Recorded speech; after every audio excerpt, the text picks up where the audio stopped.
request edition of the Opie and Anthony Show for the worst of Opie and Anthony. My name is Erock, Erock Radio on Twitter, and I am hosting this thing, taking your requests at OA Worst Of on Twitter. That's where you can submit your messages and tell me what bits you'd like to hear, and we'll try to fit them in. And we got a lot of good ones today, some of them pretty long form, so get ready to strap in and hang in there for the long ride. Some of the things we're looking at: the Ozzy birthday gift saga, Jim Breuer's Pizza Man saga, Patrice O'Neal, Jim Norton, the battle over Face Off, the movie, Eric Logan, we go back to our old boss at XM Satellite Radio, and maybe one or two other things we'll squeeze in there. But for now, we're going to start everything off with a request from Matt Callahan.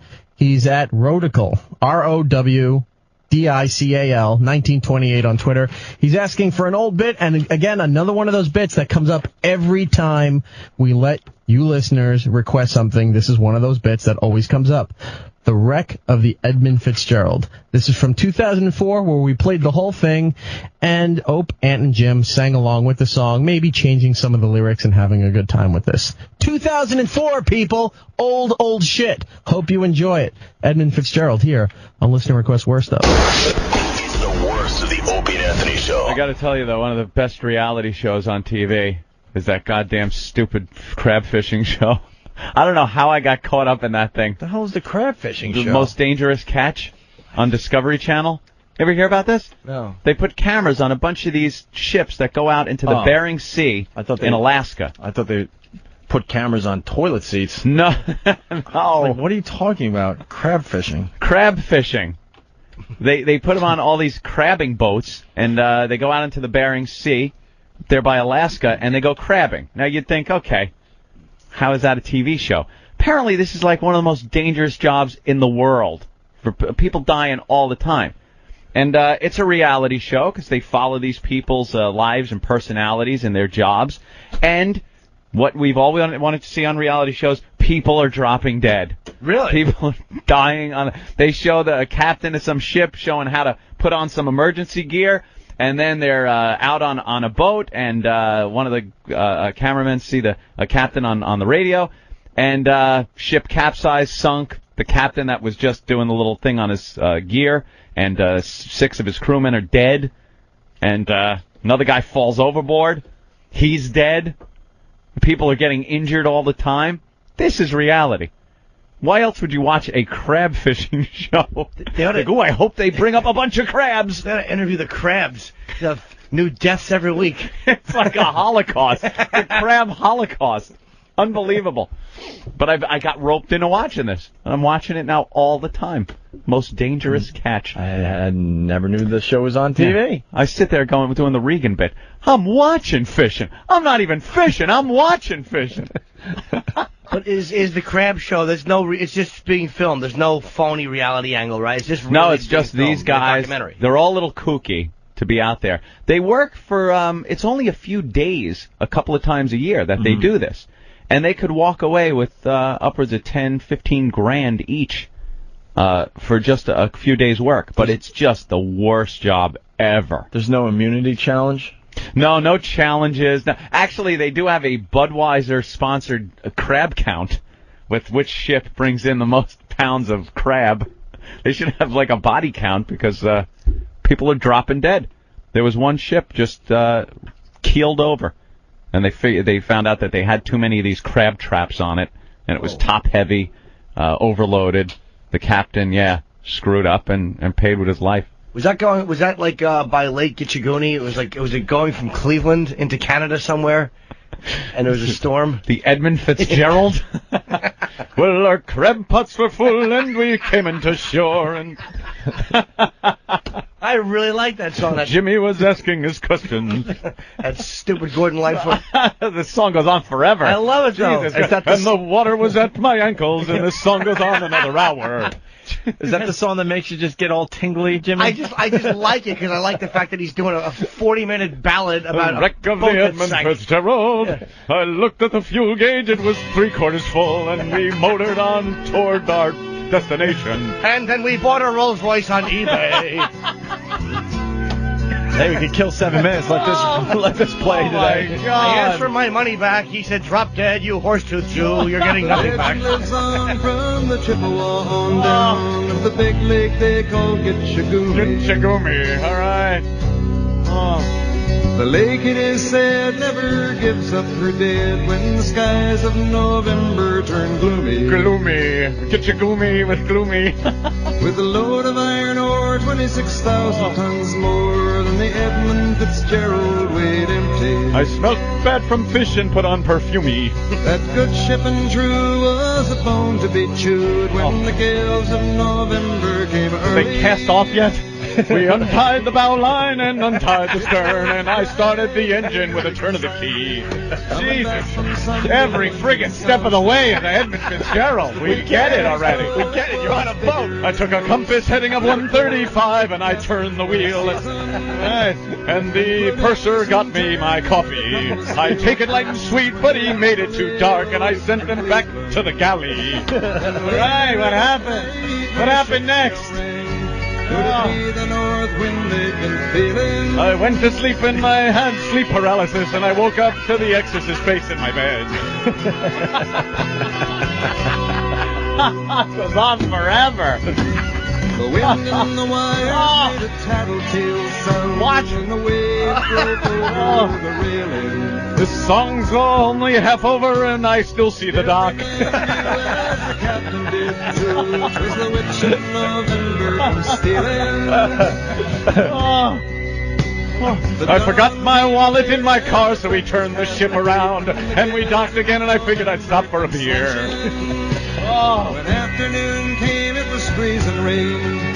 Tune in and 2 hours later when the ship finally sinks. Enough! And then they're throwing a musical interlude to make it longer. Christ. I put on my life vest and helped my crew put it on too, and we stood there, and, well, the water's now up to our knees. Fellas, it's too rough to feed you. See, look, All right, we'll just kind it's of... still going. We'll take a few phone calls, and we'll go back to the song in a minute. Scott in Arizona. What's up, Scott? Hey, how you guys doing this morning? Pretty good. What's up? Hey, don't get me wrong here. You guys are great, man. I mean, I love the shit out of you guys. But I got a little complaint about the crabbing thing. I spent 15 years up in Alaska commercial fishing, and then I just got my big truck this morning, and boom, first thing I turned to you guys on this morning, you guys complaining about the show. What? Yeah. Who's complaining? Oh, you said you didn't like it. And then you're making fun of a bunch of fish. I love the crab show. That's what I was saying. Were you listening, or were you like me? He likes not it. listening. You better listen to the replay. Listen to the replay. I love the crab show. I said I can't stop watching it. Oh, I apologize, then. My brain fart. My thing was, I was saying that all crabbers are bums and incompetents. Anthony was disagreeing. Well, I have to agree with you there. All right, thank you. We're going to move on. Tad again from San Francisco. I watched the History Channel show on the Edmund Fitzgerald. It took 3 minutes for the boat to sink, so it takes longer for the song to play than it took for the boat to actually sink. Well, let's see where the song is. All right, where are we? Wired in, he had water coming in, and the good ship and crew was in peril. All right, it's just they're in starting to peril. sink. So we'll go back to the song in a little while and see what happens. Let's take a couple I said, hey, dude, what do you think about this? He said, I don't know, there might be a hole in the boat. So we went down to the engine room, and yeah, there was a hole, and we sat and smoked a cigarette or two.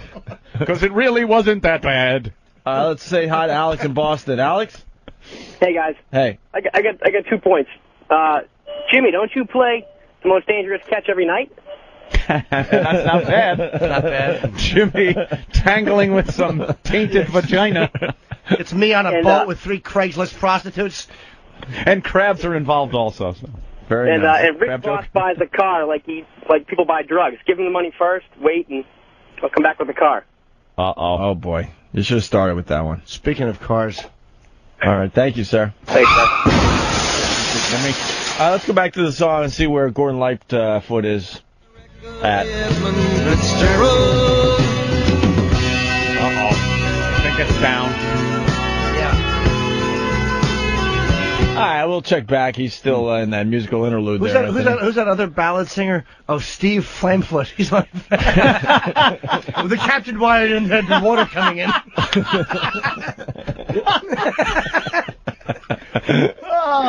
Steve Flamefoot. 27,000 tons more than the Edmund Fitzgerald. Jesus, he separated the T and the Z. We have a little problem. The stripples, they won't take their clothes off. Stripples? Stripples. Yes, they're kind of like an Australian children's naked singing group. All right, before we go to break, let's see where Gordon Lightfoot is here. All right. He's still going? Music. Jesus. Does anyone know where the love of God goes when the words turn the minutes to hours? Minutes to hours. The searchers all say they'd have made Whitefish Bay if they put 15 more miles behind her. Huh?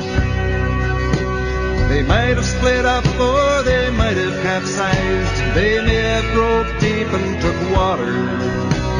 And all that remains is the faces and the names of the wives and the sons and the daughters. All right, we'll go back to Gordon Lightfoot tribute. after the break.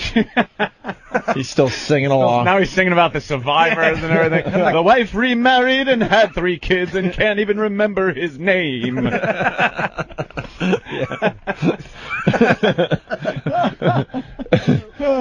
Been 15 years and now I'm gonna sing about his children's experience in elementary school.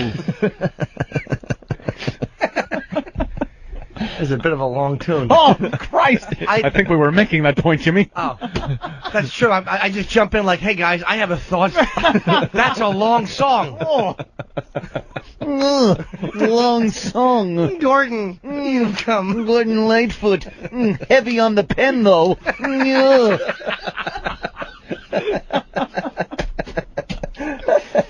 And my typewriter ran out of ink.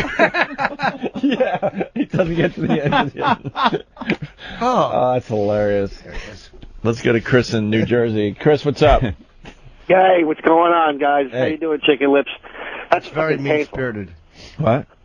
What? What's painful? What? That fucking song, that Gordon Lightfoot song. You don't like that song?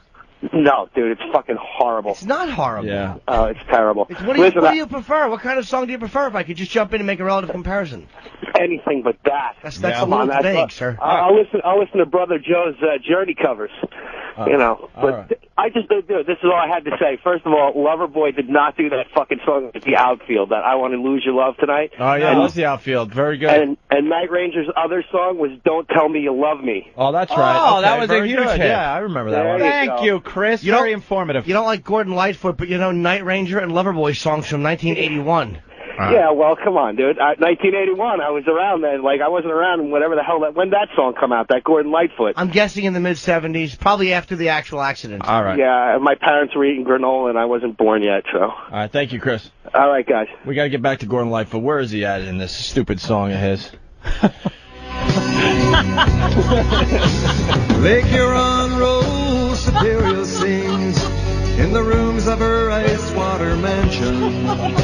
Old Michigan steams like a young man's dreams. The islands and bays are for sportsmen.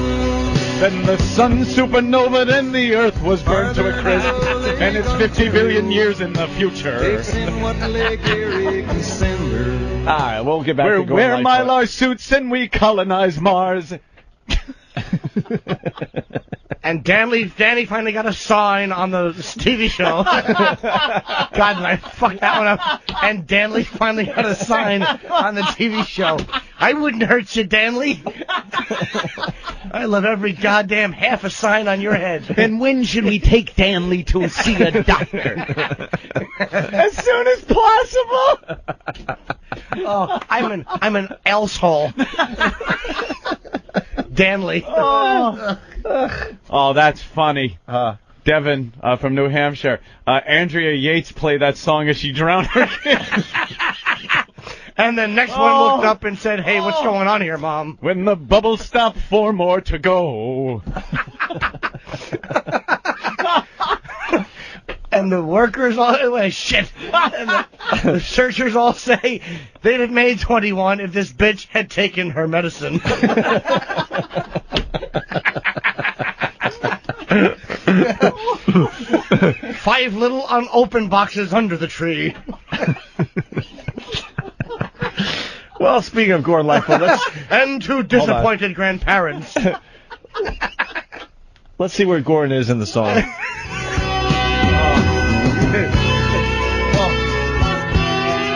As I set off to sail from Modesto.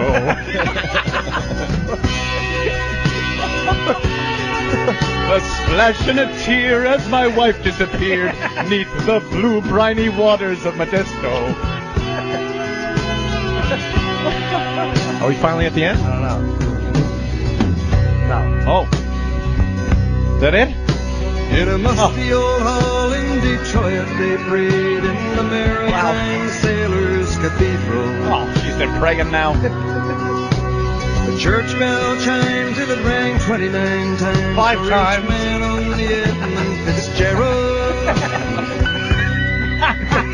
The legend lives on from the Chippewa on down of the big lake they call Down to that half bath.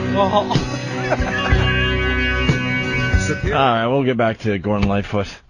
That's when I hear the line where he says, and a grandmother's wasted charm bracelet. As Grandma sadly looks at the bottle of Johnson's baby shampoo. Unceremoniously dumps it in the toilet. Because it's useless. And the quack of a rubber ducky in the trash pail. What is wrong?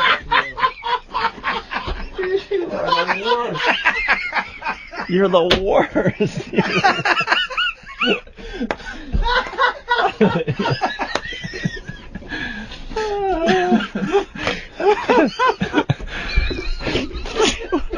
Holy jeez.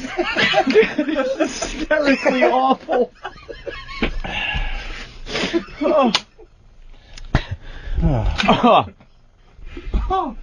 Oh, my chest. Let's see if we can get to the end Susan of the song. Smith sent the van down the boat ramp. 2 little tykes in their car seats. She said, you little cock blockers, it's been nice to know ya.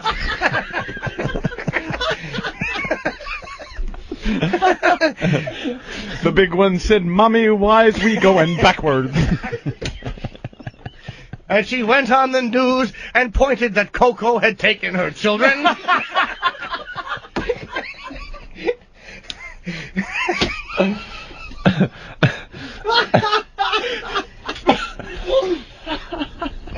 Speaking of the song, let's see where Gordon Lightfoot is.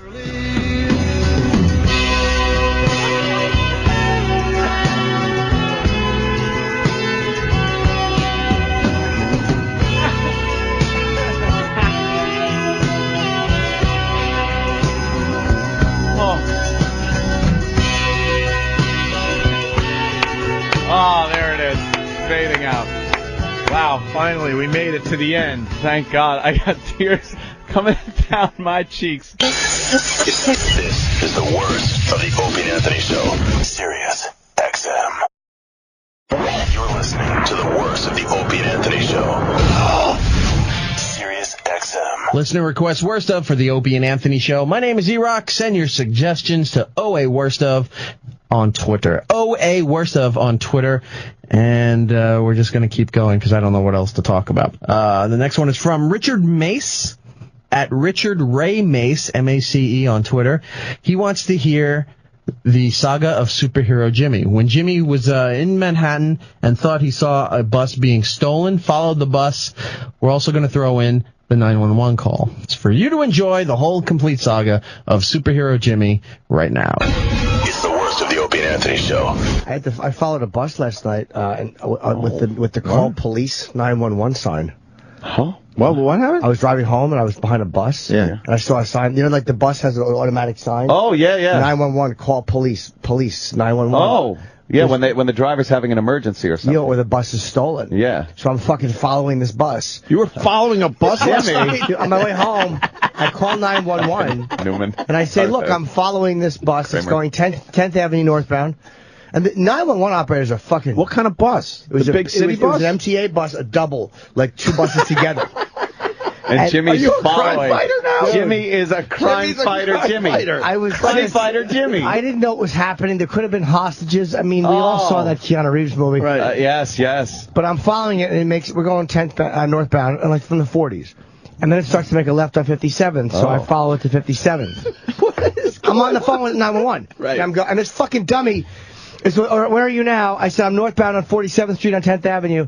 Okay, you're on, now where are you now? I said, 48th Street. Oh, Jesus. Where are you now? 49th Street. Jimmy, And then she goes, which way are you going? I'm like, I'm on 10th Avenue. Northbound's the only way you can go. I was so irritated with these my turns. God. Sure. So we make the left on 57th Street. We go down to 11th Avenue. I go, look, he's making a left on 11th Avenue. Did you do a pit maneuver? That's where you hit him on the rear and spin him around? No? No, I casually followed down 11th Avenue. And we had to pass. Do you have your arm out the window? Casually. And we get down into like the high 40s. This is great. And as I'm on the phone, I'm yelling at this person. I'm like, we're now southbound on 11th Avenue. Is this a dream? No, this happened.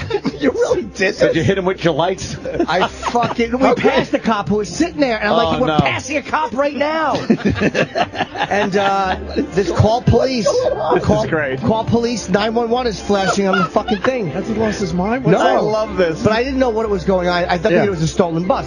So then it's coming up. Wait. Can I ask you where you were going that you then stopped going there to follow? Heading home. Oh, okay. So then I'm southbound on 11th. By the way, that means he's not going home anymore. Oh, no. I'm going southbound now. Yeah, now he's following the bus. I'll take the phone, Daddy, if you want to drive. What would you have done if all of a sudden they hang out the window, start firing blasting, like fucking 48 hours. Right. Gans and Billy Bear is shooting out the window at you. Well, I get down to 40. Would you have gotten a hint at that point? Well, I probably would have. I get into the 40s. And it's a yellow light, so the bus slows down and then shoots through the light. Whoa! And leaves me at the red light. Why didn't you go through it? Because I knew that the bus did that on purpose. I'm like, this guy knows I'm behind him. So, because I also, he got stuck at the next light. Oh. He got stuck at the next light. So I'm off the phone with 911 already. And now we're going southbound again. So I called back.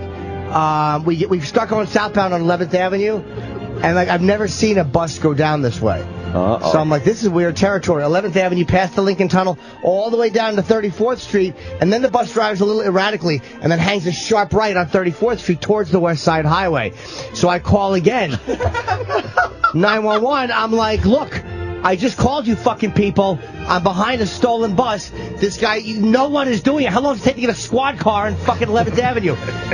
So Jimmy's calling for backup, and he can't get it. I'm calling for backup. You think the bus is on with 911 too? Yeah. Someone's following me. I'm trying to get away from follow me. I'm just trying to lose them. Some guy with a tall black girl with a blonde wig following me. Jimmy Norton, get your ass in my office. You're just that renegade fucking lone wolf cop. Yeah, me and my partner. I'm getting too old for this shit. Right. So I fucking get down to 34th, and we're getting down to the West Side Highway, right before the West Side Highway, and there's cars at the light, and the bus slows down a lot. Will you get nervous now? No, I knew what he was doing. I knew he knew I was behind him. So I pull up on the side, but not because it's such a long bus. The driver was still ahead of me, and I'm like, look, he's going to make a right on the West Side Highway. So the bus makes a right on the West Side Highway. I jump behind him, and he slows to a crawl on the West Side Highway. And I'm on the phone with the person. I'm like, he's stopping on the fucking West Side Highway.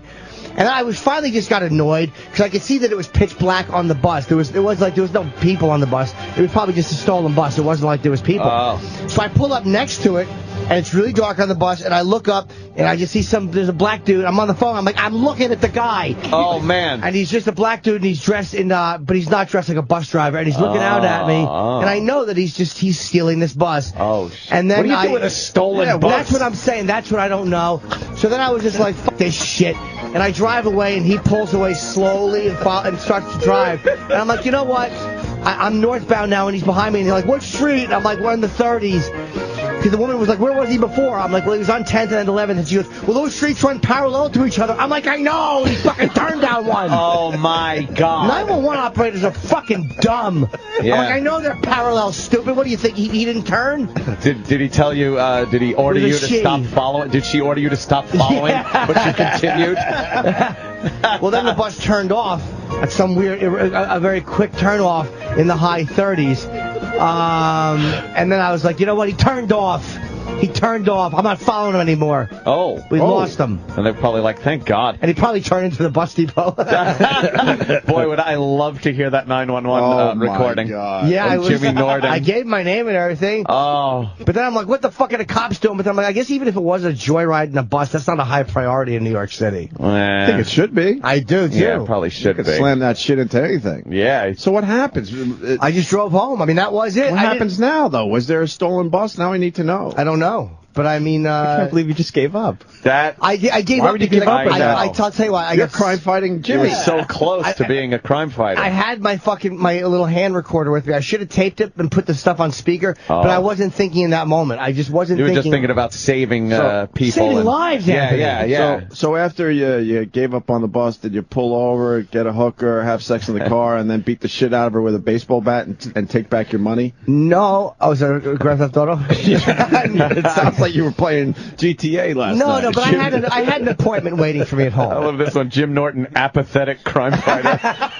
You were a crime fighter right up until you just couldn't just until I realized take the inconvenience. Until I realized I was going to be late for my appointment. Yes. That was me to be at Then home. your priorities changed drastically. Exactly. Oh, that's funny. Yeah, I had to be somewhere. What the fuck, Jimmy? I would have kept following, but I just got Why so would you irritated. pull up right next to the guy? I wanted to see him. What if he had a fucking a shooter? Oh, boy. I thought of that, but I'm like, he's not going to start firing out the window. He's just not. I knew it wouldn't. Oh. But it was definitely something shady. Because of the way the So bus where's was this driving. bus now? Do not know. Wow. But it was, I gave the license plate. Can we look this up somehow? Online? Stolen bus. I don't know. I don't know how to either. We I'm just called the saying. MTA. Was there a stolen bus? We got a lot of cop friends. Yeah, it was a double bus. Was there an issue last night that Jimmy was part of, sort of? I'll tell you what time I called. He was almost part of this? I'll tell you what He time I almost called. did the right thing? Right up until he just couldn't be bothered. I just got annoyed. That was why I stopped, because the fucking operators are so fucking dumb. When I said to her, she's like, where was he before? First of all, who gives a fuck? Right. I'm like, he was on 10th and then 11th, and she goes, well, they're parallel.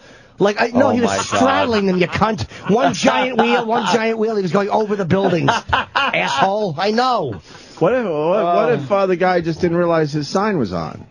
You know, the 911. That's absolutely a possibility. He just hit it with his knee. 10th Avenue North. 10th Avenue North. All of a sudden a left on 57th Street, and then southbound on 11th. But he was erratic. All the way down to fucking 34th. Makes a right on 31st. Goes all the way north on West Side Highway. Slows down. Sees me. I pull ahead, then peel. Absolutely not. I thought of that. It could have been a mistake. Maybe no the bus driver way. pulled into some kind of depot and said, "Hey, man, my stupid light's on." Yeah, and the guy could you goes, fix this? "All right, you know what? I'll take it for a spin and try to figure it out for you." Yeah, could you please fix this light? Some guy's following me. I called at 9:32 and then 9:39 again. So I followed the bus for like 8 minutes. Damn. 8 minutes of crime fighting. Yeah. That's fantastic, Jimmy.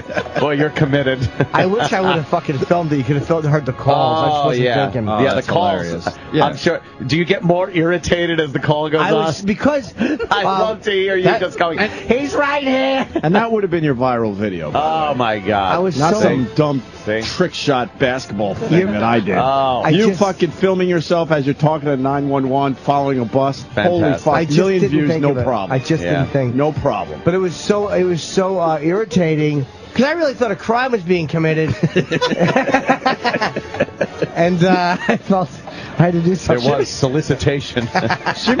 Jimmy really wears a lot of hats. Oh, he does.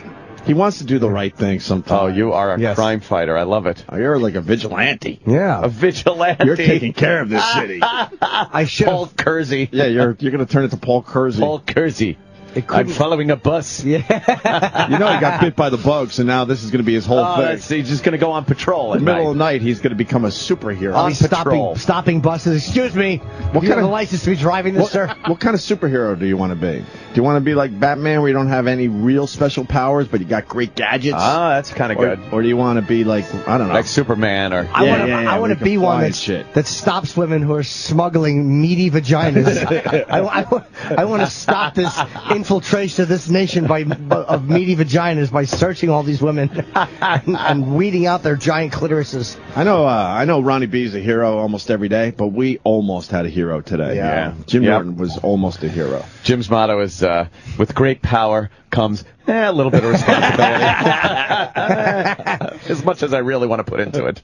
Yeah, I don't know where he was going. The best is like, we're just talking about the Yankees, and out of nowhere, he's like, gets all manic about his... fighter Jimmy. Yeah, I love crime I fighter almost Jimmy. forgot. I wrote down followed bus. Oh, you should have had some of future Jimmy's gadgets. You could have gotten him that way. Could have communicated through your head internet. Yeah.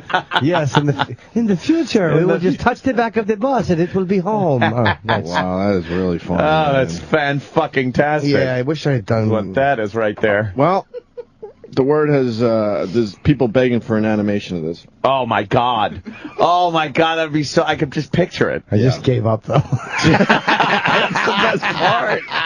The second it got a little too inconvenient and... Did he get tuckered out? I was annoyed, and I really had to be home. Yeah. I had a young lady friend meeting me. Oh, my God. They're calling you Slouch Man. Slouch Man.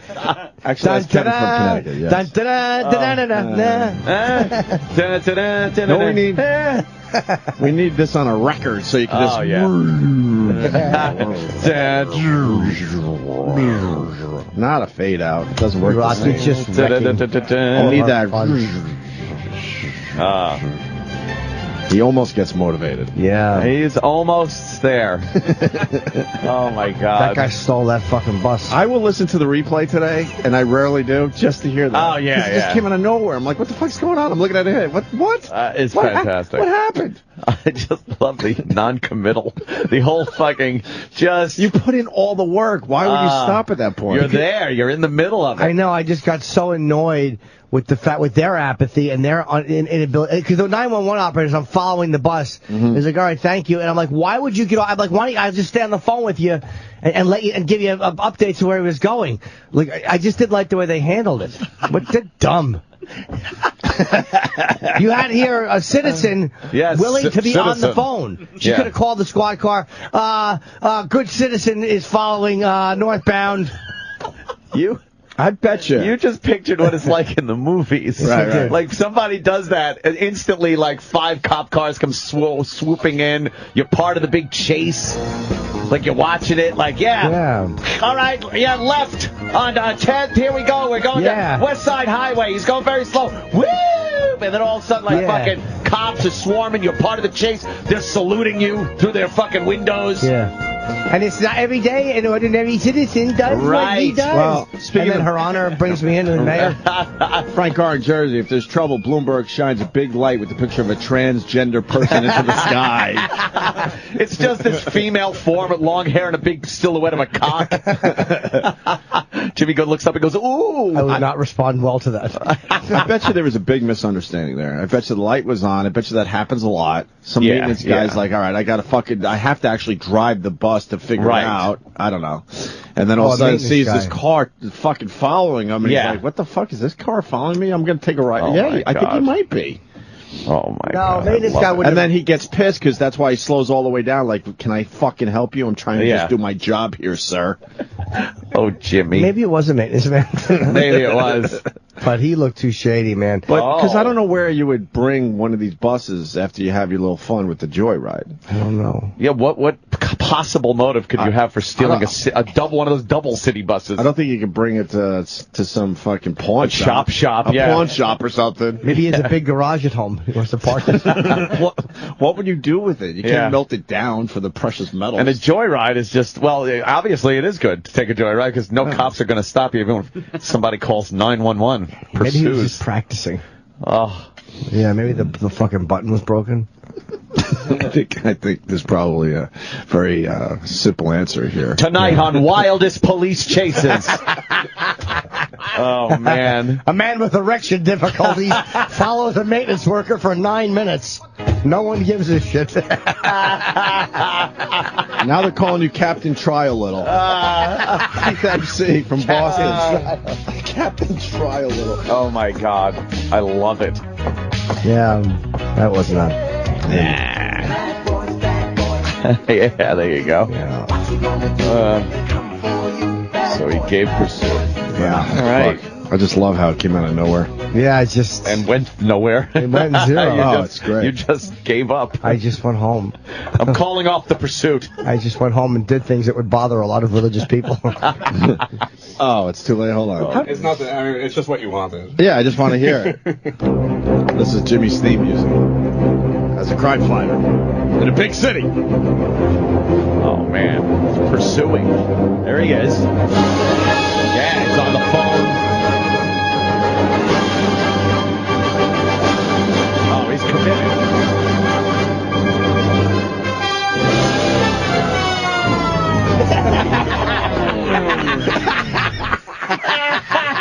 You know what, Kenny? It's not too late. That sums up Jimmy. Just when it was getting good. Great. Oh, that's so good. Just when it was getting good. There's so much energy to that, and things are going to get fixed, and evil will not prevail. And See, it's all about the timing. Oh, that's fantastic. Fuck it. Oh, one more time. That was perfect. Oh, yeah. You can just picture how it progressed. Yeah, here's Jimmy. I got to do something. What is that? Looks like this bus was stolen. Someone I got to follow. Wait a minute. There could be a crime going on. I'll take this. I've got it. Oh, now he's in hot pursuit. Jimmy in hot pursuit.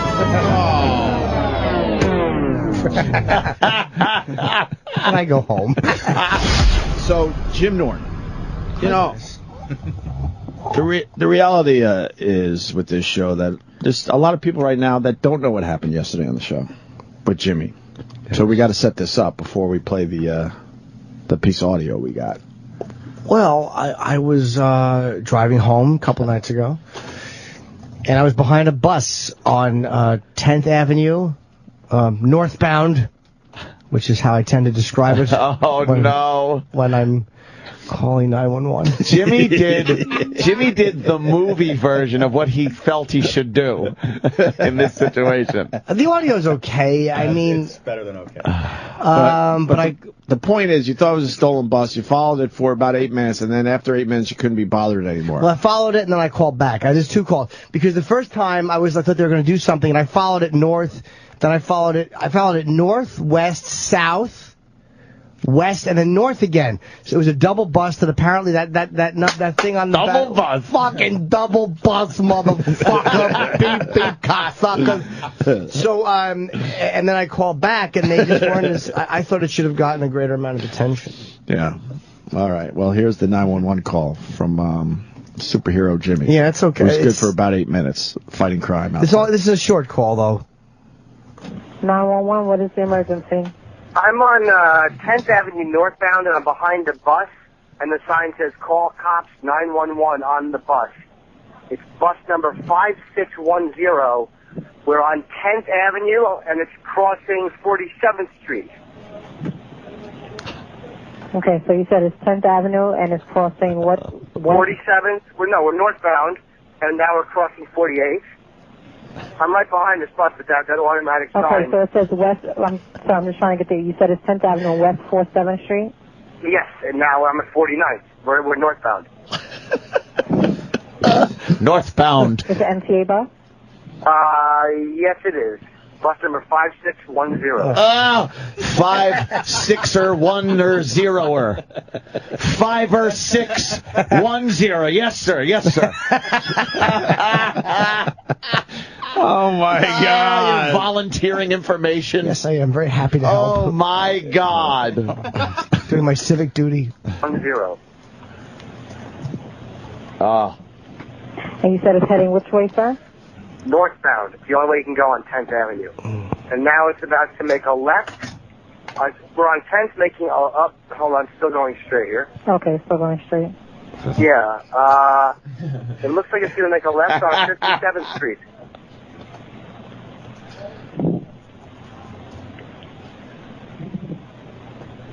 On 57th Street? Yep, it's a double bus. Just made a left on 57th Street. Oh.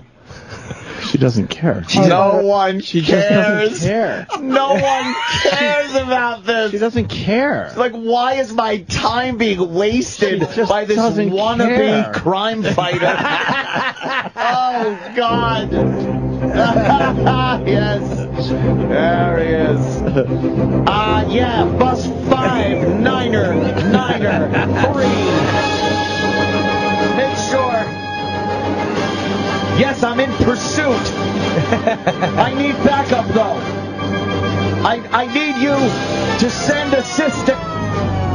Fuck it, I'm going home. I'm tired. You turn. You turn.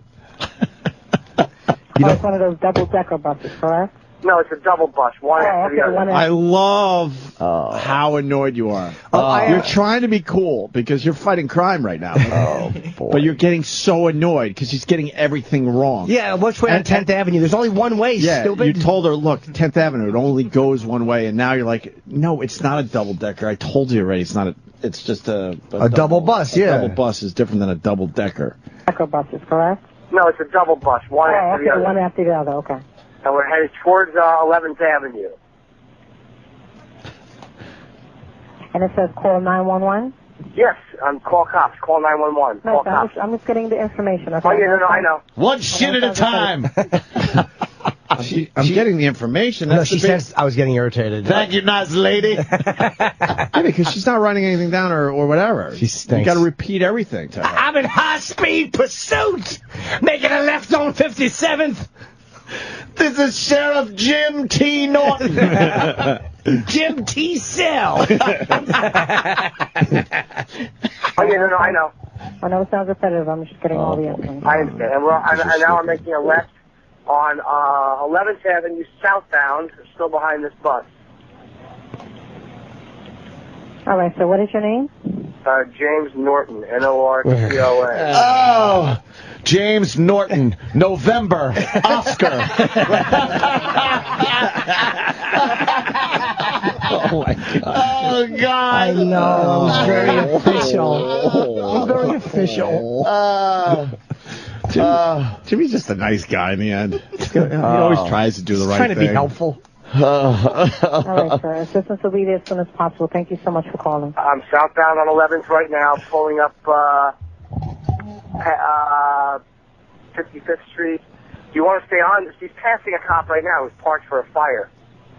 I mean, because if he turns... Okay, so the last course that you just passed by now, what is that on? 54th Street, cross your 11th. Stop what you're doing, police. She wants me off this fucking Of course course. she does. I guess she's not allowed to hang up on you for whatever reason. No. Bus with a light on. It's Wow. embarrassing. They said maybe I should just stay on with you. like I'd be giving directions to the cops until they cut him off. Of course you would. I'm a cunt. You're giving suggestions to the police officers. If you cut up 57, you could head them off at the pass. I love Cross your 11th and 54th southbound. Okay, 54th southbound. calling you Super Scallop. All right, sir. Thank you so much for calling. Okay. All right, bye-bye. Oh, no. So, That's call one. how'd you feel at that point? Irritated that I didn't feel, I was like, She wasn't taking you seriously. Yeah, right? I'll probably would take a cop a minute or two. That's cut down. That was a much longer call with pauses and shit. But I think I will get the cops here shortly. And I followed them for a total of about 8 or 9 minutes. I kept following. Oh, God. We went all the way down 11th. Right. Oh, boy. This is after we went down 11th, and then we made a right on 34th, and he had lost me at a light, and then that was when he was slowing down before hitting the red light. Like, I knew he knew I was behind him, and before we made the run on the West Side Highway. So you called back because you still don't see the cops pursuing the bus. So Jimmy called 911 again. No, where's emergency? Hi, I'm on. I just called and no one is doing anything. I'm out.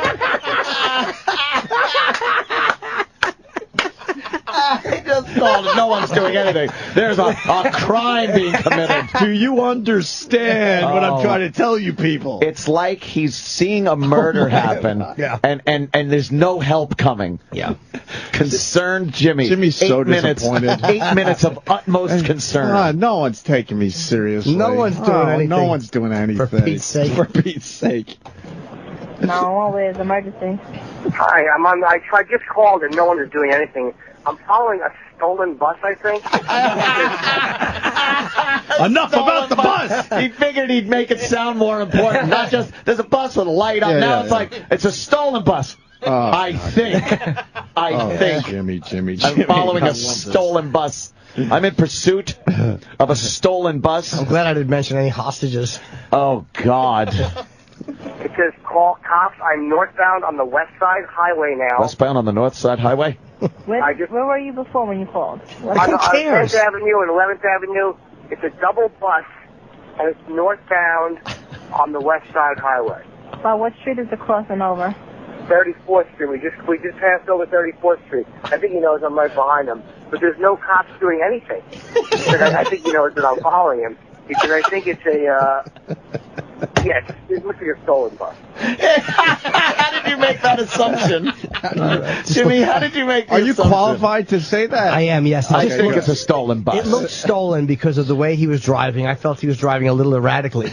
And I also, that big sign on the back was flashing. Did you feel because it was an African-American gentleman driving that made you think it was stolen more so than if it had been a white gentleman? No, I didn't. No, if he would have had a uniform on, I would not have thought that. But it was pitch black in the bus. There was no internal light on. You never see it that dark in the bus. Oh, boy. There was something shady going on. Oh, boy. Dark, shady. I'm hearing catchphrases, keywords. I like how you paused. You said, it looks like... Yeah, it's a stolen bus. It looks like, wait, upon further investigation, it's a stolen bus. Yes. I think we have a 836 in progress. Jeez, Jimmy, this is great. I was helping. You were helping. You are adorable. The call cops thing is on, but no one is doing anything about it. So he's northbound now, and he's almost stopped driving because he knew I was following him. What's the bus number? I already gave it. I don't remember, so I just passed him. I'm sick of following him and no cops are coming. I've been following him for 10 minutes, but now we're passing 40th Street. But before when you called, what's the street you gave? 10th and 11th, but then he came down 11th, and now we went up 10th. Okay. He's probably going to turn it off. You guys are going to lose him, but I can't believe they can't get a squad car in Manhattan. Follow this fucking guy. Now you're cursing. Squad car. There's a lot going on here, though, because she doesn't know about the prior call for whatever reason. If you're a 911 operator in New York City, wouldn't some of that shit be popping up on the screen? Yeah. So they could cross-reference it? Prowler needs a jump. As funny as this is, obviously, there is some fucked up shit in here. And who cares where I was before? Right, where I am now, dummy. Tell the cops. Did he start throwing JFK's golf clubs out at your car? I know that one. They can't get a squad car in Manhattan. Follow this You fucking keep guy. saying 10th and 11th, but 10th and 11th are in parallel. What street and 11th? I know, he was on 10th, and then he went down 11th. On and what anyway, now he just went street? back up north. Oh, in the 40s. But now, right now, he just turned off. Okay. Forget it. You know what? Thank you. He just turned off. He just turned off. Okay. And that's it. Forget it. Forget it. You finally had it. Yeah. But that's what 911 operator. That's how dumb they are. Yeah. Well, yes, but I mean, they probably heard that and just said, "Who gives a shit?" Where were you before? Who gives a fuck? I'm here. I'm on 34th and West Side Highway. Send the police. What they're probably not telling you is they made a quick call and they went, "No, that's our guy in that bus." That's Reggie. They don't even care. Yeah. Do you understand, though, Jimmy? It was very important to you. I understand. You were making the call. You wanted some kind of result. That was the same service that was called when people said, there's a plane crashing into a building. You know, a real emergency. I know. I'm surprised they didn't say what was the longitude and latitude of the plane as it was coming in. What kind of plane was it? How many people are in first class and how many were upgrades? That's probably the type of questions they asked on 9/11. Those asshole fucking operators. I love official Jimmy. They both annoyed me so much. People are so uncomfortable, they're just writing, "Oh, God, hang up already, Jesus." It is. It's so uncomfortable. Is it uncomfortable? Oh, yeah. You're trying to do the right thing. But Kudos to whoever fucking found that and sent it in, because that's just amazing that we talked about that yesterday. And we got it. And we got the call. Trying to do the right thing, and no one cares. I just want to be helpful. You certainly did. You're a crime fighter, Jimmy. I'm a helpful boy. You are. I'm a good citizen. You really are. And it's because of people like him who help the police. Huh? Yes. Yo, Pat.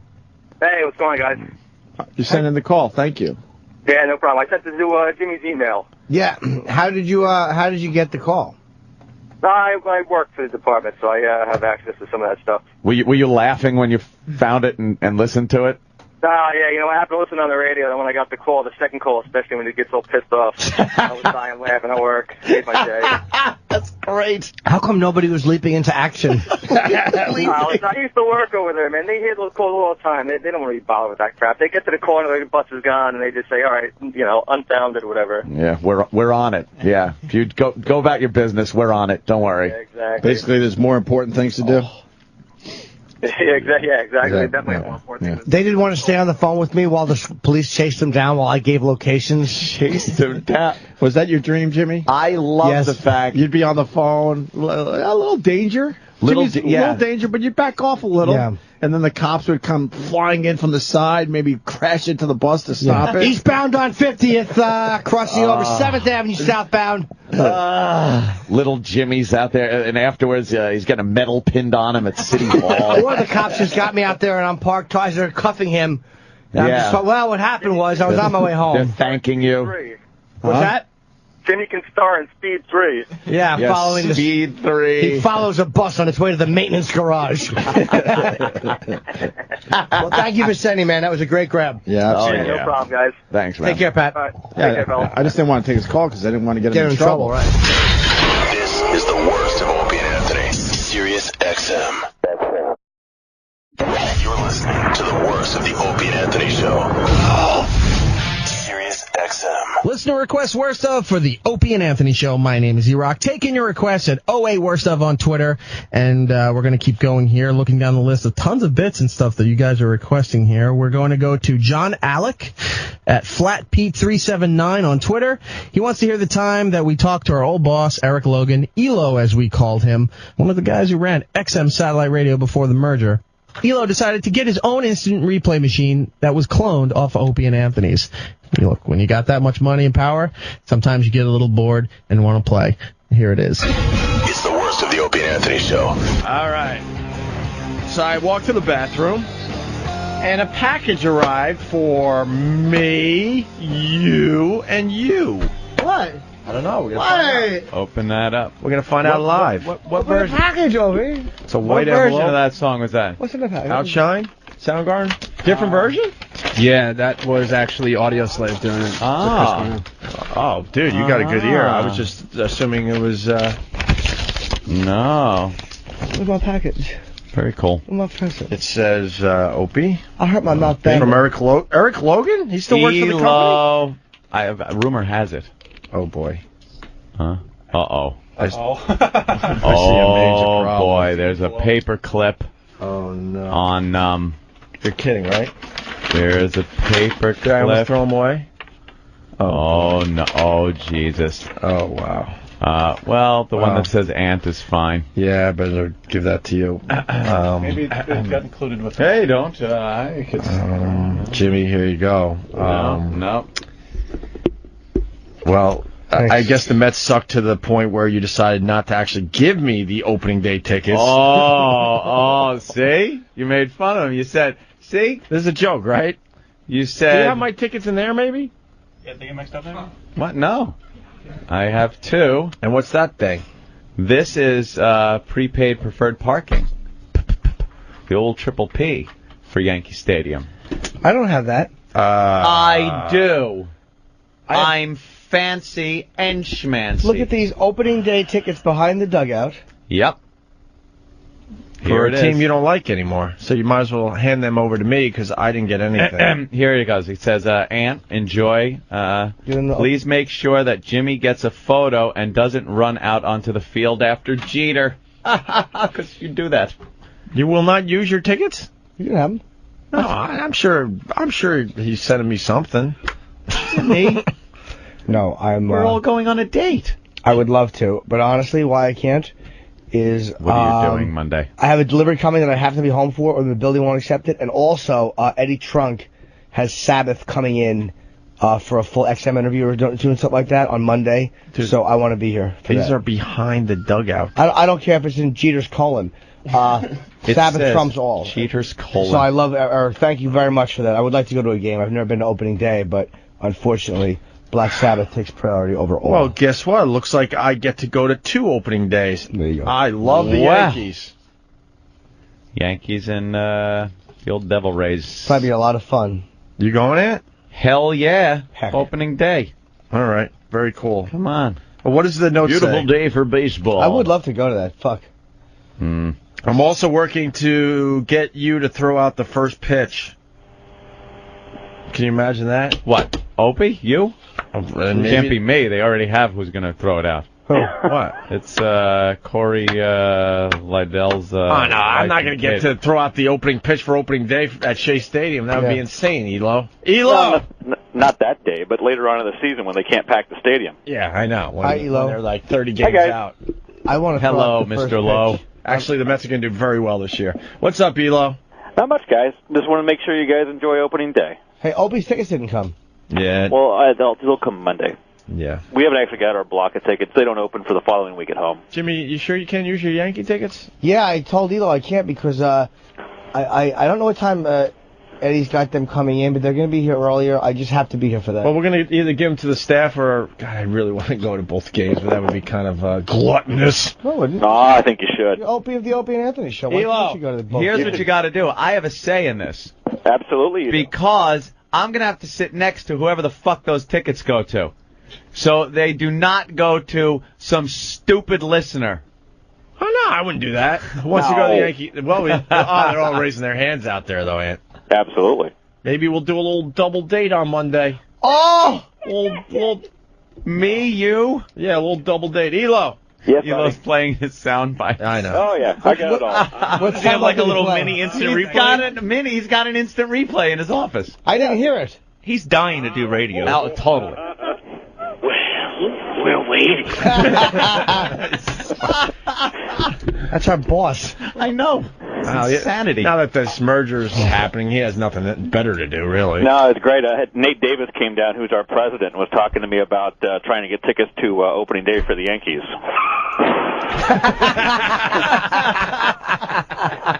Does the car crash work there? Oh, it works great. I've got a whole sound system set up in the office now, and I have everything. And then, the best part for me, when people come in, they have no idea what I'm doing because no one knows what an instant replay looks like. So they're like, what the hell is that? Yeah. I'm like, nothing. So how about this? They walk in and they go, hey, I feel like I've been working hard. I'd like a raise. Hey, where are the white women at? See, he doesn't know which one's a play. No, I wanted the car crash. Oh, no. Usually when they come in, they ask a question. My question's this. Hey, where are the white women at? Jesus. How about if a guy comes in and he goes, hey, what do you think of Harry Chapin? Harry Chapin? Thank you, Anthony. I helped him. See, he doesn't know when to play You don't know. No, he hits weird ones. Yeah, we got to test you out. Test me out. Here's what he would do. See, here's a good example. This is Anthony pushing the button. See, we'll show you the proper way. I'll show you. Okay. So, you call someone into the office because you're the boss, and you have to fire them. You would do this. Look, you've been here a while. Things aren't quite working out. I'm sorry. I'm going to have to let you go. You ran the 80s channel. The sad Hulk music. All right. So, Jimmy, give him one, and let's see if he's quick on his feet with his instant... Some corporate situation, a meeting or something like that. Okay. Hey, I put in my my ideas on the new fiscal planning. What do you think of my fiscal ideas? You get nothing. No. You lose. No, that's if someone's getting fired. Well, fired? Sorry, I'm sorry, it's easy. No, it's just off. He's just off. No, here's what the Gene Wilder one is this. Hey, I've been working really hard. I think I need a raise. What do you think? You get. See, I fucked it up. Sorry. All right, Ant, give him one. Okay. A lovely young lady walks into the office. Anthony's hold on, because I don't want to confuse people. Ant's going to show you the proper way again. He's got his finger on the button and everything. A lovely young lady walks in the office and goes, "Hello, Mr. Logan. I was just thinking I've done a great job, and I would like to have a raise, please." Hey, I should have stayed home and played myself. Like you, rich cunt.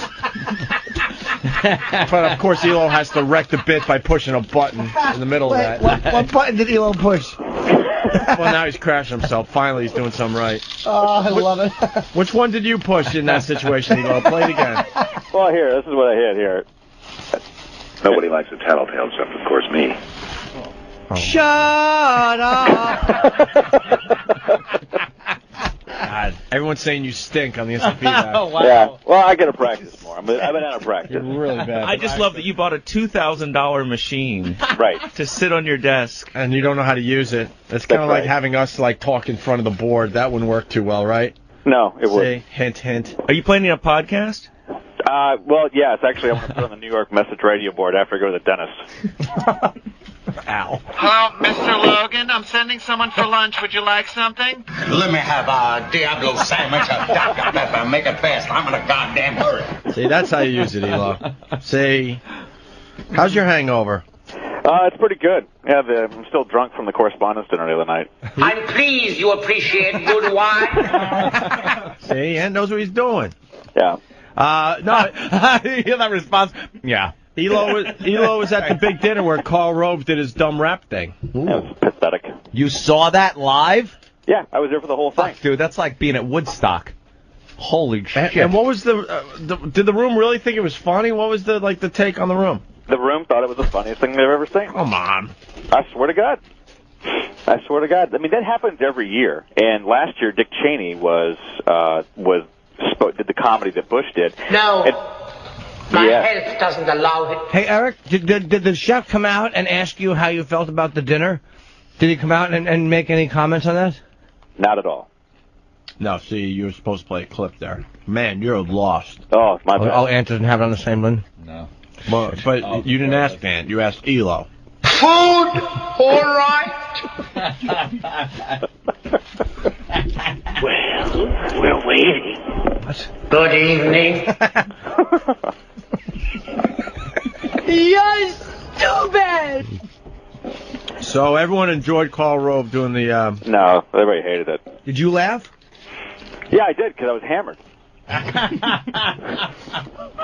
Try the wine. But no, I'm actually going to buy a table for next year. I think I mentioned to you, Opie. We're going to buy a table, and then you, me, Jimmy, and Ant, we're all going to go down. Boring. This sucks. I would love to do that. I love how Elo always comes up with something we're going to do a year from now. That's right. And then you forget about what he told you a year ago. Why didn't you get it this year? Well, it's merger. That's the answer now. I mean, I've got so many great corporate excuses right now, you won't even imagine. Act like wherever you are, that's the place to be. That's right. Merger ain't happening. Oh, now, stop that. Don't say that. Don't say that. People are working very hard to get this thing through. I was politicking with the A-list people at the correspondence dinner. Mm-hmm. I would love to go to that. You would, yeah, especially given the recent performance at the Jeter dinner. That would be great. I was Yeah, you could piss off high-profile politicians. I was very well behaved at the Jeter dinner, though. Well, no, I wasn't. No, you did. I mean, listen. I think if you follow senators in the bathroom, there'll be a different type of guard that gets you this time. I was hurt. Jimmy laying on the floor of the bathroom getting cuffed. Telling the pests to attack George Bush. It's the number of the White House. Well, there's another one coming up in about 2 weeks. It's the White House Correspondents' Dinner. Oh. Can we get into that one? Yeah, I'm into that one. And they last year they had Colbert, the guy that does everything on Comedy Central. Colbert offended so many people that they got Rich Little this year. Are you shitting me? I swear to God. They were so concerned with what he would say, they got Rich Little to be the comic. Oh, good Lord. Well, there won't be any controversial statements being made. No wonder why none of his impressions are still alive. Hello, gonna do my Johnny Carson impression for the 80th time. Great. Hey, listen, did you get close to Bush at all? Yeah, it was about, I don't know, maybe 45 feet from him. Did he have security around him? You know, frightfully enough, he didn't. What are you, a fucking... What? Did he have security around him? President. Why didn't you get a picture with him? Well, that's when the security would have came out from under the table, I'm sure. Yeah. Maybe not. Is he a good guy? I highly doubt it based upon the performance Tuesday night. Who's the highest person in office, like the most powerful person that you spoke to that night? Let's see. Probably Brian Williams of NBC News. Wow. Office. That's it. Did you ask him why he had Yeah. Mr. Potato Head features? And his fucking eyes don't match his nose. Looks like he was all thrown on at the end by God. God had to pinch a log off and run out and finish his face real quick. Bum on 42nd Street wants to know, hey, ask Elo when Mel comes into his office if he'll play I Have Nowhere Else to Go. Yes, I will. No, Mel. Elo, you're not going anywhere, I hope. No, I'm here. I'm not going anywhere. No. Yeah, middle management never gets tossed out. Even upper middle management with mergers. This is the one. This is the one time you wish you were middle management. So. You just don't want to be like redundant. Yeah. You don't want to be one of those redundant guys. Hey, any politicians hit on you? Catherine Harris from Florida. That's got like 5 facelifts. Jesus. No, we're talking about the guys. Oh, the guys? Yeah, did Barney Franks try to get you to fucking teabag him? What, did you fucking eat potato salad out of James Traficante's wig? Wow. Wow, that's a good pull. That fucking thing on his head, it looks like a white throw rug. I want to pull it off and go, the gag's over, you win. Whatever bet you made, you win. That's beautiful. All right. So how's the merger talk? How's Mel doing with the merger talks? He's been running them over the coals over there. Yeah, just go ahead and hang up now, Opie. No, I don't hang up on anybody. No, I'm actually asking you for real. The merger? Yeah, 'cause I'm concerned. You're concerned about the merger? You? Well, yeah, I don't want us to get douched. We're interested. New York Times best-selling, soon-to-be author? Yeah, you're right. That's a good point. Hey, by the way, if I get the chance to throw out the first pitch, I'm throwing it right into the stadium. How about you trying to throw it to center field? Yeah. Over the backstop. I'll turn around and throw it the other way. I should send you my email when I threw out the first pitch of the All-Star game last year. Why? What? You did? Riveting. Yeah, it's pretty bad. Were you one of 100? No, it was. I got the intro and everything with the name on the jumbotron. And you came out and threw it, and what happened? It was a cutter. It was down and away. It was a great pitch. A cutter down and away, what, like 10 feet in front of the plate? It was a one-hopper. Oh, that's embarrassing. I always knew Elo was a cutter. Wait. That's pretty good. You threw out the opening pitch to the All-Star game? Yeah, All-Star weekend, absolutely. Did you get to meet all the ball players? Although, yes, I did, actually. You were the guy on TV throwing out the first pitch. The guy at the opening game of All-Star Weekend, I threw out the first pitch. On TV. Opening game of All-Star Weekend. All-Star Weekend, okay. Now we understand. It sounded really like a big shot, but come on, let's hear the rest of this. Well, there was nobody in the stand. It was 5 people. It was the XM Futures game. Oh, wow. What they would do is after like for when they had batting practice, they would use his head to like balance the ball on, and they would hit the ball at the top of his head. Ball. I was going to run out of steam on that one because my tongue is sore. Oof. Hold on, Elo. Ed wants to tell you something. Ed in Boston, what's up? Oh, dude, my wife gave up the balloon knot last night, but you guys almost screwed it up, I got to tell you. Why? Oh, I'll describe this. So we're on the couch, right? And her legs are way up in the air. I'm going to town. And she says, I want you to put it in my ass. Now, I'm only a gentleman. I must oblige, you know. And I thought, I got to loosen this up. You know how it is. And so I get down there and I work a finger and I start laughing. Because the only thing I can think of is I'm going to work 2 fingers in you, I'm going to work them around the circular motion, and I'm going to put my fist in you.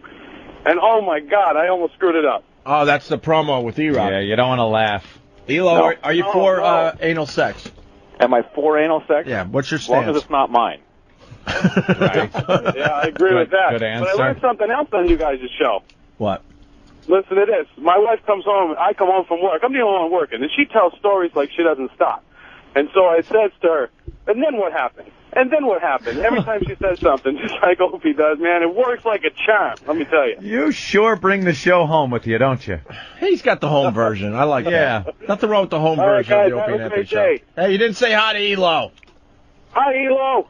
How are you? When you speak to Elo, sir, and all the callers, when you speak to Elo, say, love you, Elo, love your sound clips. Love you, Elo. Love your sound clips. It's exactly what Mancow said when he called me yesterday. Yeah, oh, yeah, I'm sure. Did he really call you? No. He actually had called before, though. Of course he has. Yeah. He's calling everybody. He's calling CB radio companies. Ham operators. Yeah, ham operators. Can I broadcast on your ham radio? Jackass. Eric? Yes, sir. Are we going to be thrown off XM? Yeah, we are. Probably. We're very nervous about that. We're very sad about it. Just say it so the message boards can write about it, Elo. Well, I mean, this is going to be a tough go the next 12 months with you guys on XM. It really is. Yeah, No, we mean afterwards. Like once, certain parties are in place and certain things are happening. Yeah, that's what I thought. It's going to be challenging. I can't lie to you. Yeah. Well, we felt connected for a long time. We love this company. This company loves us, or so we thought. Now we got to start kissing XM's ass again because CBS got rid of Joel Hollander. God, does this suck? Yeah, I'm next. But you were a shoo-in for that job. Yeah, why didn't you go for that job, Elo? You should have gone for the CBS job. Yeah, well, I was trying to, but I was afraid if Aunt would call me psychotic. Well, you have a job. You don't need a new one. I didn't call Dan Mason psychotic. Well, that's not what I read. It's in print. Man, it's in print, Aunt. What you can I know, tell you? I'm going to have to speak to that guy when he gets into his office and say, look, I never said that. No, he said he was gay. I did not. Well, that was unfair. You did ask him about anal sex, though. So. Never, ever, ever. Dan is a nice man. Met him on numerous occasions. Always enjoyed his company. Dan and I have been corresponding via email as the last 72 hours. Oh. Well, that's nice. Yeah. Just wishing him all the best. That's good. And has he been saying, look, how much to get these two off my airways? Exactly. Did he say, who are you, and then hit the spam button on your email? All right, we got to get to Laszlo. Yeah. Go, Laszlo. Hey, Laszlo, good talking to you. You too, buddy. I just watched the trailer. It was great. Thank you very much. Can't wait for the game. Laszlo's doing a show tomorrow night, Eric. What do you think of that? Razzle dazzle. Can't wait. No, you're supposed to play a fucking sound clip. Elo. Lordy, Lord. That's always wrong. I like his schizophrenic clips. Well, I bet I know who he doesn't play that one for when he walks into the office to give Elo a scolding. I actually had to have a bank of uncensored and censored because if I get the wrong one, hit the wrong button with the wrong person, it's over. Yeah, that's bad. Where do you get your sound clips from, though? Did you actually ask some of the guys from the Opie and Anthony show to send a big zip file of sound clips, or? I've actually tasked many producers. I actually hand them the instant replay and stick them upstairs for 2 or 3 hours and get me new clips. Shut up! Shut up! Stop it! Quiet. Stop whining. Boring.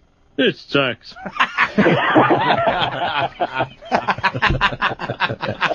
right, Elo. I need one of those in life. Yeah. Oh, God.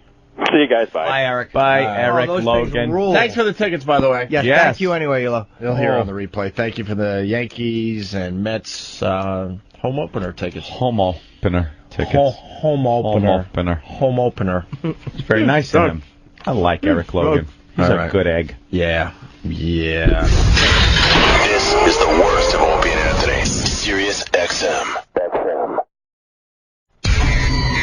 You're listening to the worst of the Opie and Anthony Show. Sirius XM. Welcome back to the listener request show for the Opie and Anthony Show. My name is Erock. I'm hosting this thing. Sending your requests, hopefully you are, to OA Worst of on Twitter. OA Worst of on Twitter.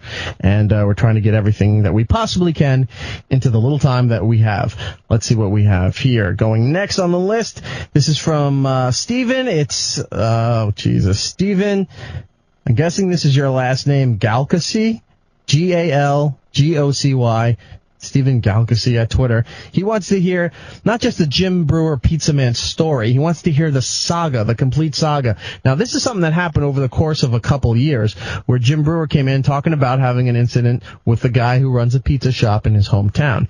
Now, this went over, like I said, a couple years where new developments, new updates kept coming, and the story just kept getting more and more bizarre. So here it is. Strap in as we're going to try to play the entire Pizza Man saga with Jim Breuer. It's the worst of the Opie and Anthony Show. Opie and Anthony moving right along. Look who's in studio. Our old friend Jim Breuer. Yep. Breuer. That was great. That was like some backyard hanging with Norton and Jesse. Because I do side with Jesse's views a lot. I love thinking that stuff. Sure. Love it. So I love... There's times I listen to you guys and I want to strangle Anthony. So do I, sitting next to him. You're like, are you fucking kidding me? But I love that shit. Yeah, it was great radio yesterday. Great discussion. It is crazy of me to just think that some terrorist decided to fly planes into buildings and kill people.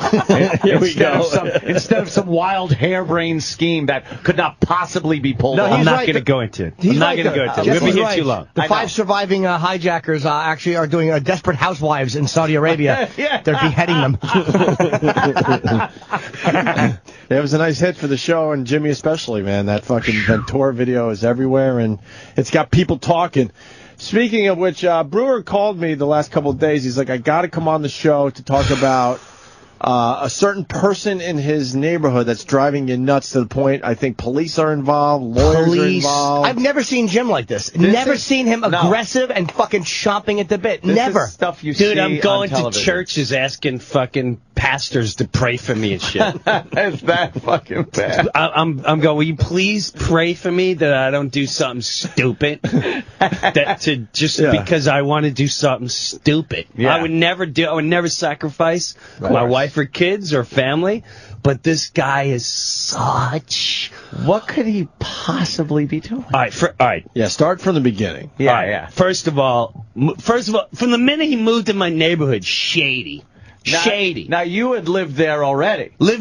Having a great time, loving your neighborhood. Riding bicycles, up and down, bling, bling, fucking enjoying life. Right. Avoiding the deer. Go-karts, little deer action. A little. You got like a herd. That's all right. I accepted that part of my life. Wait, I just figured something out. Trampolines in the yard. Having fun. Hold on, Jim. Yes. Eating pies. Breuer. What? Yes. All right. But I don't want to... Yes. All right. I know what's going on. You've been to the house? Yeah, go ahead. Now, this guy... First of all, he moves in. I'm just going to call him the pizza guy. Okay. And anyone in New Jersey, in the Chester area, knows exactly what I'm talking about immediately. All right. Now, pizza guy, first of all, he moves in. When he moves in at between midnight, 2 in the morning for like 4 straight days. Immediately, I'm like, what? Red flag. Big red flag. Vampire. I lived... Nosferatu on the mailbox. This is the way he introduced himself to me. I'm in my yard, and with my family, kids, niece. He comes strolling in my yard. He looks like Al Pacino in Godfather. He's got this dead-eye, creepy, death look. And he's always got a Marlboro Red hanging, and he talks like this. He go, listen, I live across the street. I was in your yard 5 in the morning, and I want to spear a buck. Can I spear? No. Hey, how are you? Are these the kids? Because I'm in the fucking yard. I want to spear a buck. I said, what are you talking about? What's a buck? He goes, deer, buck. I want to spear him in your yard. I want your permission. You the boss, right? I said, hold on a second. Wow. Hold on a second. This is my mom. This is my dad. This is my nieces, whatever. Breuer has a big backyard, just so people know, and there are herds of deer that just go flying by at different times of the day. 3 acres. We're not talking Pennsylvania cow farm. Yeah. So with that, I said, no, man, you know what? My wife is so freaky into animals. If she even heard this conversation, she'd slice your throat, watch the blood gurgle out, and dance in it and laugh at you while you're taking last breath. You're like, well, that's why I asked. So 2 weeks later, I'm going to have breakfast, and my 5-year-old goes, Daddy, there's a man with a rifle in the yard. Holy shit. I said, what? I look in the back, there's some guy in camouflage way out in the woods going tree to tree. And I'm like, holy shit, my heart's going 40 billion miles an hour. Now, at the time, I had my nephew who lived with me, who's straight out of the Who's Gal. All right, so he's like a human pit bull. I'm like, no, down. I said, stay in the house. We're going to call the police. Well, him like a dope goes outside. Now, I know it's from the Pizza Man, because only the Pizza Man could have saw where he was standing. And the minute he went outside, the rifle guy instantly picked up a phone. He took off. So he's constantly talking about his guys. So anyway, this is a couple years ago, whatever. They cut to this summer. Well, did the cops come or no? Wait, yeah, they came. Wait, but the guy was gone. And this isn't even the incident yet? Oh, no. No. We didn't get there. Doesn't this guy First of all, this about, guy's ass. What? Doesn't this guy know about, like, you can't just hunt in neighborhoods? No, because apparently he's a bag of rocks. Okay. He fell off the boat. Yeah. Go find some land and go open up a pizza place, huh? He thinks he's 1930s, this jackass. You could just hunt. You could just hunt in a neighborhood. Yeah, he has Funniest sound ever.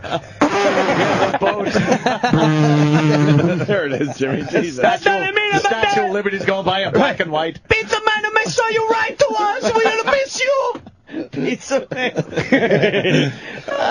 So now, cut to, he opens up a pizza joint very close to the neighborhood.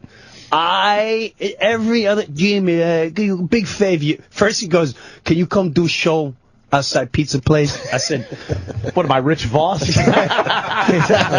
had to send a tape. I don't know. Try a Starbucks first. Take that, stupid. That's fucking hilarious. Yeah. So, it gives you the mentality of the rock of the Pizza Man. I said, I can't. No. So I go out and I hang out. He constantly calls me, my kids, my delivery, they love to, you come here, mean a lot to them. I go there, I say hello. He's got me doing charity. He scares the daylights out of the neighborhood. He bullies and barters everybody. Everyone. Jim, can I use your fax machine? I got these faxes from Italy. They can't understand any of it. Holy shit. He stops me last summer. He's like, where you office at? In the middle of the street, flags me down. I said, what are you talking about? He goes, I need your address. For what? I open up business. I need your address. I said, oh, my God. What a set of balls. Set of balls. I'm not even exaggerating. Anyone in my town will tell you how fucking nuts this guy. So I go, I don't know my address. And he goes, you know where you work? I said, my sister knows him. Give me your sister number. I swear to God. I went, yeah, here's her number. 4126218. Get out of here, jackass. So, oh my God. Cut to, holy shit. Cut to, everyone hates this guy. Everyone's having problems with this guy in town. That's all I hear. It's all over the place. This guy did this to me, did that to me. And that's another thing. He's shoving all the other pizza. He's starting to battle with other towns. He's like, I'm going to run that guy out. I go there and I threaten him, and I told that guy in Mendham, he piece of shit, and his car's coming my way, and I'm going to show him. Like, you're gonna get whacked. You're going to get whacked. Well, cut to this summer. We go on a big RV trip. Yeah, I totally sold out to the family world. Love it. Get my RV. I'm doing gigs and fucking halftime gigs. I'm on the road. I come home. I hear all this crazy shit. He's going through this sick divorce to the point where he's turning off the heat. He's not paying the bills. Oh, shit. He pulls up as I'm unloading. So here's where it begins. He gets out of, stupid me, because I like the guy. Although he's crazy, I've never had a problem. You figured he was just a nut. He's just a nut, but he's never bothered me. I never had a... Yes. Except for guns in the backyard. Guns in the yard. He tells me, I'm going to... my guys are going to take care of this guy in Italy because he taken my grandfather's gun. So he see what happened. My guys show up. But I tell you this because I love you like a brother. He loves everyone like a brother. You don't want to hear those stories, No. though. No. You don't want to be involved. But now I'm explaining them. Yeah. So he pulls up and he goes, Jimmy, I put my hand on his heart, like, man, you need to talk. I hear all this. He looks like Scarface in the third act when he's sitting behind the desk and he's just, his face, he's mangled. I said, Joe, you all right, man? You all right? He gets out of the car, lights up his Marlboro Red, which he chain smokes. He's like, fuck her, man. Let me tell you something. He goes, I'm going to bury my wife. You want the house? Take the house. You're going to foreclose. I'm going to leave it. I'm going to take my son. I'm going to bring him to Italy. She never see him no more. I don't give a shit. I don't give a shit. So he's going on and on and on about these horrible things he's going to do to the wife. Yeah, that's always nice to hear. Witness. So I'm like, you should think about the kids. He goes, I don't give a shit. She can have the kids. I don't give a shit. I take my son. I go to Italy. I make $5 million a year. I got 39 guys working for me. I got trucks. I got this. But at the end of the conversation, he goes, listen, Jimmy, don't take it personally, but she going to get a letter, and the letter say, the kids, they not come over the house. I said, what are you talking about? He goes, I don't want her to be able to bring children nowhere. I want her a slave. So I really don't know what he's talking about. So now, oh my God. Again, you don't know what he's talking about. I'm really not sure what he's talking about. And people are wondering if this pizza guy delivers pizza with cheese in the ring of the crust. Jackpot! Jackpot! Hence jackpot, right? Jackpot! Maybe that's what triggered it all. You're trying to take him out of business. See what the fuck? He saw the commercial and went, motherfucker. Who this guy Jimmy do the Pizza Hut? I had the idea of the cheese into the crust. I don't think there's a Pizza Hut in Jersey. Wait, we're getting to a really good part. Oh yeah. No, it's so good. Because he doesn't want his wife bringing the kids over to your house. He doesn't want. So now I hear the kids are kicked out of camp because someone, she can't have babysitters and all this is nightmare. Now I'm starting to hear all these guys in town call me on the road. They're like, Breuer, what's going on with you and the pizza guy? I said, what? You and the pizza guy? I said, what? What's going on? There's, we walk in the restaurant. He tells everyone you're a drug addict and that he's got a restraining order against you to keep away from the kids. Holy shit. Oh, are you kidding me? Please tell me you're kidding me. He's like, no. He goes, bro, I wouldn't have cared, but there were like a lot of there was customers in there, and he didn't know that. And he took it. This is how stupid he is. I did an article to start my new tour, and the tour was like, yeah, I used to smoke pot, but now I'm a family guy, and I don't even curse on stage. Bring your wife, and it's gonna be great. So he takes that. He goes, oh, Jimmy do drugs. Okay, now I get to bury him. So he takes the article and he shows people, and everyone that tells me goes, this one guy calls me. This is like the fourth guy who calls me. He goes, he looks retarded because I read the article 3 times. I go, what's the problem? He go, look, he do marijuana. He goes, yeah, but it says he used to years ago. What are you talking about? He go, he dead to me. He dead to me. So this is what I'm hearing. And you were his pal. His brother, like a brother to him. Yeah, you guys got along. I'm starting to get annoyed, but I now, like a dope, he has no clue my niece is in town. He opened up a limo business, which is like a Harlem liver, like the cars you see in Harlem. Yeah.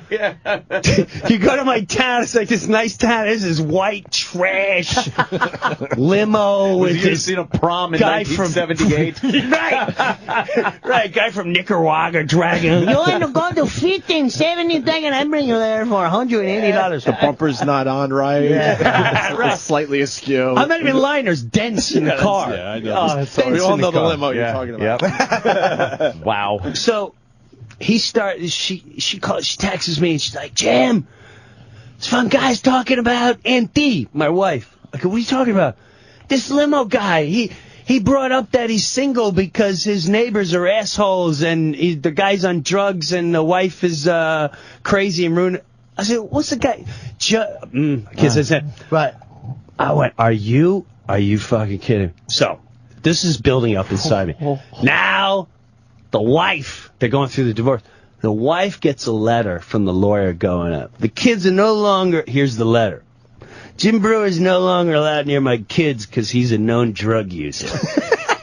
Holy shit. Dude. Sorry. I'm in a movie theater like watching Up or something with the kids. You junkie. And yeah, he probably thinks the movie Up is about drugs. So we finished the movie. Yeah.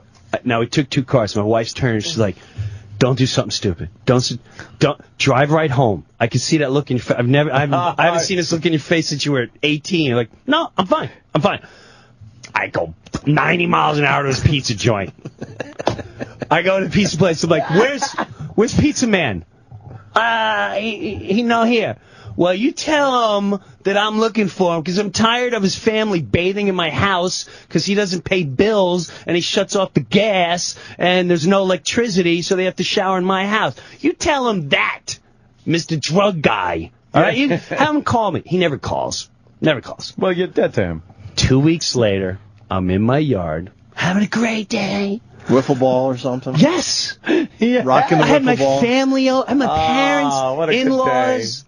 Beautiful sky. All of a sudden, his kids come walking in my yard with the wife. She's like, "Oh, he's scaring me. He's this." And I'm like, "Oh, I don't need this man. shit. I don't need this shit." So my wife's like, "Stay here." I pull my wife's out. I really don't want them here. I don't want them here.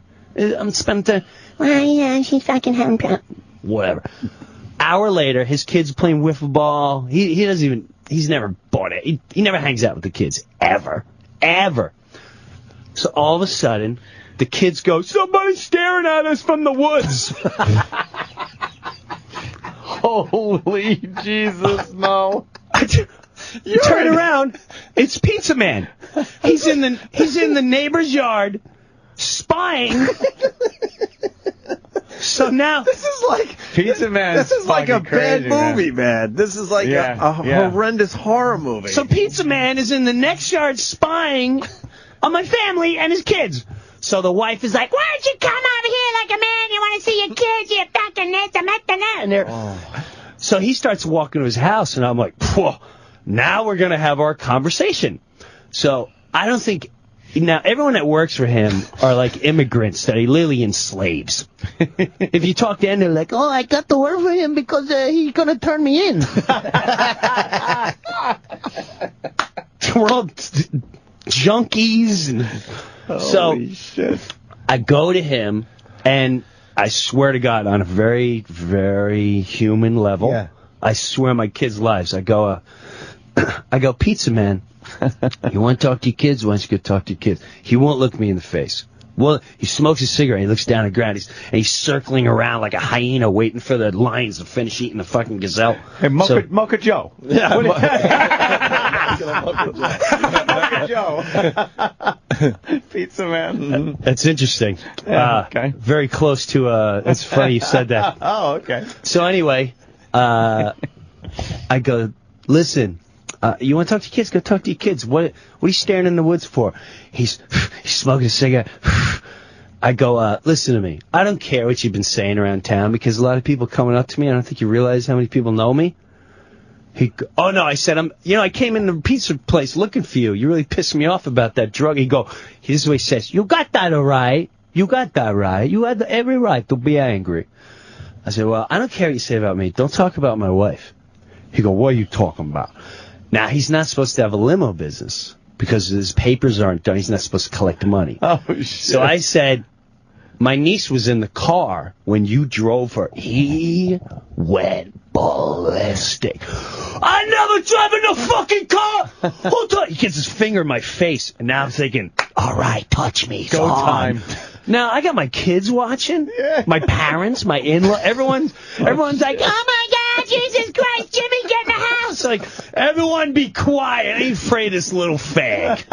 Which is what he is. He's a little fag.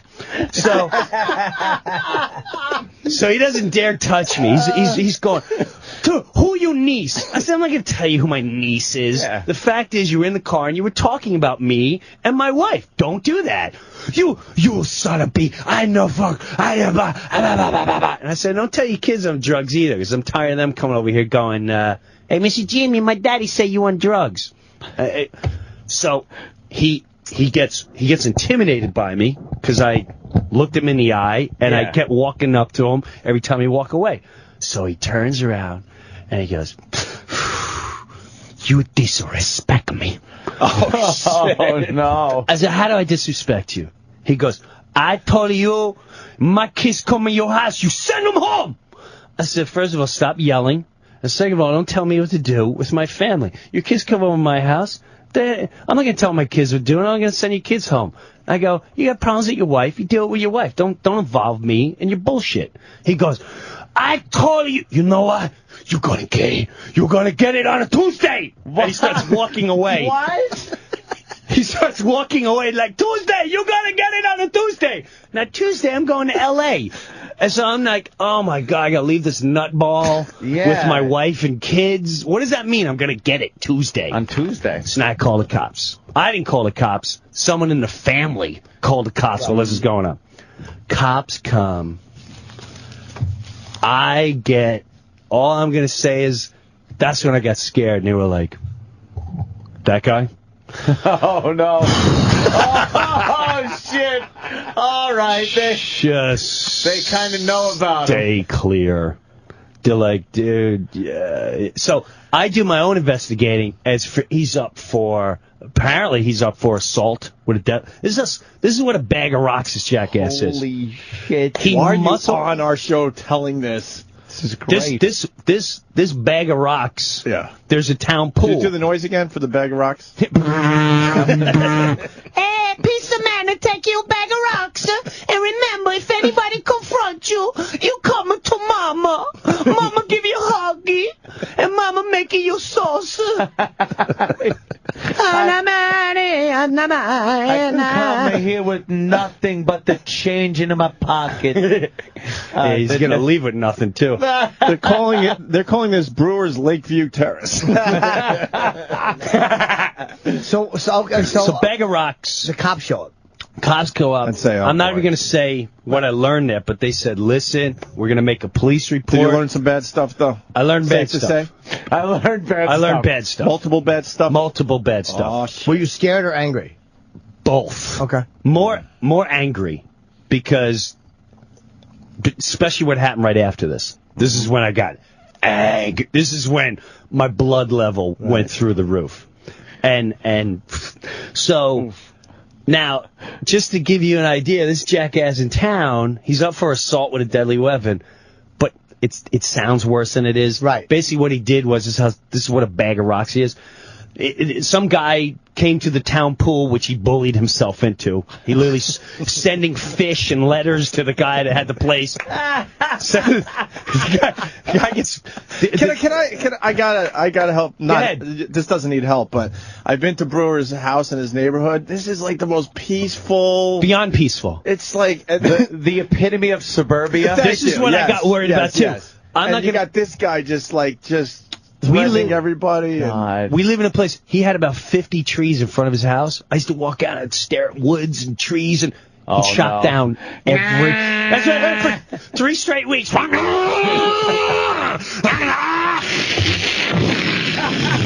wants to cement the place so bad. Dude, he's so stupid. This guy comes to me, living there 1 month. He go, Jim, guess what? First of all, you need to know. You know what they call me? The Italian Jew. I said, really? He goes, that's right, because I got Italian and I know how to Jew people down. Now he drives like 90 miles up my driveway. Gets out of the car. He can't wait to tell me this. I go, what's up, Pizza Man? He goes, I just bought 2 horses, 2 thoroughbred. I name them Zambuca and Espresso. I swear to God. I swear to God. I swear on my kid's life. He goes, how much you think I buy the horse for? I said, it's like, first of all, who gives a shit? Second of all, Pizza Man, I don't know how much. I don't know. He go ahead, guess. One he thoroughbred, the other one he prize winner. 16,000. He go 5,000 for the both of them. I said, all right. 2 weeks later, he's burying them in the backyard. I've got horse flies the size of my pinky, fucking up my summers for like the last 3 years. He's got sheep. He comes in my house. Probably he just needed the heads. Probably. He comes over my house. He's like, how about I chop down your trees? Oh, great. I want to put my livestock here. I said, dude, you're not going to Pennsylvania. You're not coming to my house to create a farm. Are you retarded? Are you Make sure you take your bag of rocks, eh? Take your bag of rocks, Pizza Man. Holy shit. And when people question you, you show them the bag of rocks and say, that's in my head. Fucking guy. All right, so the pool. The pool, he spooks the guy out. So this guy at the pool. Yeah. Holy now, shit. this is all public record, so I don't mind talking about it. You can go and check out any police report on him. Mm-hmm. Police report is, this is how the bag of rocks, the guy's like, I'm eating a sandwich, leave me alone. He's going, you take a business away from me, you can no eat here. He goes, you can fuck yourself. You go, I'm going to kick your ass. The guy calls a cop because he threatens, I'm going to kill you. And cops come. What day did he pencil his death in? Yeah. Oh, he's got about 50 guys. Yeah. Tuesday I'm busy with the brewer. I know do Tuesday, but I come with you on Thursday night. Right after third delivery. This guy, so the cops come, this jackass, while the cops are there, already settled the situation. He goes, no, this isn't no way I do things. I show you how I do things. Goes to his car, opens his trunk, and takes out a freaking police billy club. So they're like, oh, illegal. Hands on the roof, boom, in the car. Bye-bye. Bye-bye. He goes, this is the way I do it. So now that's assault. He went to assault. He's also up for gun charges, too, because that's another whole thing. So, cut to later that night, after the cops go, is that the next? Yes. Okay. So now I got to leave the next day to L.A. and I'm a little worried. And they said, we're going to be in your driveway. Don't worry about it. He comes down here. He drives a mile over the limit. Don't worry about it. Now every day his goons drive up and down my neighborhood. Every freaking day. They steal her mail. It's jackasses. Holy shit. Yeah, I've had federal agents call my house. This gets good. Oh my God. So now 11:30 at night. 11:30 at night. My door knocks. Bum, bum, bum, bum, bum. I'm like, what the fuck? Over the door, it's the cops. The guy's got this face like, I am so sorry, bro. What the fuck? I said, what's the matter? His wife was so scared because of his menacing. We watch him in the middle of the night. He'd go knock on the window and just stand outside the window like Cape Fear. Lunatic. Just to control. He's sick control freak. Never touched her, but he's sick control. He wants to control you. Mind control. Jimmy, you know all about that. Secret societies. Next on my program, it's Jim's neighbor, the Pizza Man. Now, Pizza Man, this is a conspiracy. Well, this is what the cops say. Shit. You can't make this shit up. The cop goes, Jim, we apologize. The lieutenant said I have to come here because he legally called. I have to make sure his children are not being kidnapped. Holy mother of fuck. But that's the moment I knew he was a bitch. What a little bitch. Yeah. To call the cops to now you're a bitch. You just put your dress on and you pierced you're a bitch. You're now officially, I'm going to send you some makeup. Yeah. So now he's like, I'm going to call the cops on you now. So he sends the cops to my house to harass me and my family. And so I go, you're kidding me, right? And he goes, he laughs. He's like, no, I'm not kidding. I go, I said, why don't you talk to his wife? His wife is right here. She's scared to go home. And he's like, I don't need to come in. He's like, I just want to let you know he called, and legally I had to come here. Next time we'll call on the phone. I said, all right, now it's okay. This better end right here. This better end right here. So what happens? She's now going away. The wife is going away. Now, granted, he doesn't pay one bill. Now he's driving around a white Mercedes all over town. He's got like 10 cars. He won't pay a bill for his kids or his wife. Right. He wants to put them in the gutter. Now, all of a sudden, the wife gives us, like, I'm going away. He steals my freaking bills, which he does. I see him go there and pick up his mail every day. He's got a court order now that says he's not allowed to pick up the mail. He's not allowed to go to the house without a police escort. He breaks it every day. Goes there, takes the mail, blah, blah, blah. Goes there. So she asks my wife, pick up the mail. 4 days later, freaking, hi, this is Charlie from the Federal. Oh, no. Mail tampering. Yes. Oh, shit. And we have a police report saying Pizza Man is saying that, your wife's a suspect of stealing mail. I went, all right. Oh, Christ. So the cops, again, you're a bitch. She's taking, that's some bitch shit. I'm sorry. Yeah. That's some bitch shit. You're not even a man anymore. You're a bitch. You're a baby. You got a vagina. You disrespect him. Oh.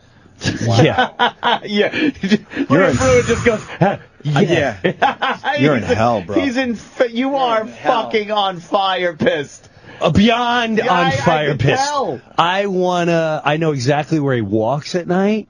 I know exactly who he's banging in town. Everyone knows who he's banging in town. Oh. Everyone knows everything about this jet. This is what made me feel better, though. I swear on my kids' lives, every human being I bump into goes, let me tell you something about that pizza guy. Everyone's got a story. So when someone does eventually do something to him, he's not going to know who. Because there's so many people. He's pissed off Mexicans. He's pissed off the community. He's pissed off every imaginable person in town he's had a run-in with. Yeah. And that made me go, all right, it's not just me. Yeah, it's not just you. I feel better. You know a mistake you made? Well, obviously, wrong place, wrong time, because you're pretty close proximity. Yes. But also getting involved in any way, shape, or form, with even helping. Yes. You're too nice of a guy. Correct. Is what you did. Correct. And now look how that pays you off. Look at how that pays me off. With a Fed coming to your door. Fed coming to the door. And to quote Scarface, look at you now, you stupid fuck. Right. So now we got another. Well, the cops called and they're like, listen, we already talked to the federal agent. I said, well, fuck that. I want him charged for false police report. He's not allowed to pick up mail, so he can't make This is what. Listen, the cops are all they're like, listen, man, this guy's out of his mind, and to prove that he doesn't know is a whole new, bag of rocks. We're dealing with a bag of rocks. So, all right. So now, about 2 weeks ago, I'm sitting in my house. This still continues? Holy. Oh, dude. 2 weeks. What's the duration of this whole thing from beginning to now been so End of far? August. From the end of August. From the end of August, okay. Actually, it was like the first week of September is when last week of August. We got 3 more months to go here. When it got really bad. All right. He moved in a couple years ago. Yeah, everything was great with this guy. Until he started telling me what I need to do. Right. Don't tell me what I need to do because you're banging everyone in town and your relationship's in the dumper. It's not my problem. Yeah. I'll help you. I'll even take care of your kids like better than you take care of them. Apparently. See, his kid came over yesterday like, my daddy bought me a private jet to go to Orlando. Like, you're kidding me, right? I said, oh, that's exciting. He's like, yeah, he's bringing my mama, and he say, he's going to steal me. Oh, that's nice talk. great. Your father's great. He taught me how to shoot gun. Oh, that's a good dad. It's a good Pizza Man's a good class citizen. Good class act, that guy, that pizza guy. So you smooth things over with the federal agents. Yeah, the federal agents, no problem. Okay. Car drives by my neighborhood, pulls in my neighbor's yard, pulls all the way in the backyard. I know it's not Pizza Man's. I know it's not any of his guys that work for him. I call up the wife. I say, you expecting someone today? Someone just pulled a neighbor. Who pulled my neighbor? Call the police. I said, it doesn't look like a menacing car. Why don't I go check? I'm on the phone with the wife. I go, stay on the phone with me. I walk back. No one's in the car. And she has a barn in her backyard, a little barn like a garage. And there's just the door's shut. No one's back there. That's a little odd. So I'm like, what? I go, let me give you the license plate, and then I'm going to call the police because I don't know where these people are. While I'm talking to her, the barn door opens. Two of his guys are there. One's about 6'4", the other one's about 2'5". And the big guy goes, hey, how you doing? I said, good, everything cool? He goes, yeah, I'm just feeding the animals. And he was. He had animals. He was feeding animals. At least what I saw, because he was hiding behind the door. So I said, all right. Oh, no. So I tell the wife, I go, he's feeding animals. They're feeding animals. It's very legit. She's like, those animals must be gone. He's back in court. He's feeding the animals. I walk away. I go to my house. I watch them drive away. As they drive away, I wave. I got no problem with them. 10 minutes later. Oh, no. Jim, can you tell me what happened about, it's the sergeant. Can you tell me what happened about 10 minutes ago? What do you mean? What happened? I don't know. What happened? He goes, well, I need your side of the story. What story? What are you talking about? What happened across the street? Oh! I'm thinking the wife called the police. Uh-huh. So, well, this car came in, and you pulled the backyard. I went there, no one's there, and I was on the phone with her the whole time, and they said they were feeding animals, and that was it. All right, that's all we need to hear. I hear him in the background going, I want him fucking charged for trespassing. He threatened my workers. He threatened my workers. He's a bitch. Threatened? He's up at the He wants you locked up so bad. He wants me locked up. Yeah. What a whacker. So he's at the police department. There's a police report. It says, it's really funny. In the police report, it says, even though we explained to Pizza Man over and over again, there's no trespassing, there was no harassment, no threats. He insisted that we arrest him, and me and the lawyer are going to do something. So as you do, he sends me a letter. I wish I brought the letter today. I forgot the letter on my counter. It looks like a third grader wrote this. It looks like a third grader wrote this. I start showing everyone in town, I'm like, you want to see something funny? Now, can I legally say the lawyer's name that sent it to me? I wouldn't say any names. Yeah, Okay. I would stay there. All I'm going to say is the lawyer is obviously a guy that he went to. He's like, can you, I'll give you 2 slices of pizza. You write this letter? And just say lawyer. Dear Jim Breuer, I am going to sue you. Yeah. Your neighbor's lawyer, Frank. Yeah. And I mumbled through that one. That was so funny. Yeah, and it's basically like, this is Rocco. My client, Pizza Man, my client, Pizza Man, needs you to stop harassing his employees, and you need to stay away from his children. I understand there's a court order that says you're not allowed anywhere near his children, and you know you are going to reap the consequences. So today, I'm like, you know what? Now I gotta call the lawyer. Yeah, now you gotta fucking. So now I call the guy, and so we just launched our missile, and it came today. Now I can legally read my letter, right? Yeah, just wouldn't say just don't say anything his name. No, I'm not gonna say. Say. So actually, now, Pizza Man. It says it on the. Bag of rocks. When we sent Pizza Man. Dude, I'm telling you, I showed this around town. I showed it to a lawyer, and the guy laughed, and he went, "This ain't a lawyer. This is a jackass." Yeah. And so when we found out, my lawyer goes, he's listed under a real estate guy. He goes, he's technically a lawyer. He is a lawyer, but he's like a meatball, this guy. So you would enjoy this because these guys handle him down like Oh, I certainly would. Yeah, so this guy's a beast. Yeah, he's a beast. You got a real guy, a real lawyer. Yeah, it's a beast of a lawyer. Even I wish I had the wording. Going against the guy that's a part-time lawyer. He is such a good lawyer. I give him a tomato sauce. When you have barn animals, honey, baby, it's hard to convince me that you're feeding them. I love that term for a good lawyer, too, a beast. Yeah. It's The beast. So here's where we're at in the battle royale. And you know what? At the end of the day, I wanted nothing to do with this. Right. And this jackass just keeps pulling me in. You got forced into this whole I got situation. forced in this nonsense. Yes. So, here, I'll read the letter. Ready? Here we go. Dear Mr. Jerkoff, we represent Jim Breuer and are responding to your letter, whatever the date. We're unclear of your intentions in sending the letter and do not fully comprehend the ambiguous threats contained therein.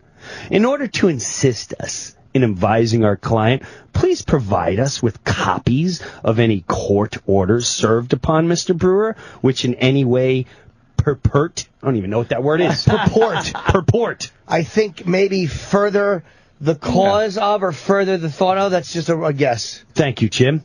I could be totally wrong. No, I Like think you're show. right. Purport. Show. Thank But if they show, Yes. that's Correct. Yeah. That purport to restrict his activities.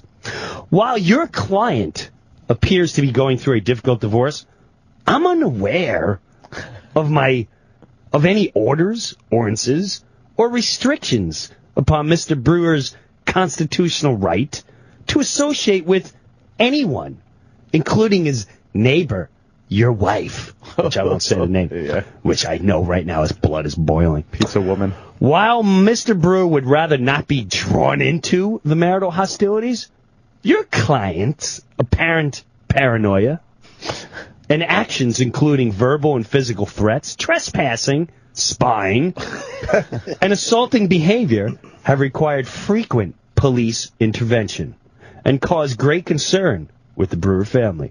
Unless the court orders cure my ignorance of any applicable fees, we see no choice but to retain local counsel in order to obtain injunctive relief against Mr. Pizza Man, continuing harassment and threats towards Mr. Breuer. What does injunctive relief mean? It's not good. It's basically, it Doesn't sound says, good, no. this is the streetwise. One more fucking letter with this if you fucking threaten my guy one more time, in the fucking oven you go. Okay. In the oven you go. In the oven. You hear me? One more phone call, one more. In the oven you go. So that was to his lawyer. That's his lawyer and to him. Good. Because the lawyer will understand, even if he's not a legit lawyer or He'll a good understand. lawyer, he'll understand the awful implications of that. yeah. It's going to try to And sell my you a mortgage. lawyer actually tried to, he's like, Jim, do you really want to pursue this? I went, yeah. Yeah. Yeah, at that Because point it doesn't now, end now here. Now you're pissed. Yeah. It doesn't end. It's not going to end here. It's going to be one day where I'm playing in the yard and his kid touches my grass, and I got to worry about this fucking wacko Right. Yeah, exactly. doing something stupid. No, I want him. Everything I could do. Full blown assault. Done. You have to set up a barrier You've had of enough. protection I've around had yourself. enough. But however, if you love to have his pizza, search him in town. I'm sure you would love it. Yeah. It's fantastic. Good pizza, huh? It's not New York pizza. It's not Giuseppe's pizza. It's not Roma's pizza. Uh-huh. It's not, let's see, Roma, New York pizza, Napoli. It's not Napoli. Not Giuseppe's. But if there's another pizza place somewhere around, which was, I believe, voted like Wow. Yeah, voted number one in the county by his best friend that he paid off. So yeah, that's the world I've been in. That's a great story. And while I'm doing that, I bring my dad to get some relief. Yeah. Who's 86. I bring him to I'm like, let me get my dad out. A little family time. I'm sitting there in 15 minutes. These guys come over to talk to my dad, and they're like, I say I got a World War II hat on, and blah, blah, we want to take you out, and da-da-da. And, where I've been here, blah, blah. And they're like, yeah, we want to take you to Atlantic City, get something good to eat. What do you like eating? Cunt. Oh, He said that. yeah, the lady behind. That is it. Wait, you got the That name? is it. Yeah. That is it. Somebody had it. Somebody Yeah, just a few popped people it had right. Somebody popped it right up on the board there. So feel free to go there and have great conversation with him to know that, and ask him, like, hey, how's it going with the Bills and your new private jet that you're burying your children with? Isn't that nice? Isn't he a nice class act citizen, this guy? Jesus, that is a great story, Dr. man. Steve, by the way, this guy knows everything. Injunctive relief, gaining satisfaction through legal means, i.e. by injunction, which is kind of what we assume. Thank you, Steve. So anyway, all that leads to I'm playing Albany. Oh. Gotta pay those lawyers now. This is the worst of the Opie and Anthony Show. Sirius XM. You're listening to the worst of Opie and Anthony. Sirius XM. We get an update on the Pizza Man because everyone's asking. Dude, let me tell you something about Pizza Man. You know a guy named Sam? I know a bunch of guys named Sam. He says he hangs. He's one of your neighbors. He's a neighbor? Yeah. Because he wants to talk about Pizza Man. I'll let him talk about Pizza Man. Let me hear about Pizza Man. But And you have a Pizza Man update? Yeah, sort of. Oh, Sam, what do you got, buddy? Hey, bro, it's your neighbor. We were the guys with the party trailer for your birthday. Oh, all right. Yeah. Party trailer. I had a block party. Yeah. And and I didn't do it 100% right, but I had an idea for the block party. And the block party was I wanted to take it over. I said I want to have a full-blown movie theater for the kids, which I had, where a truck is going to come for $300.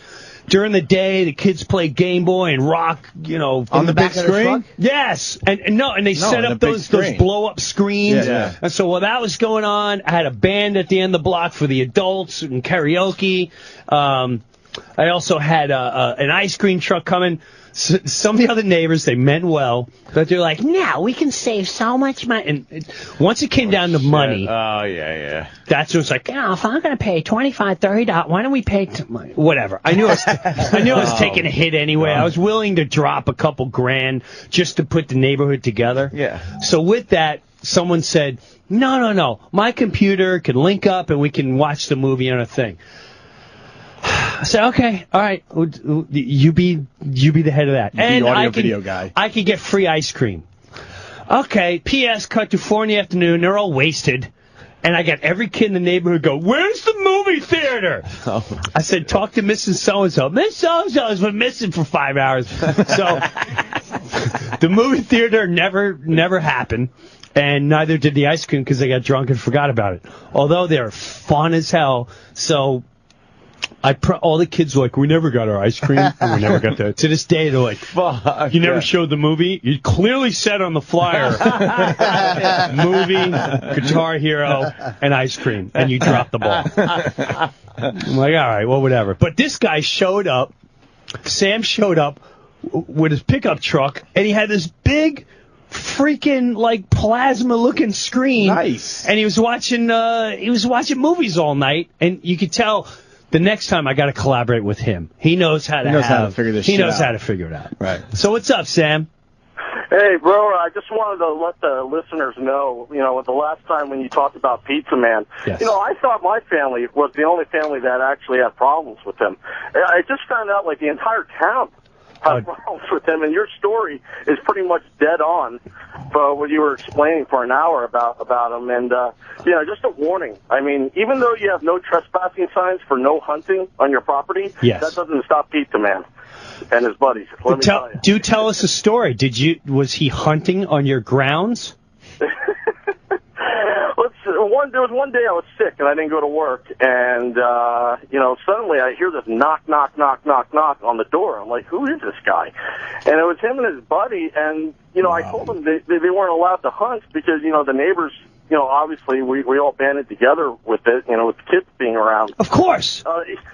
Children, neighborhood, 3-acre lots. You can't. No shooting animals. Lots of deer come running through, though. Non-stop, I've been there with the herd of deer. It's going to go further than 3 acres. Yeah. Yes. Go to Pennsylvania. It's a half hour away. Right. Yeah. Go to hunting parks. It's all over Jersey. But it is tempting when you see a whole herd of them. No, it's really not. It's really not. When it's then you And I told the Pussy Man, Pizza Man, Pizza Man is a pussy man, because anyone that wants to hunt a deer that's 10 feet away, you're a pussy. That takes away hunting. It's like hit him with a hammer. It's like tackling a 5-year-old. What's the thrill? I can get the kid. You're a fag. You're a fag. A real hunting is you got to go in the tree and wait for the sun. You don't kill it in the backyard. Yeah. Fag. Go hunt squirrels. All right, I'm venting. Go ahead. It's true, though. Yeah. Yeah, well, they were after this 12-point buck that was running around in the neighborhood, and the guy really, his friend, it was actually his friend that really wanted this buck. Yeah. And, and I could have sworn they had some firearms in the car. And I'm like, they did. What are these guys trying to do? They're trying to go after this one deer, that's been rolling around. For $50. For $50. That's a Pizza Man. Oh, I guess $65 for the horns. I said, you know what? You're partially retarded. He really is. So anyway, long story short, you're right. The whole town had a problem with Pizza Man. Pizza Man is that bad neighbor. Sam, we'll try to get something together this week. All right, Sam. And now, last time you were on the show, you talked about Pizza Man for an hour. We can't get into that again, obviously. But you go to YouTube. Let me tell you something. Yeah, the story is up on YouTube. I don't know how many people I have not seen it, but I could tell you my entire town has seen when I came up here and talked about Pizza Man. And this is where it started. It started with me going to a little convenience store, a little place called Krauser's. Oh, fuck yeah. Jersey. Very Jersey. Yes. Very Jersey. Yes, Jerry. I go into Krauser's, and there's a guy there, Nelson, who used to do something with the Pizza Man. I'm not quite sure what he would do. I think Pizza Man does everything cash and sneaking behind the doors. So Pizza Man, I walk in there, a cop. I hear from behind. So, what's going on with Pizza Man?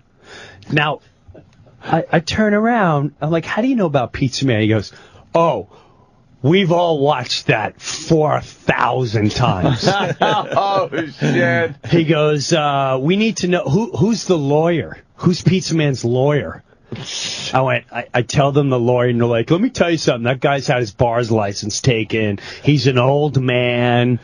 I feel bad for him because Pizza Man manipulated him, blah, blah, blah. And so they tell me a story that Pizza Man is, and I think I told it, was going to be tried for a dumb incident he made. He bullied his way into the town pool. Right. You told that. I told all that. So I'm not going to go into it. Pizza. 2 days later, I'm in the grocery store. Not one, but about 4 people come up to me. I'm down like the aisle, and this lady comes up. She goes, can I just tell you that about Pizza Man? I went, what, you know about Pizza Man? She goes, can I tell you? You know what my teenage daughters did last week? The whole weekend she had a slumber party, and I hear them laughing. And I thought they were watching like really bad R movies. I went downstairs. They were watching you telling the Pizza Man story on Opie and Anthony, and they did it until 4 in the morning. Just everyone in Mendham, Chester, everyone knows about the story of Pizza Man. You find the clip, Erock, for the people at home? We got a bunch of new listeners the last month or so. It's in 4 parts because it was so long. It's in 4 parts. It's over an hour, yeah. It's almost at 30,000 views from... Well, I can tell you 25 of them are in my town. It's not bad for an audio clip on YouTube. And what, just Jim Breuer Pizza Man? Yeah. Pizza Man or Pizza Guy. It's labeled both. With Jim Breuer, though, right? Okay. And so he now... So what happened after... We left it off where lawyers, blah, blah, he sent some cheesy lawyer. I think we left off where he sent the letter, and then I sent the letter. He sent another letter.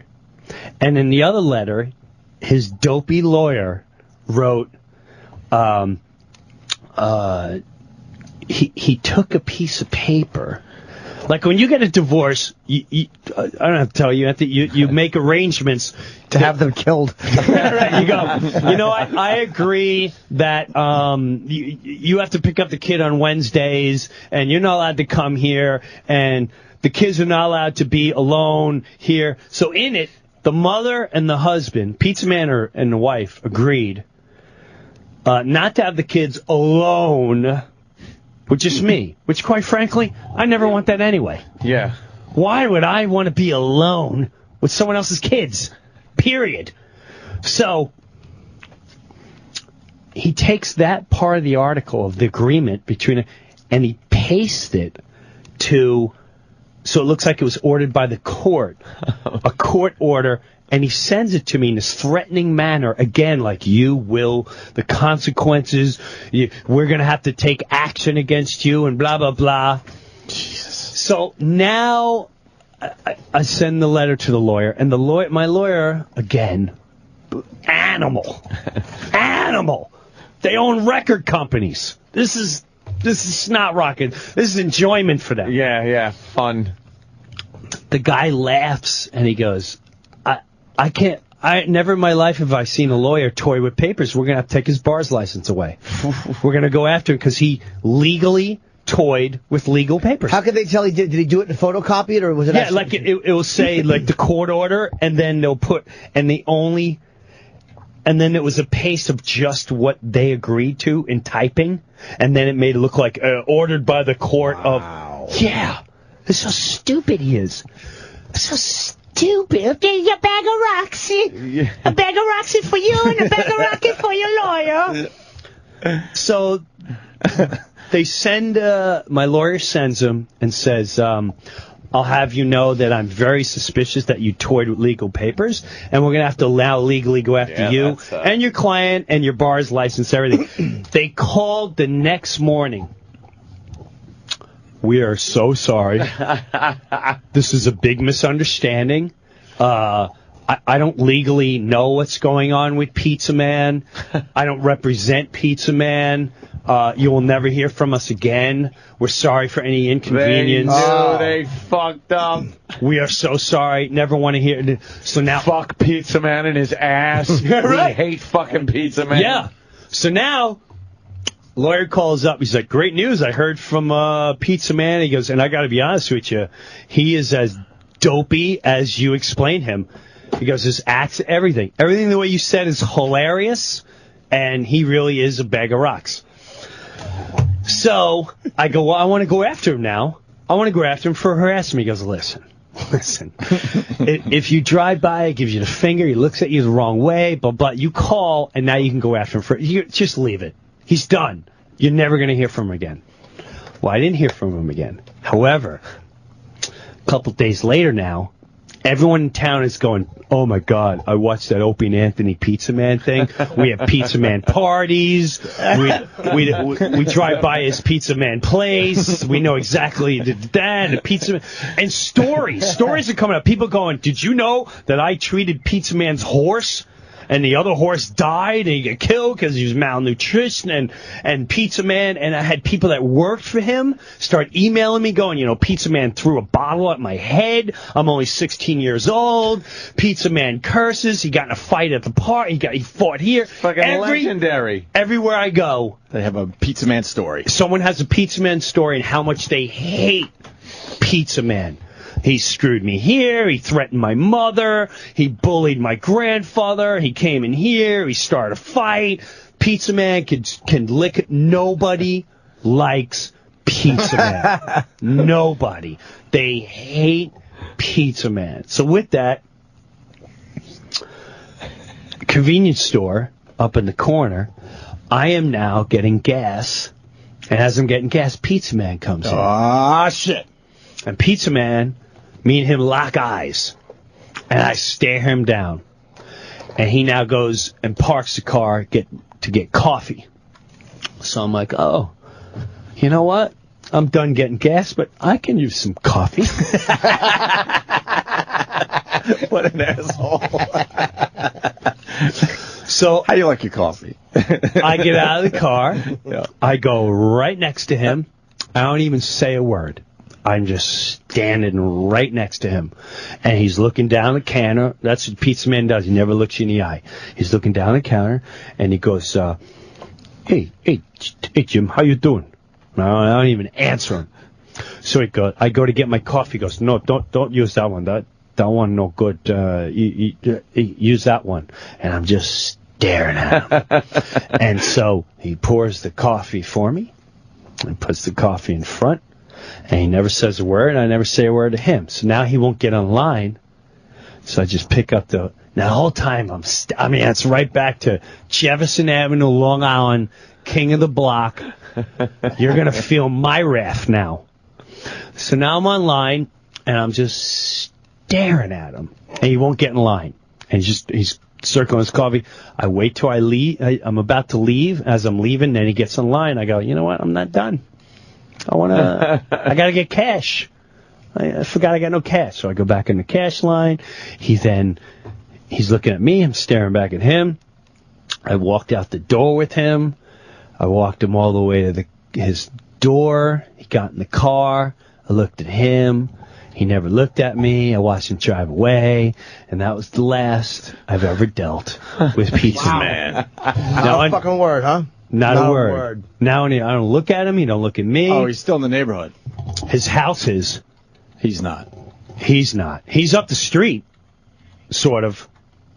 His establishment still works. His establishment. And from what I heard from rumors, I can't officially say, but he hasn't taken care of financial needs to his family. Ah. Yeah. Little deadbeat action going on. Correct. I didn't say it, Anthony. I believe you just did. Of course. And the courts are now after him. And now he went to court supposedly and said, I'm losing money because of the Opie and Anthony Jim Breuer Pizza Man. Oh, yeah, great. Yeah, sure you are. Great. I think you were losing money long before. This is how dopey he is. He put in the article that he was retiring his pizza place. He's retiring so he can make his $3 million and walk. And then he didn't retire. And so, long story short, I can't wait till Pizza Man is long gone. I never want to see him again. I kind of feel bad for him, but I don't. It's heading that way? He's going to have to leave the neighborhood for good? He doesn't go anywhere, and nobody likes him. It's sick. It's deranged. Nothing worse than when you start feeling sorry for someone you hate so much. I feel bad for him. And just watch them fuck shit up so bad for themselves, and that you're like, I kind of feel bad, but I don't want to because I hate them. Yes, and to be honest with you, Ant, the minute the blessing was coming on here and talking about it, because the minute I left, people came out of the fire department, police department, people in ShopRite, people at the bagel store, people at the other pizza places, people from soccer teams. He had a fight on a soccer field. People from the pool, the entire town. If you go to have dinner, the waiters, the church. You go to church and they're like, I believe in Jesus, but Jesus would hate this son of a bitch. Everybody had a story of how they cannot stomach this individual. And the minute I started hearing how, even the place where I go get gas, they go, let me tell you, this bastard did. I mean, this asshole did. My feelings are kind to him compared to what the entire town feels about this man. And they don't even know he's deadbeat. Yeah. They don't even know that he's deadbeat. And he was driving around a white Mercedes while he's not paying his children anything. So it's like he's... Wow. But anyway, like I said, it's off. I don't care anymore. Yeah.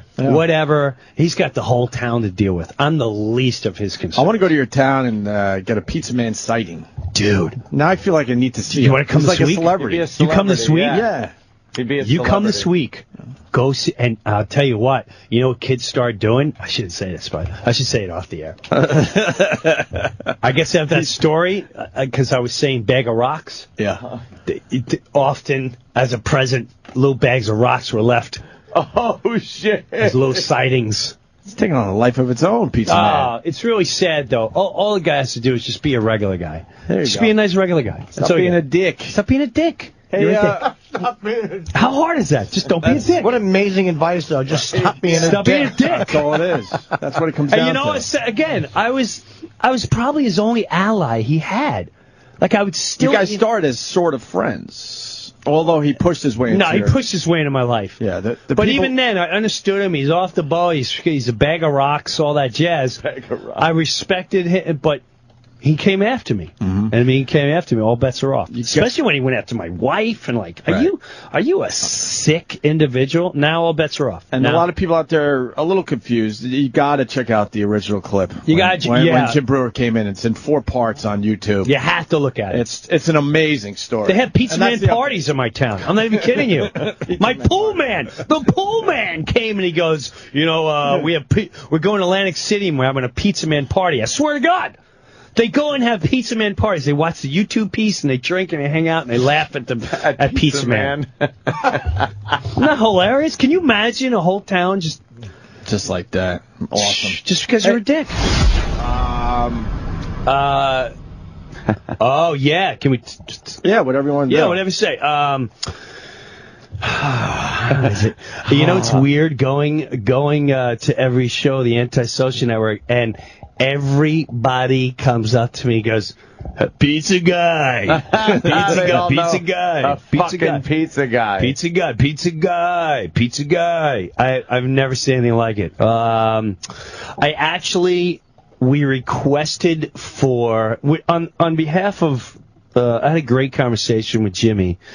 And because I don't want to give him any more fuel, but he's a little off. He's a little off, and I actually asked the listeners if they can take down the YouTube piece just to cool his because we had a run-in. We had a couple run-ins, and I don't like the tone of the run-ins. Really? I'm not worried. For me, I don't like how my family was approached when I wasn't around. Oh. And I don't want to give him too much credit, but both sides have made their point. Both sides have made their point. You've made your point. He's made his point. Right. It is what it is. Right. It's like Jim said what he had to say. The other guy said what he had to say. You move on. Right. That's all. And it's over, and like to move along. I'd like to move along. Well, you don't have to torture. It's like when it's over, you made your point. It's almost like you don't have to torture a guy with it. You made your point, and then you go forward, and that's the end of it. He goes forward with his thing. You go forward with your thing. Right. It's good. And I thought we were all moving along, but there was a bizarre little incident. And it alarmed me a little. And then when I had a run-in, I see that a lot of his fuel is from the YouTube piece. So I'm like, you know what? He don't need that in his life. It's just like Jimmy said. We came to a fight. I came to swing hard. I swang hard. And that's it. I'll take my robe off. And I'll let it be. I'll reflect back in the day. Remember that fight you had? Yeah, I remember that. Good time. That was a good time. Good fight. Good fight.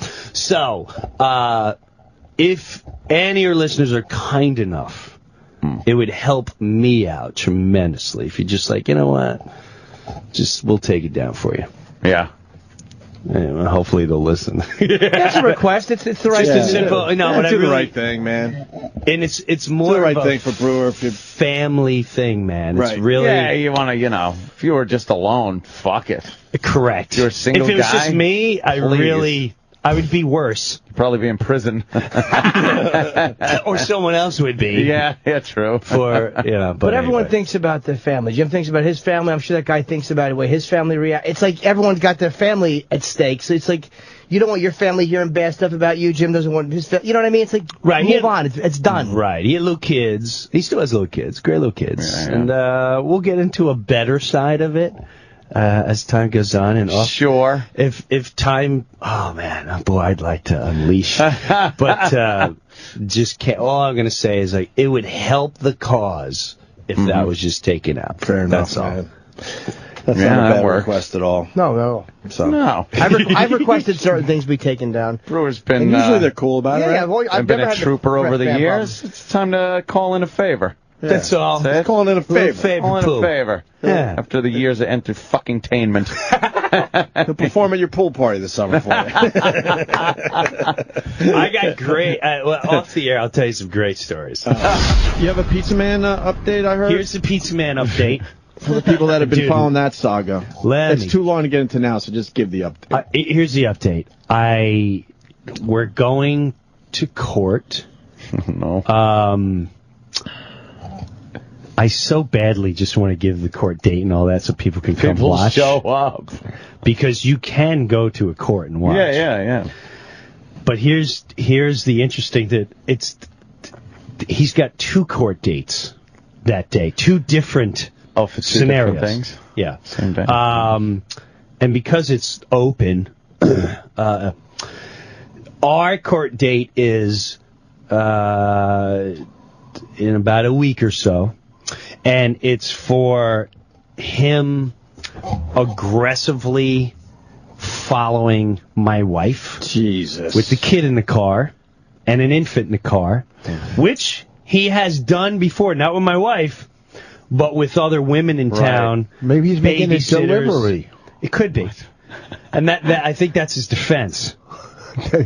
I delivery for. So 15 minutes or less, right? So at the end of the day, that will be, will be done. And what was really amazing was my wife wanted nothing to do with it. And she went, I don't want to give him an ounce of energy and to think that he scared me. And of course, this is your wife and your kid. So the thoughts through me were not very pleasant. Yeah. So no shit, man. I actually found, I'm in a good place. I literally said, if I come across him, I will talk to him like a man, try to hash things out. Well, I literally saw him. Oh, no. Pulled up alongside of him, and as God is my freaking witness on my kids' lives, this is how it ended. It ended by me going, what did you think, at this tone, what did you think was going to happen following my wife? And he goes, takes a drag of his cigarette, and he goes, your wife, she go say, but she a liar. And you gonna have to prove I was in the car. I don't even drive a car that day. I said, listen. Like a 14-year-old boy stomping his feet. Yeah. You will never get in there and do it. I said, I've caught you in lies before. People catch you in lies all the time. My kid was in the car, and then he looked at me and said, was she a liar too? Oh, and that's shit. So that's when I just went, and he stuck his hand out to shake my hand. Oh, my God. Shit. And I said, you're shit to me. You're a faggot. He went, faggot? Faggot? I said, yeah, faggot. Yeah, you're a faggot. And he started pulling the car away, and I said, you live at home with mommy? You go on her boobie and go back down. And so that's how it ended. But he means nothing to me anymore. He really doesn't. I realize it's not even just me. It's everywhere. These guys got to go into court with him. These people go into court with him. He's in court. He's trying to get his guns back that the cops confiscated. So it's an ongoing thing. He's in the next town now, doing what he does there, and good riddance to him. God bless him. I wish him nothing but great things. But how's the pizza? From what I heard, was it good? You'd have to ask the customers. How many people do you have to get in the courtroom to hit bonus? It would be kind of cool if people were there, and I'm sure some may show up, because all you have to do is look up. It's not going to be hard to figure out where we're from. And the other case is, from what I heard, well, it's open. The other case is the police caught him fake police reporting, where he called the police, said he don't know where his wife is, and he fears his children are missing after he just hung up with her. And so they went to the cops went looking all over.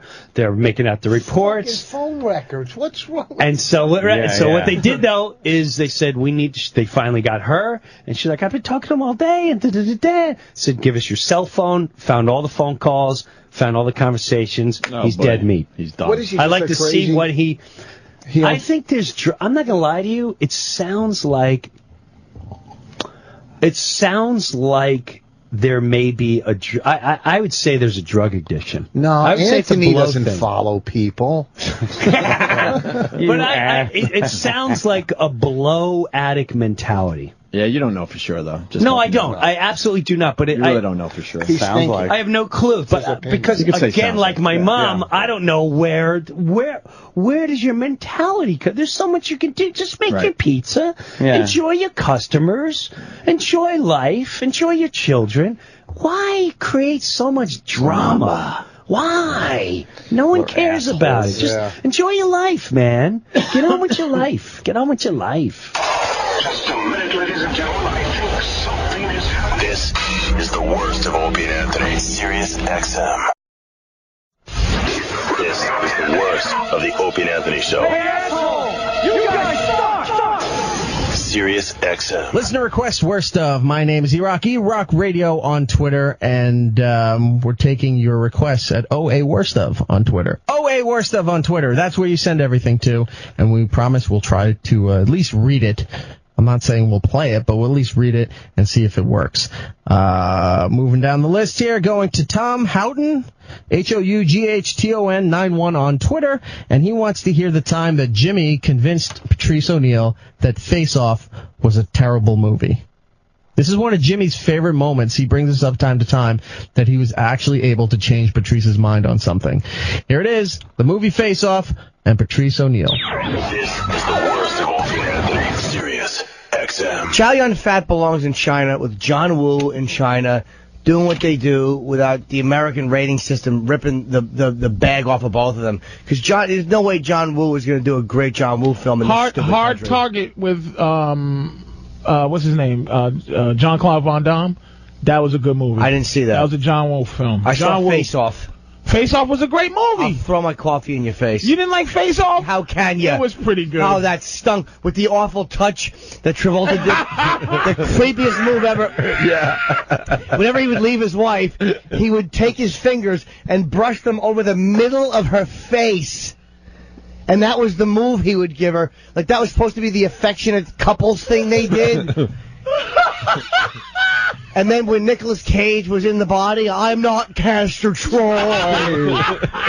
Who, by the way, this could be very dangerous for me to say, who, by the way, could be in the top all-time worst actor? Nicolas Cage? He is a bum. Oh, he's a bum. He was good in Valley Girl with Deborah Foreman. Or Arizona.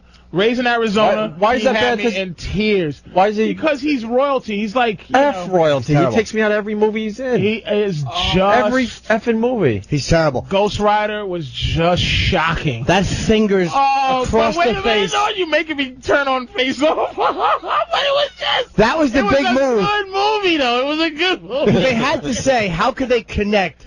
How could they make Travolta have such a bond with his wife that she would have the moment where she knew it was him with a new face? And that irritating thing he did every picture any girlfriend you're dating. Picture if your move was to go goodbye and then take your fingers and brush them over the center of her face. She would hate that. Movie stunk. Bunch of doves. It was horrendous. I gotta go see the movie. I gotta see it again. It was terrible. I know we gotta take a break. Their lack of hair, but give us a minute here. I think that movie did stink. I'm sorry, Norton. Holy moly. That dumb. It's dumb. Oh, his little brush across his face. Troy. Castor Troy. Oh, it was horrendous. That awful name. Oh, they're going around the column looking at each other. Oh, boo. Boo. That was terrible. Patrice is killing me. You're killing me. Those awful dubs. Oh, just so John Woo-ish. Oh, I forgot I take it back. It stunk. That movie stunk. I forgot about the dumb. With that dumb.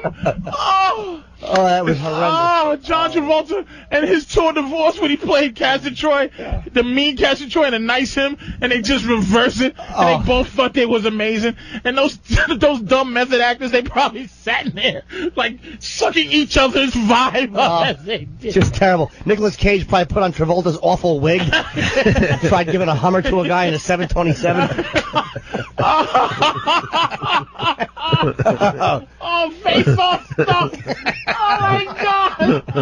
Face Off stuff. Oh, that's stupid. Castor destroy that dumb hand. That's how I found out. Did you ever see Face Off? Of course. Oh, my God. See if you can get a clip of that for when we come back. Yeah. That stupid, annoying finger brush that you're smelling in the fingers state-of-the-art prison with the magnetic boots. Terrible. We got to step aside for a second. And Danny, what else you got? You got terrible Nicolas Cage acting? Yeah, there's a clip from The Wicker Man that wow made me laugh really hard the first time I heard it. All right, so F Nicolas Cage and his stupid royalty. Or how about in Tin Man or whatever? What was it called where he plays the guy who he added Tourette's to try to give his character depth, and it had no bearing on the film whatsoever. Matchbook Man or Matchstick Man. Right, yeah. He tries to add Tourette's to people like, wow, this guy really goes another level. He should be shot. Wow, he's got some range. Oh, you changed my mind. Face Off, it stinks. You see a lot of dumb movies, Patrice. I'm so sorry, dude. I like Face Off. So Norton just made it stink. It just stinks now. It took him 2 minutes. Oh, my God. We'll continue. Also, speaking of bad actors, Joaquin Phoenix. A little story about what he's doing now. Well, hopefully have his lip operated on. Stacy Keith Face, we don't need you. He's remaking what was that? Twinkle Twinkle Killer Kane. Tell Mike Hammerface to shut up and retire, you bum.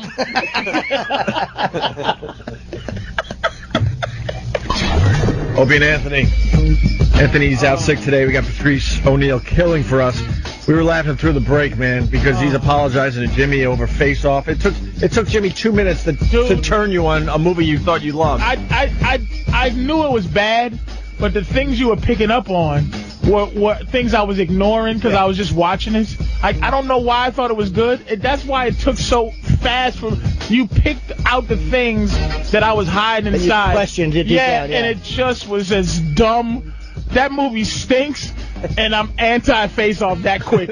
People are like, wow, what a hell of a heel turn you made with Face Off today. It just I like logic. He just broke it down. I couldn't even break down why it's good. That's why immediately he wins. He broke down why it stunk, and I agree. What do you say? It starts with the name of the movie? The name of the movie's Face Off, and it's about faces coming off.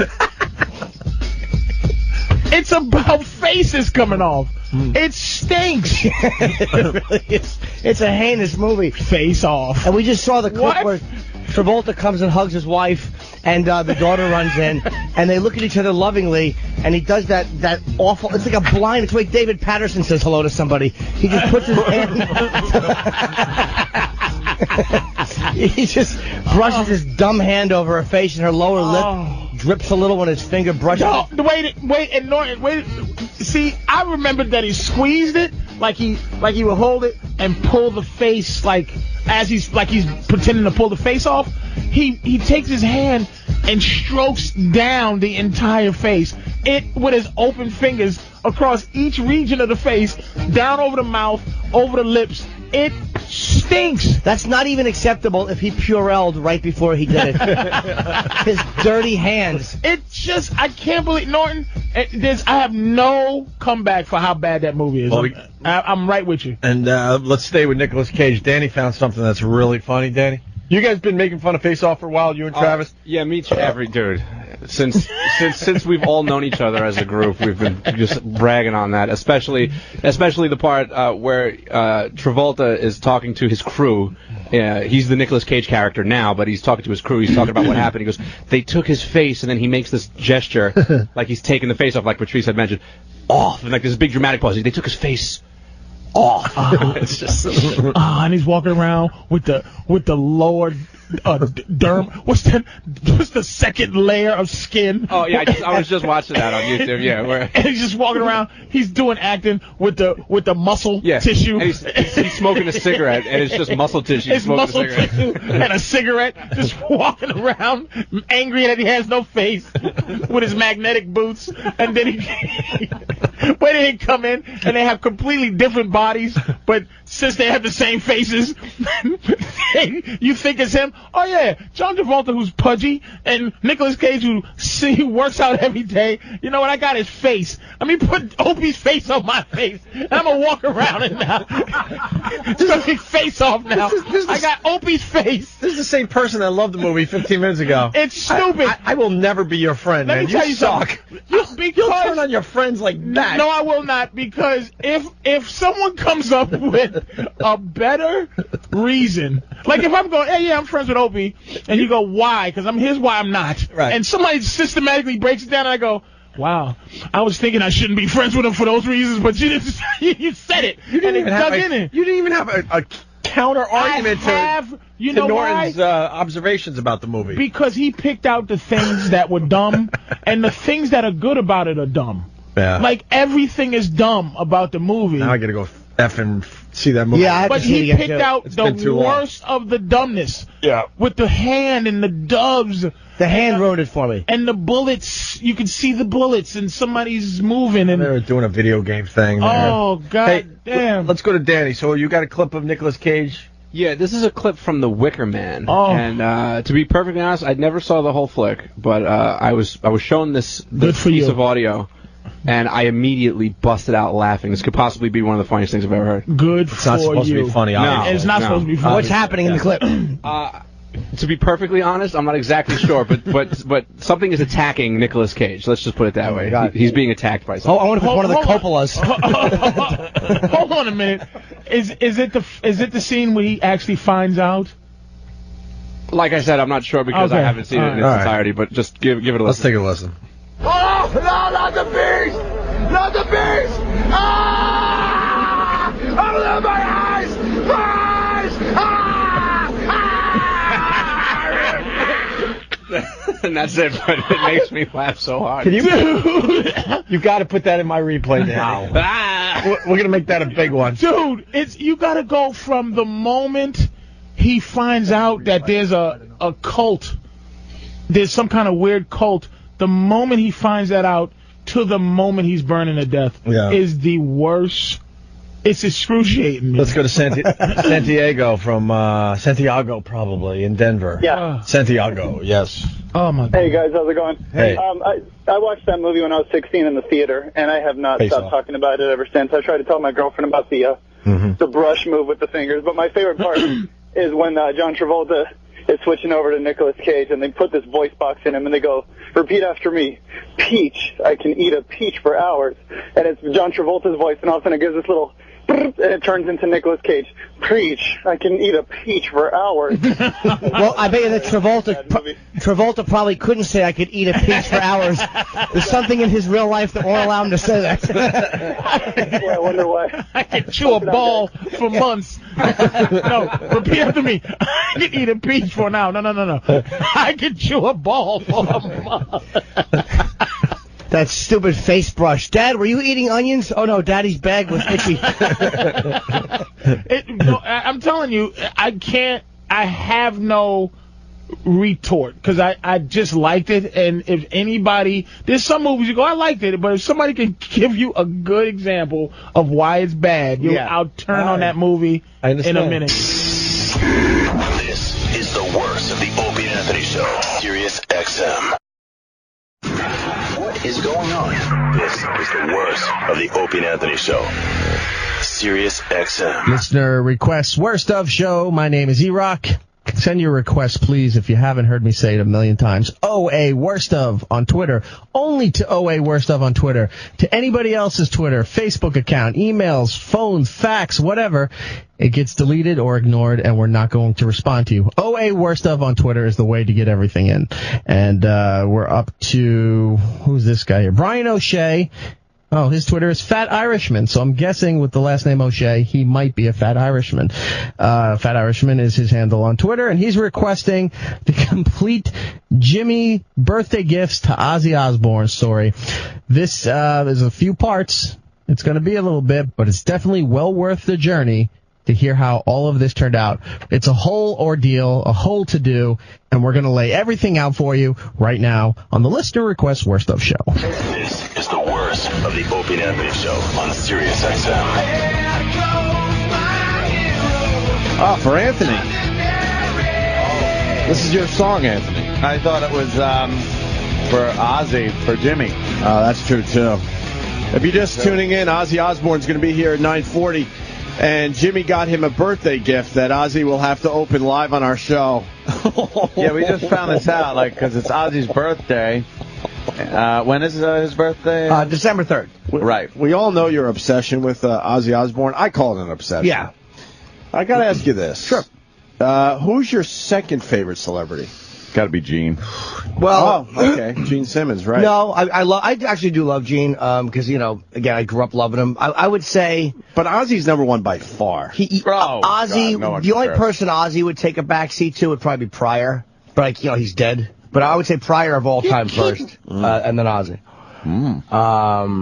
Yeah, because Pryor kind of dictated where my life went. It was a little bit different. But right now, hard to say, man. I love a lot of people on, I love De Niro. I mean, as much as I've teased him about his dumb public speech, I love the guy. Fuck, hard to say, bro. I know. Hard That's to why say. I'm saying, because Ozzy's number one by far. And now we got the douche chills of watching him open up a birthday gift from you. There is a part of me that was tempted to back out and not do it, because I bought, like I said, I went to one place and I got a birthday, something I thought he would like, which was kind of simple. Right. But then I just got two, because I'm like, they didn't have really good ones there. But then I went to another place and they had what I wanted. But this is an item that's not really good to be returned. So I was kind of the other two I had gotten. Is it bad that I want this to fail miserably? It probably will. I'm just asking. Poor little fella. It probably will fail. It can't really fail, though, because my girlfriend told me I should get a gift bag. And I'm like, maybe I should get a gift bag. Yeah. Did you obsess about this then, after she said that? No, but the bag, she knows I'm so full of shit, because I had the bags. I'm like, you know what? Where are these presents? They're in the office. We're going to bring them in now. And they're wrapped? Yeah, but they wrap them at the store. But I'm like, why not? I have photos of them, though. I don't want to know what it is. Oh, you don't? Did you tell Anthony? Yes, I did. I showed him pictures. Yeah. And? I know. I got my opinions. I'll keep them to myself. You think they're terrible? No. I don't think they're terrible. At all. I don't. What is your opinion then? It's hard for me to say without, blowing up the spot. Okay. Yeah. Is there problems? Potential problems? Potential problems. I'll just say potential Would it be problems. him having it already? Could be. I thought of that. Either him having it or him having something so much better. Well, that is clearly like it. But imagine like that, but I thought, you know what? I thought of that too. There's certain, thank you. So, see, obviously you know what they are. Well, not necessarily. They're extremely heavy. Hand it to Anthony. Heavy? Let Anthony see how much. Wait. He's not gonna carry this No, out of Ozzy here. won't. Tony Dennis will, his assistant. his assistant. Yeah, let Opie feel how heavy they are. You got Ozzy heavy gifts. Oh my God. Oh shit. He's gonna hate him. I'm just wondering if, that could be awkward. Why? Just if, he already has. Well, I thought of that. That's why I got two. Oh. But then when I got two and went to the other place, they had better ones. Had I gotten to this other place first, I would have got him just one thing. Will you be okay if he shows that he doesn't give a crap about your gifts? No. Yeah, of course. Okay. Dude, I don't expect him to go ballistic. It's more, and then I told my girlfriend, you know what, I was going to bring two back, but then I'm like, I don't know if you can return books. And she goes, oh, shut up. He just wanted to give him more presents. Oh. I was waiting. I knew someone would step on the landmine at some point. That's perfect. I was just waiting with all this tiptoeing going on that somebody was going to say. I'm so stupid. I'm glad it was you, though. Yeah. Yeah. But how could the books be better? Well, I might as well say it. I mean, now you can hopefully just say Ozzy's not listening. Wait, we're going to say it? I literally did not mean to say that. I was saying, kind of going through my process of why I didn't bring him back. Hey, they're books. Should we say what kind of books? Let's just say they're books about a certain personality that apparently Ozzy likes, that I'm just thinking, wow, Ozzy might have these, but not only have them, might actually have them signed. Well, we know two of them. Like, yeah. All right, so you gotta so tell it's us. like, so it could be like, What are the books? Well, I said, here's the thing. What would I like? When I've gotten stuff from fans, I've gotten some weird gifts from fans. But the stuff they give me on AIDS. Sabbath, no, AIDS, that was a gift I gave back. There you go. The gift that keeps on giving, Exactly. certainly is. Think of me every time you tighten up that belt loop, Sonny. Missy, I mean. Or Very good question. George Brooks from Atlanta writes, would Jimmy report Ozzy if Ozzy raped him? It's a very good question. That's a great question. The tree's going into Rockefeller Center? No, it's being lit up tonight. Oh, really? Yeah. Then why are they showing old footage? They're lighting the tree tonight? Yeah. All right, go ahead. So, sorry. I'm finishing my eggs. Delicious. So stuff that I've liked that I've gotten has been Sabbath-oriented stuff or Ozzy-oriented stuff. That's kind of cool. Yeah. So I'm like, what would Ozzy like? I just want to give him one little thing. And I'm like, something on the Beatles, because he's a Beatles fan. Can't get into music, because he owns the fucking music, and he's met McCartney and Ringo. He can't, again. So they have I'm like a great photo book. In the, that's what I would like if I was him. Somebody to give me something that is of the guy I like. Yeah. So I went to Barnes & Noble. They didn't have much, because they're going out of business, the one by our place. So I went and got, hold on, let me finish my eggs, because I didn't realize I was going to have to talk. It's a coffee table book, Jerry. Now we're going to lose our bookstores, too? That is so weird. I know, it's all Kindle and stuff. Unbelievable. But I just don't like going through a They're like bookstore. Blockbuster. It's going to be I know, like Blockbuster. it's a Blockbuster situation all over again. Everything we have is going to be delivered digitally to us. Oh, the magic of the future. So they had a couple of books at Barnes & Noble that were nice, like, but nothing great. And I wanted to get a more, it's not like a little reader. I wanted to get like a photo book, something that you fucking just peruse and, easy. And there's 2 Lennon books that were kind of cool, and not that expensive. One is really nice, but I'm like, he might have that one, so I got him. I couldn't decide between the two, so I got him. Yeah. But then I'm like, you know what? I wanted to get one really nice Beatles one. Fuck. So I went to Borders, and they had what I wanted, like a big fucking wrapped up hard edition called the Beatles Anthology. Yeah. And I got him that, but then I saw this little one that was like a little, the Beatles 365. I'm like, he might like that too. So I just got him that. Aww. And I'm like, and then my girlfriend, I'm like, I was going to bring 2 back, but I decided not to. And I'm like, I figured it'd be funny for the radio. And she goes, no, you're not. She goes, you just know how psychotic it looks, so you have to make it funny for the radio. But now I'm like, I don't know if I'm going to give them to him. I'm debating. Why? No, you have to. Because it is. No, you have to, Jimmy. I don't want to freak him out and have him think I'm a kook. It was like, Too late. Yeah. You have to. All right, I will. Aw. Wouldn't that be great if we got him Vladimir Lenin books and didn't even know it? See? Because I like John, but it's Vladimir. Yeah. But I didn't sign them. I didn't. Probably collects rare Beatles photographs. Yeah, he probably has Beatles stuff. Going with what Ant was saying, he probably has. Imagine if he's got like just Lennon, McCartney signatures. He probably has the gun that killed Lennon at this point. Dude, I'm sure he has a lot of Beatles stuff. He may have these already, but it's like... Is that true? What? Danny's giving us a little info on your gift. Don't rain on Jimmy. Oh, parade. no, is it really? It's a big day for the Jimmy. anthology book is 7 years old. Don't do this to Okay, Jimmy. then I won't give him that one. No, you have to. No. Wait, You have to. Is it the black cover or the white cover? It's a white cover. Oh, then that's 10 years old. Oh, wait, hold on. No. Hold on a second, I'll tell you. Oh, no, this is... You have to give this time. You have to do this. Jimmy, you have Hold to. on, I'll show you.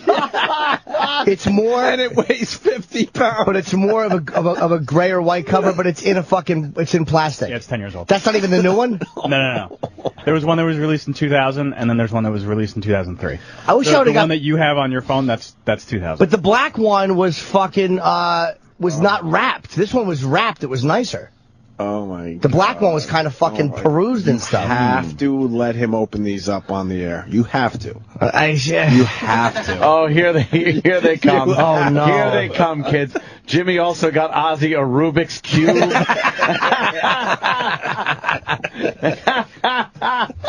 But no, if he has the anthology one, I could probably bring that back because that's wrapped. So I might be able to take that back. No. No, You have to give let him the him anthology.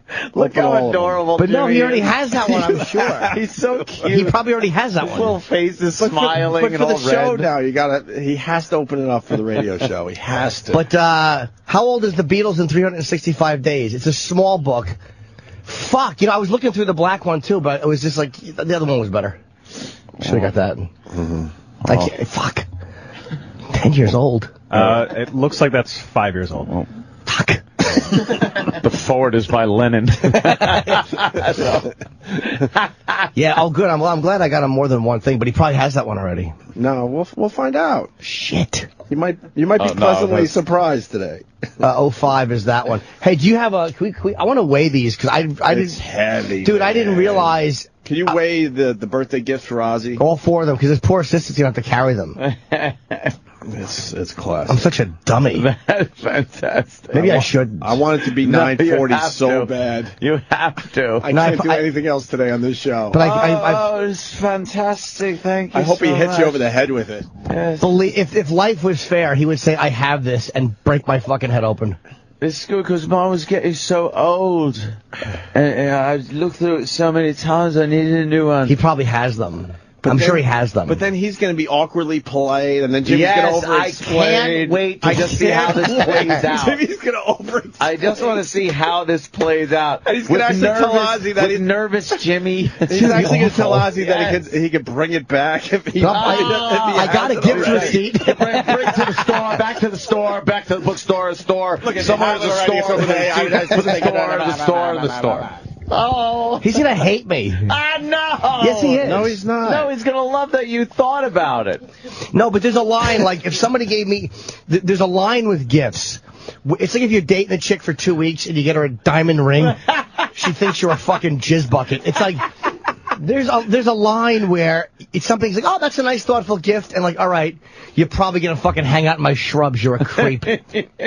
Well, I can't wait to see how this plays out. I don't know. I'm almost ready to back out. No, you can't. Oh, At you this point, so you can't. I gotta see this. Fuck, Kenny, I should have got the black one. Fuck. He's gonna I've never said that love before. this. Once you get Kenny can run out and get the black one before the. No, I can't, because that one I don't know if I'll be able to bring We'll allow back. you to do that, but So you have to at this point allow Ozzy to open up his gifts. Okay, but I'll tell him he doesn't have to. Tony, if he has one You already. can say whatever you want, but he's got to open them up. But if he has one already, he's like, I got these two. I wouldn't be Oh offended. my Of course god, not. I can't wait. I can't wait. my I live God. for days like today.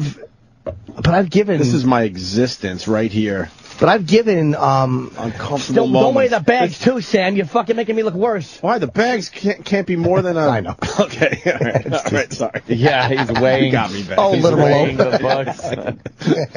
I'm gonna guess at least 20 pounds. No, I don't think it's that heavy. I don't know, man. That was pretty heavy. Yeah, an anthology is a fucking book and a half. How heavy is Ozzy's Maybe that's a new birthday edition, gifts? Oh, could be maybe updated. Did they do a new edition? No, probably not. How heavy? Here's the official weigh-in of official weigh-in. Ozzy's birthday gifts.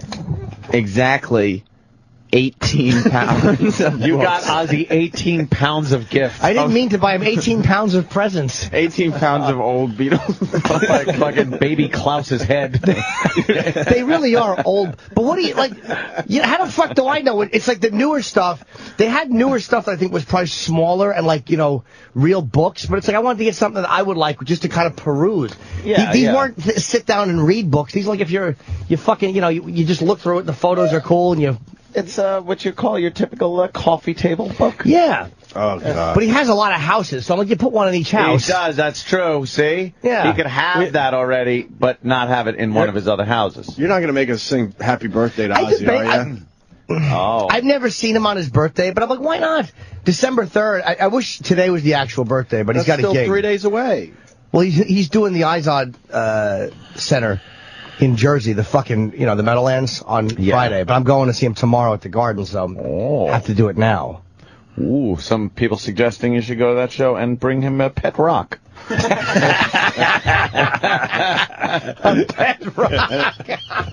my God. Oh, the listeners are gonna murder me. Believe me. They're already killing This you. was not gonna be a good day.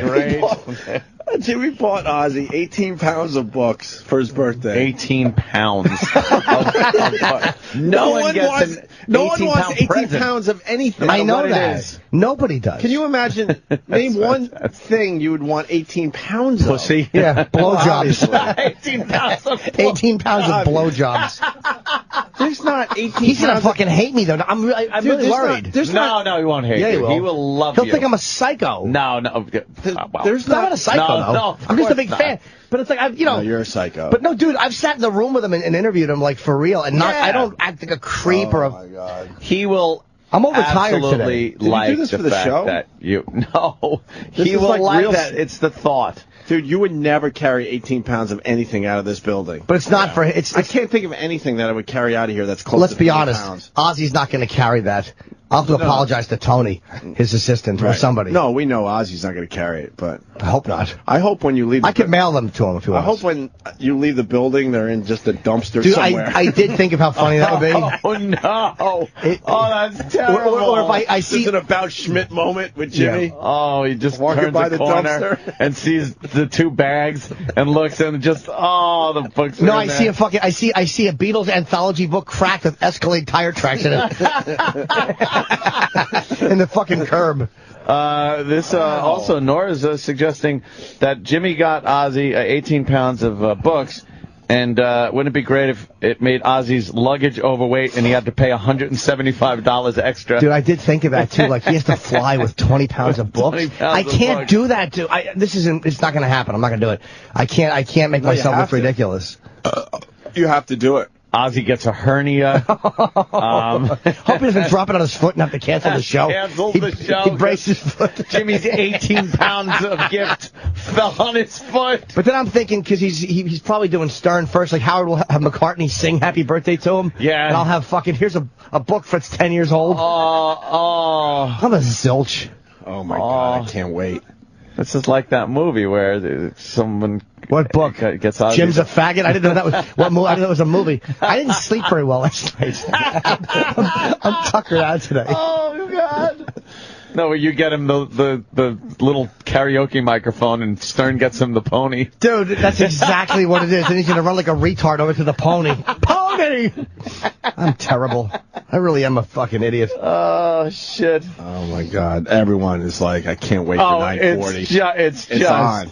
You can't back out now. You just can't. No, you have to give Ozzy. You these. have to give him his You have birthday to. gifts that weigh 18 pounds. Yeah. They really are heavy birthday gifts. I didn't mean very heavy. I didn't Very mean heavy. to do that. I would have just bought one, but I didn't realize it was that old. Why would they wrap the fucking old one and not the new one? Those border cunts. Panicking. I don't get it. We can't even do a show now. Why don't you wrap the new ones? Right. Who wants the old hat wrapped up? I guess because no one was buying them. They probably shrink wrapped them in the back. Everybody has them. Oh, my fucking... I am utterly devoid of worth. Oh God. He's gonna hate those. He'll never do an interview with me again. I guarantee. No, relax. He's gonna love it. No, he's gonna think I'm an asshole. Jimmy. No. You relax. And he'll be right, because I think I'm one. Breathe, brother. Oh, Breathe. God, it's gonna be this is fine. great. It's gonna be fine. It's gonna be, I can't wait for this. Yeah, I know. It's gonna be awful. And I swear to God, my girlfriend's like, get him a birthday bag. I almost got him a birthday bag last night, but a part of me is like, you can't get Ozzy a birthday bag, you queer. What do you mean? What's a birthday bag? Something to carry them in. Oh, just like a colorful little bag to put it in. Look, I didn't say it to be a colorful little bag. Maybe a pointed hat. No. I'm not that Bags are delusional. colorful then. They have balloons on them and Yeah, candles. but I did think of balloons too. Mylar balloons. You were what? Happy That birthday. would be funny if we had them borrow. You were thinking of birthday balloons? No, not real. Seriously. Okay. No. I don't know what's real anymore. Dude, believe me. This is fucked up right here. Can I say Coke Logic that I have a photo for Ozzy to sign today of me and him that I did on my last interview. It will turn out, I'm sure. And Coke Logic photoshopped the security guy out of the back. That motherfucker is good. Thank you Wow. to Coke Logic. That What a is good. great job he did. Well, why can't someone fucking Photoshop my ex out of my Clinton picture so I can display it in my house? Do you have it on digital, Ope, or no? Huh? Yeah. You got digital? Yes. Easy job. Coke Logic could probably do that. Someone did a lame-ass job with it where Clinton's left arm looks like it's dead. No, easy job. Because they had to readjust the arm. I'm like, no, man. I want this in my house, but I don't want my ex in this What stupid you'll have photo. to do is just probably chop I along got a picture Clinton. with the president, and I can't fucking display On it. digital, you'll have to probably put it... Who do I send it to? I would say Coke Logic. Send the big file to him. But again, you may just have to chop it. Like my Edward Norton photo. I tried all that shit. I just It chopped looks it the awkward. shoulder. It's going to look awkward. But then you make it narrow. You chop it on the fucking side of you, so there's nothing on your outside. Right. And it's literally a narrow photo. It looks like it was taken through a door. That's all you can do. Matte frame it. Yeah, dude, you're chopping so an it's X not right out. up against the edge of the frame. That's all you can do. Oh, look My right. girl said just put a smiley face over her face. That's another. That's another. You should have it blown up though, dude. It's a fucking picture with Clinton. Yeah, dude, you crazy. Come on, man. Oh my God, that would be funny. You hand Ozzy the books, and he just doesn't even look at them. He just signs them and hands them back to you. Dude, that's great. I was gonna sign the inside of the book. Thank God I didn't, because my girlfriend goes, "You don't sign the book. It's not yours." She was so annoyed at me, and I'm like, "Nah, but a little thing." She goes, "No, it's a gift. You don't make it about you forever." Oh, and I'm like, "Oh, you're right." Wow, she really talks sense to you. She really knows how what a creep I am. She's like, "You sign your own books. What do you'd be on his coffee table? You don't inscribe it." So I'm saying, return the books, dummy. Oh, that's good love. Return the books, dummy, and get Ozzy a coffee mug. I can't Oh, jeez. Look, he's panicking. Oh, he's off mic. He's now just he's off babbling to mic, himself. talking and going through the bags. He's just, I don't know. He's turning into Rupert Pupkin. No, I just got the. This is good. Now, Jerry. It's my pride and joy. birthday gifts, Jerry. It's my pride and joy, Jerry. You keep it. You keep it. It'll work for you. I can't humiliate myself. I just can't do it. No. Dude, it's really warm in here. No, your little It literally is warm in are here. all rosy red. You look like Pat from Munaki. Oh, I feel like him. Jimmy, you have to go through with this. You'll talk your way out of it. It'll be great. You have to now. Even if you completely explain it to Ozzy. I will. I He have will. to. He'll have to. He's like, what are you kidding? You think I'm gonna Just 18 pounds of gifts. Have a great tour. This has the potential to be one of the greatest things ever done on our show. Here's what It it's has going to be. that potential. It's going to be a monumental dud. It's going to be a DUD with 3 capital letters. And he'll be polite and he'll go, "Oh, thank you.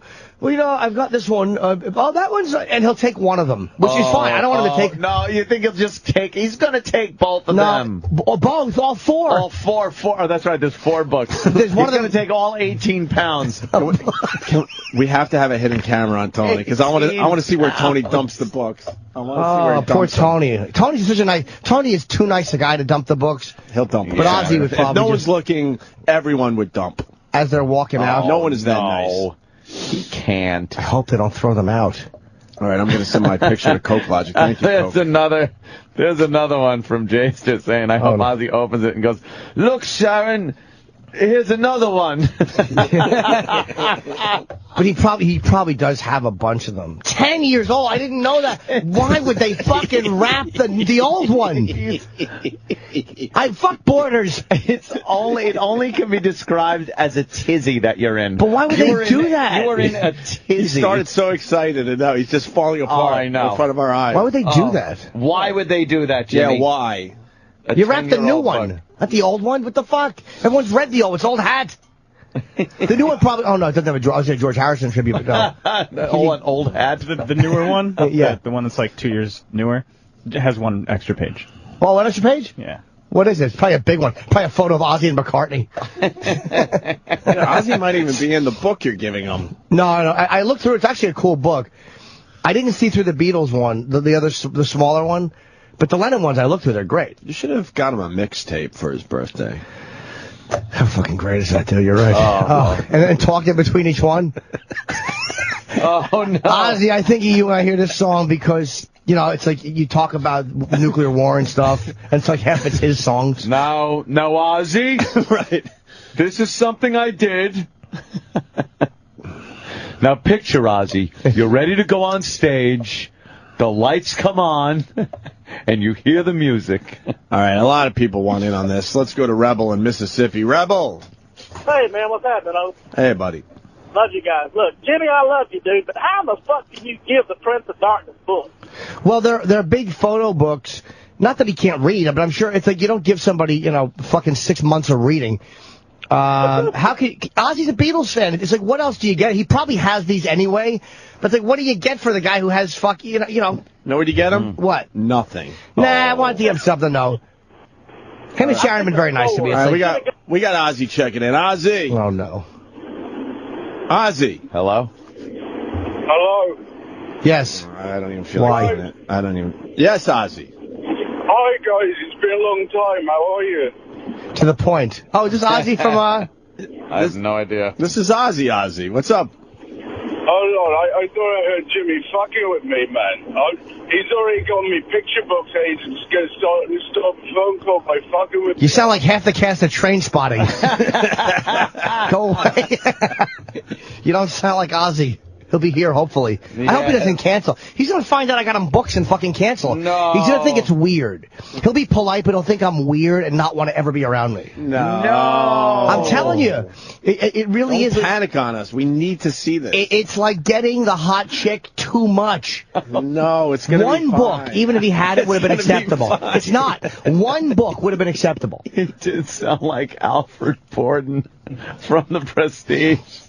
Oh, no, he doesn't use his fucking... That guy was awful. It sounded nothing like Ozzy. He's our old Ozzy guy, though. No, it's not. He's got a... That's not him. You sure? He says it's been a long time. Yeah, I would remember I remember We had that. a guy that was that- really good. We had a guy that used to call us Ozzy. That was Yeah, he was really ridiculous. Jimmy is in all-out flip-out mode. Oh, yeah, yes.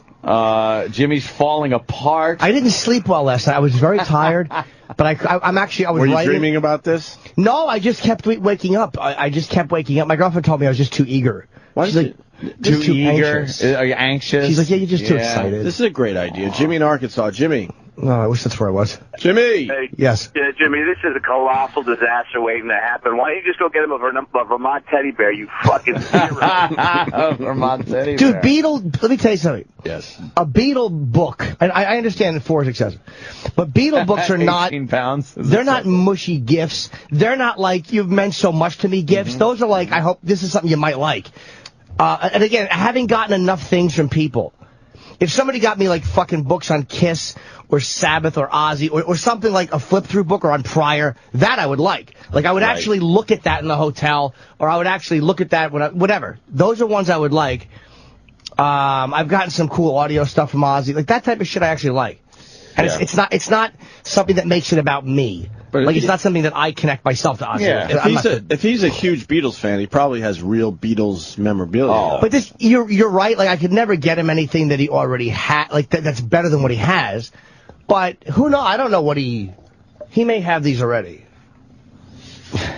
He may have these. I refrained, and I almost did, but I didn't. I don't know if Sharon's with him because she's doing television, but I was going to text her photos of the books and say, does he have these? But I couldn't bring myself to do it. Yeah. No, I didn't do it. Just let Jimmy keep talking. I know. It really is It's great. unraveling. It really is. I'm coming apart. I'm just tired. Coming apart. And he wants to bail so bad, but Jimmy's all about making the show better, so you're in a quandary right now. Yes. You're really in a quandary. It's like he kind you got to do it for the show. I think he kind of knows me now. It's like, again, he meets I've interviewed people I don't even remember. Like, I've been on people's radio shows. Yeah. Like BJ Shea, I know, and all, the main guys. But I'll meet someone whose show I didn't say fucking, Cincinnati, whatever. I go, oh my God, yeah. Like, it doesn't even register it. I'm a nobody on that level.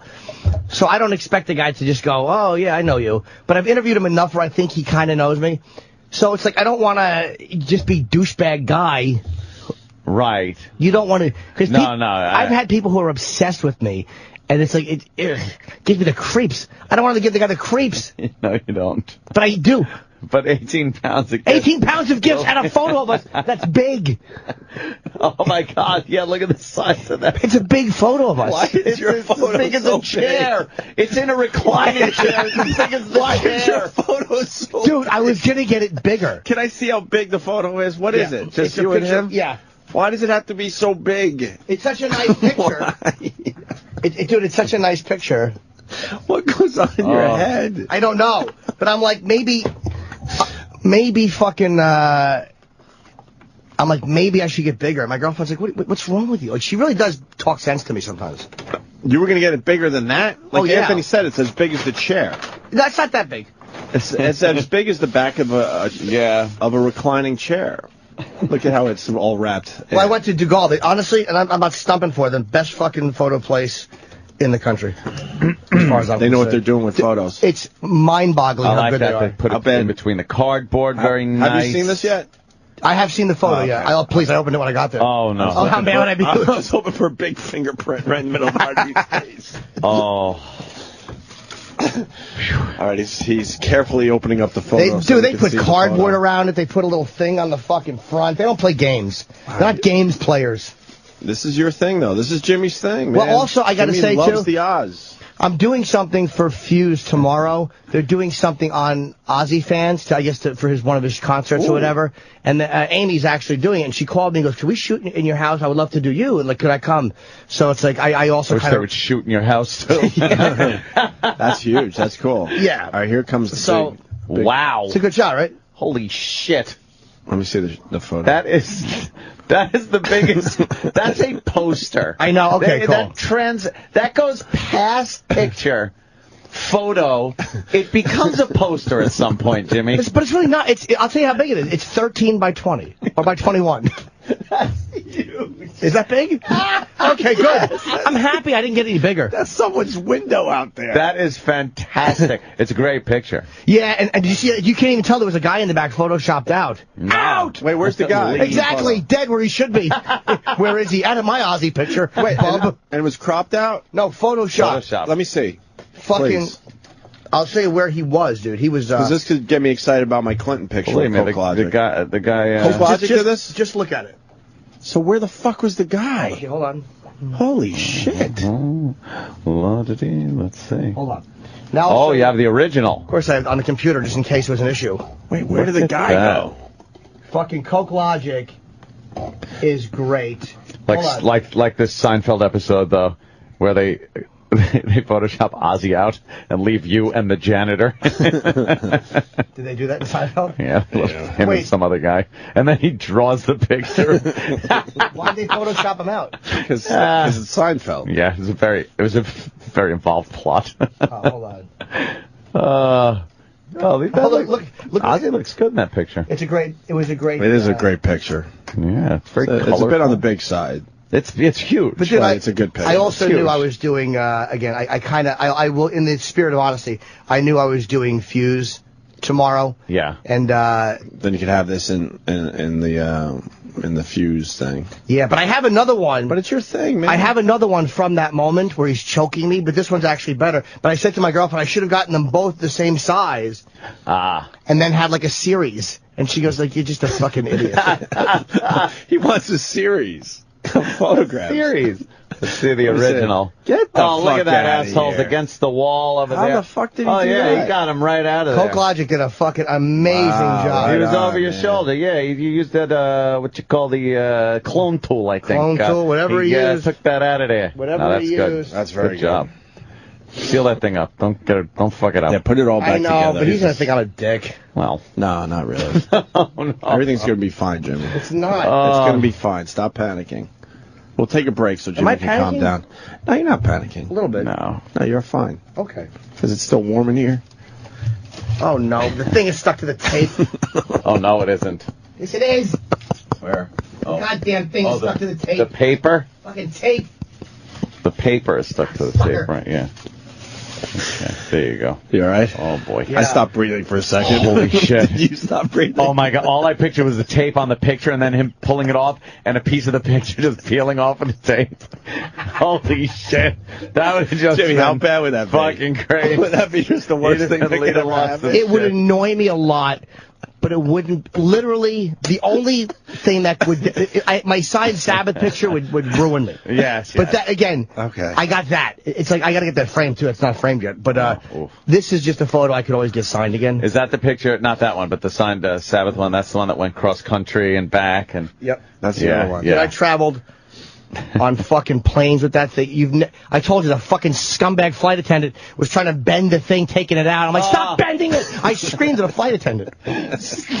Stop you bending it. All right, you're putting it all back together. Yeah. Okay. All right, we're going to take a break. Let Jimmy calm down. Yeah. This is the worst of the Opie and Anthony Show. Sirius XM. Oh, Jesus, what's that smell? This is the worst of the Opie and Anthony Show on Sirius XM. Are you ready? Come on, you motherfuckers! This isn't a Barry Manilow concert. Are you ready? Need that. No.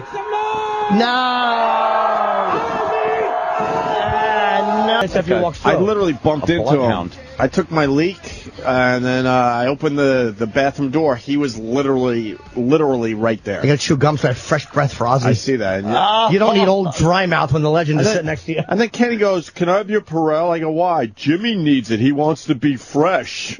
Oh, so you don't have any germs if you... Yeah, I'll flip, and we got. He's walking in. Oh, he wants an walking in? 8-camera In a shoot. minute. I want his video documented. Oh, I see there's Roland. commotion. There seems to be It's like the Kennedy motorcade. You always see people going by first. Yeah. And Ladies and gentlemen, Ozzy Osbourne. Ozzy! Incomparable Ozzy Osbourne. Hi, Ozzy. He goes fucking hell, man. How are you? See you. Hey, Ozzy, how you been? Pretty good? You're a busy man today. Just see you walk around these I got in halls. from Baltimore at 2 o'clock this morning. I got to get up at fucking 6 o'clock. Oh, god damn. So you got no gig tonight. What are you doing tonight? Oh, fuck all. That's it, nothing? Hey, that is gonna relax. That's a great That's a great necklace. You're on now, yeah. Can't hear me. That's a great necklace. Turn it up, Danny, please. 1 2 1 2 1 2. We're good. Turn up, Tammy, please. I like your His necklace. headphones. I need all the fucking help I can get. I see it. Crucifixes. It's about 20 or 30 of them. Love them. I'll collect them. I like that. How's the album doing, man? It's at number 4. It debuted. Do you know what?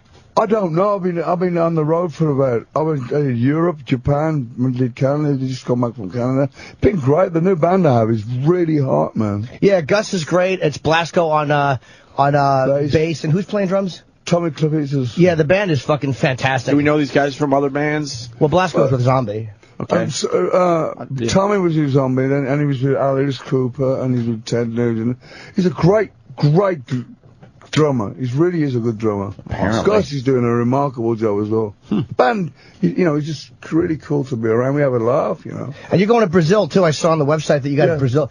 I've been to Brazil a couple times, but I didn't go for work. I went to enjoy music is in their veins down there. They love rhythm, love music, So I've heard that, but I spent all my time in whorehouses. I never did anything in Brazil but get hookers. Give me some addresses. Oh yeah, the Rio de Janeiro. I went a couple times. The first time I went there, I was at Rock in Rio in about 1996, I think it was. I remember the first Rock in Rio there. Yeah. It was. I was really surprised because I thought it was going to be beautiful chicks everywhere. On the strip and by the ocean, good-looking chicks. But the back alleyways were like fucking beggars and fucking... Yeah. It's dangerous. It's a dangerous, scary place. You're either wealthy or you're dirt poor, There's no middle class over there, huh? It's just fucking one or the other, Yeah. And they do not like fucking when the police catch somebody doing something wrong, they don't give you a second chance. It's straight, straight bang, And they don't care about somebody videotaping it and then turning it into the press they or like anything. that, Look what we'll do to you. Yeah, they pose for the camera. Whose idea was it? It's like you're always, whoever is like running things for you is really a genius. You're always in the news and always in pop culture. Sharon is great at what she does. So I don't agree with everything she does all the time, but most of the time I'll go in there big grunting and moaning. I can't it wasn't that bad. That thing I just did with for them two guys in Washington recently. For Colbert and Stu, he did something with Cat Stevens. That's right, I saw that. Crazy Train against Peace Train on stage. That was pretty cool. It was okay, but it's like fucking 9 o'clock in the morning singing. Ozzy likes sleeping in, man. Fuck that. Did you have to be talked into that one? It's not rock and roll lifestyle. My bohemian lifestyle's gone out the fucking window. You gotta get up early these days? What the fuck? I'm not good in the mornings. No, you like sleeping late, right? That's I don't get a in rock so and roll. fucking late. Yeah, that's rock and roll. My job's late. sleeping late and waking up. But we're having so much fun, man, on this tour. It's the best band I've had for a long time. Yeah. Wow, great. Whose idea was it to test your genealogy? That was brilliant. Well, Sharon's father died of Alzheimer's. And her grandmother died of it, and she's had this fucking obsession about Alzheimer's. And she wanted to get tested, but they said, I'll do it for free. It's like very expensive. Yeah. I'll do it for free if they get me. And so I went along, and then I ended up going to conventions, speaking at these places and whatever. But she's all right. I said, what do you want to know if you got Alzheimer's for? You'll soon know. You can't remember you got it anyway. So wait, so you went just so she could do it for free? No, she wanted somebody to, back her up. And what you got to do if your wife says, can you do that? Well, especially you, yeah, Sharon. But I mean, my results came through first. So I suppose she thought, well, if he's okay, I've got to be. Were you surprised? He's buddy. There was Neanderthal DNA they found. You're a caveman. What was this? Worrying warrior. I don't know what the fuck that means. Worrying warrior. A warrior or something. So when I kill somebody, I worry that I killed him. Oh, is that it? I didn't leave my knife in his back. That would be a Jewish warrior. You just have guilt after you do it. Do you get sick and tired of going on the road? I mean, I get a little tired of it. I'm having the best time right now. You sound the voice is held up extremely well. Do you think that's probably because the healthier lifestyle is there? It's all right until there's a bug goes around the crew. Then you keep passing it backwards and forwards, It's like, that gets on my fucking... And when I get sick, when I can't perform, I get miserable then. But I've been having some real good gigs. Yeah, I was reading some of the press from Canada, and it was very good. They said the energy's amazing, the shows have been great. Yeah. Do you read, do you read... No. No, you don't. If I read one, I always want to say something that pisses me off, so I'd rather not read it. Stay away from it. I mean, because that wouldn't be called critics if they didn't criticize. Yeah, I mean, very rarely are they going to say something just positive without throwing some kind of a jab. You did too many new songs. We didn't do enough new songs. You can never please them all. How's the documentary? I know Jack is doing a documentary. Rumor has it it's finished now. I've seen a copy of it actually. It's very good. Yeah, he's done some really serious,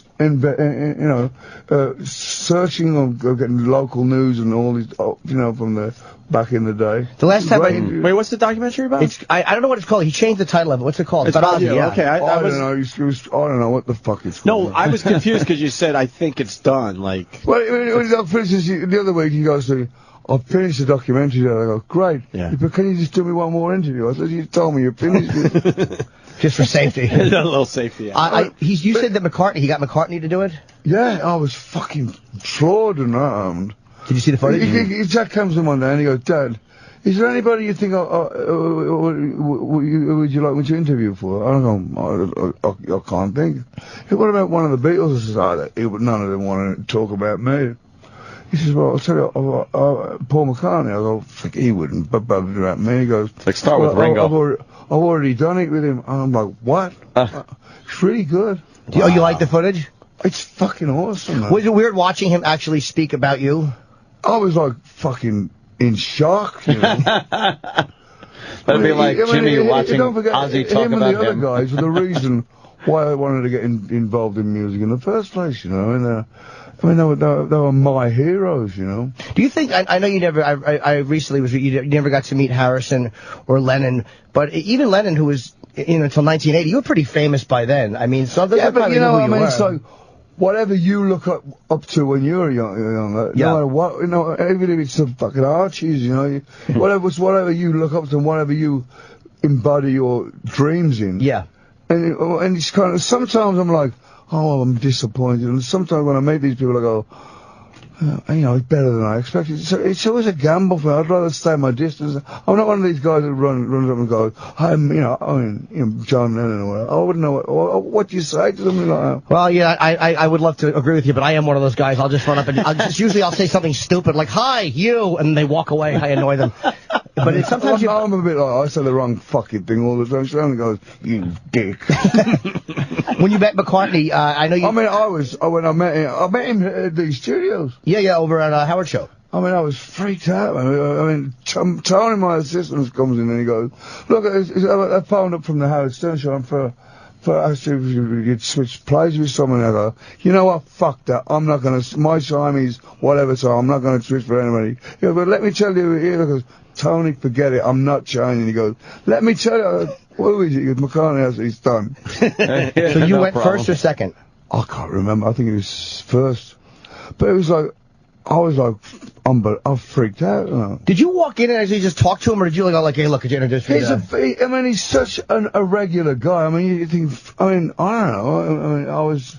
I don't know. So now I can't understand when people who admire what I do, you know. And people, when they come and see me, and they go, they start crying, and I'm like, I'm not that fucking ugly, am I? I've had one guy cry. A guy? When he met me. Yeah, only one. A lot of women after dates, but I mean only one guy, and it was really awkward. It was outside of a gig, and he just started weeping. The other night I was in Toronto, right? Weird. And somebody comes up to me and goes, you're going to laugh now. Gordon Lightfoot is here. I go, what the fuck's goes Gordon fucking Lightfoot? I've heard the name, I'm thinking, what's he did here? Jazz goes, I don't know, I don't really know what he's doing. And you know, he comes in with his daughter. And she's like, oh, fuck you know. She was crying? Crying. Because her father's Gordon Lightfoot. Instead of Ozzy. Yeah, I know. She was looking at Kelly like, you're so lucky. But what was his claim to fame, Gordon Lightfoot? Wreck of the Edmund Fitzgerald. Wreck of the Edmund Fitzgerald. He had a rock. It's a folk. What was the other song? He had a big song. He had a few, man. He's got to be 97. He's old. If you can read my He mind. still looks okay. We're an older guy. Yeah. Creeping round is that the creeping round out there? I'm saying Gordon Lightfoot to Ozzy. It's really uncomfortable for everybody involved. Sundown he did. You might know Sundown. Oh, I don't fucking know. Sundown came looking at I mentioned to me. So his daughter just started crying. What do you say when somebody is I was very uncomfortable because the guy was it's like, and you get the people that come to and they start and they're quiet as it and they scream when they get so whoa, what the fuck's going on? Yeah, relax. Because people want to have a moment that you remember them by. They want to have a special moment. But it's really weird being on the other side of the fence. And when you're talking about McCartney, I was that kid, you know. Yeah. I mean, you go, what am I going to say to him about it? But McCartney was a gentleman with me. Really nice man, you know. Well, you're always, it's funny, Ozzy, I was telling somebody yesterday, after interacting with you, it's like, it makes me always nicer to fans because you remember these interactions, and Ozzy's always been sweet. He's never a dick to fans. It's like, well, who the fuck would I be? Are you equating yourself to Ozzy Osbourne? Not really, no, but I mean, just kind of, I actually answered that seriously. What a fucking, you should smash, we should find that book outside with Escalade tire tracks in it. You really should just leave it outside. I'm a fool. But you want to have that moment that the performer remembers you by, and then people tend to overdo it. Yeah, but you know what? It's like, without these kids, I wouldn't be here now. I was talking to some guy about, you know, when the Axl Rose, he still keeps them fucking waiting for 3 days more. Oh, shit. I'm like, get a fucking life, man. Either shit or get up the park, you know? You would have thought he would have figured it out by now. Yeah, but you know what? That's not fair. Because these kids have jobs in fucking pizza and they save the pennies to buy a ticket. At least it's disrespectful, I think. I mean, no matter how fucked I've been in the past, or whatever I've been on, I've always made that stage on time. You've always fallen down on that stage on time. I mean, yeah, but at least I fell down on the fucking stage. It was on time. Right when they announced.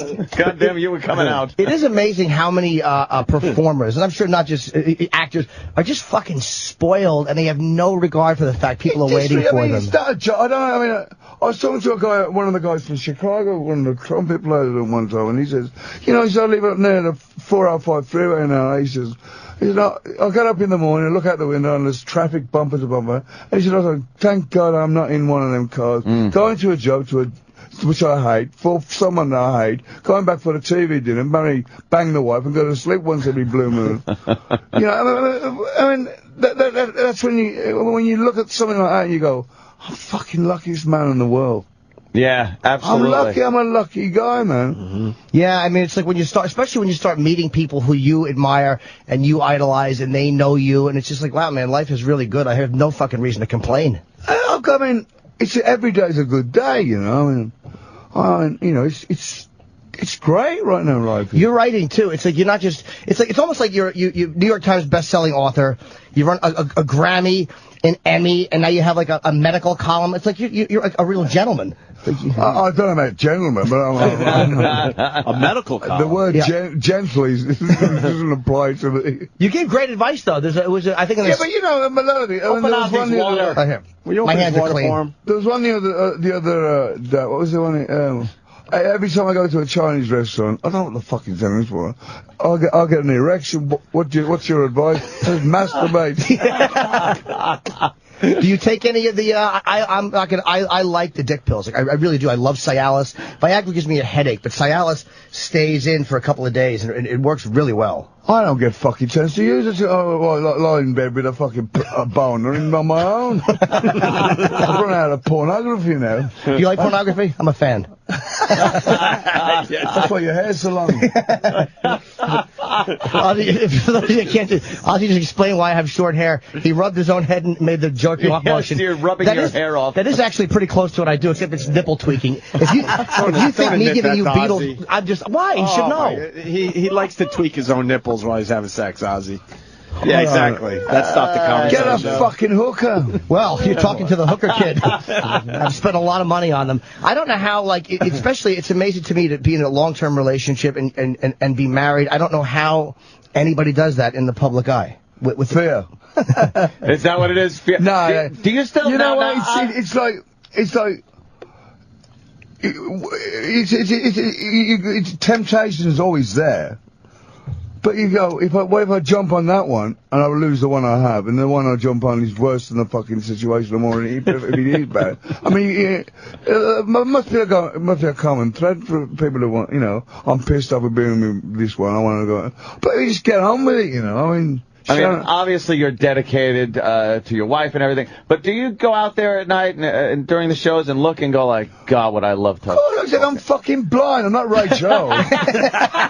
Exactly. You I mean, if I see a good pair of jugs in the audience, I'm fucking looking, man. That was a stupid question. Of course you. I mean, do you think I got no balls? Exactly. I apologize. I'm 62, but I got a dick left. Exactly. He doesn't look at girls anymore, Ant. He just, what's the matter with you? I look at guys. How dare you?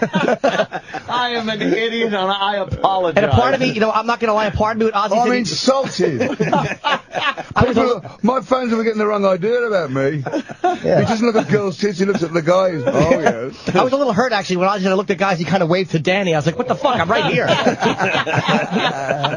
Yeah, I guess you never get sick of looking, but my thing, I'm so weak. I'm a very weak person, and I always act. I don't know how to say, I just don't know how to do it. I don't know how to... do what? Like, I don't drink and drug, that I can do, but I don't know how to not act out sexually. It's very difficult.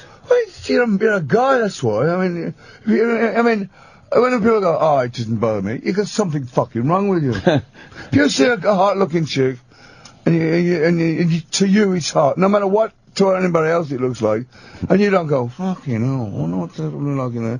That's what, you know, if you think it, you might, it's just as good as saying it. If you're thinking it inside, it's still going on. Mm-hmm. You get caught looking? I got caught looking at my girlfriend having a serious discussion, and she's like, could you not look at that girl's ass while I'm having this conversation? It was like one of those, I'm not feeling like a love connection type.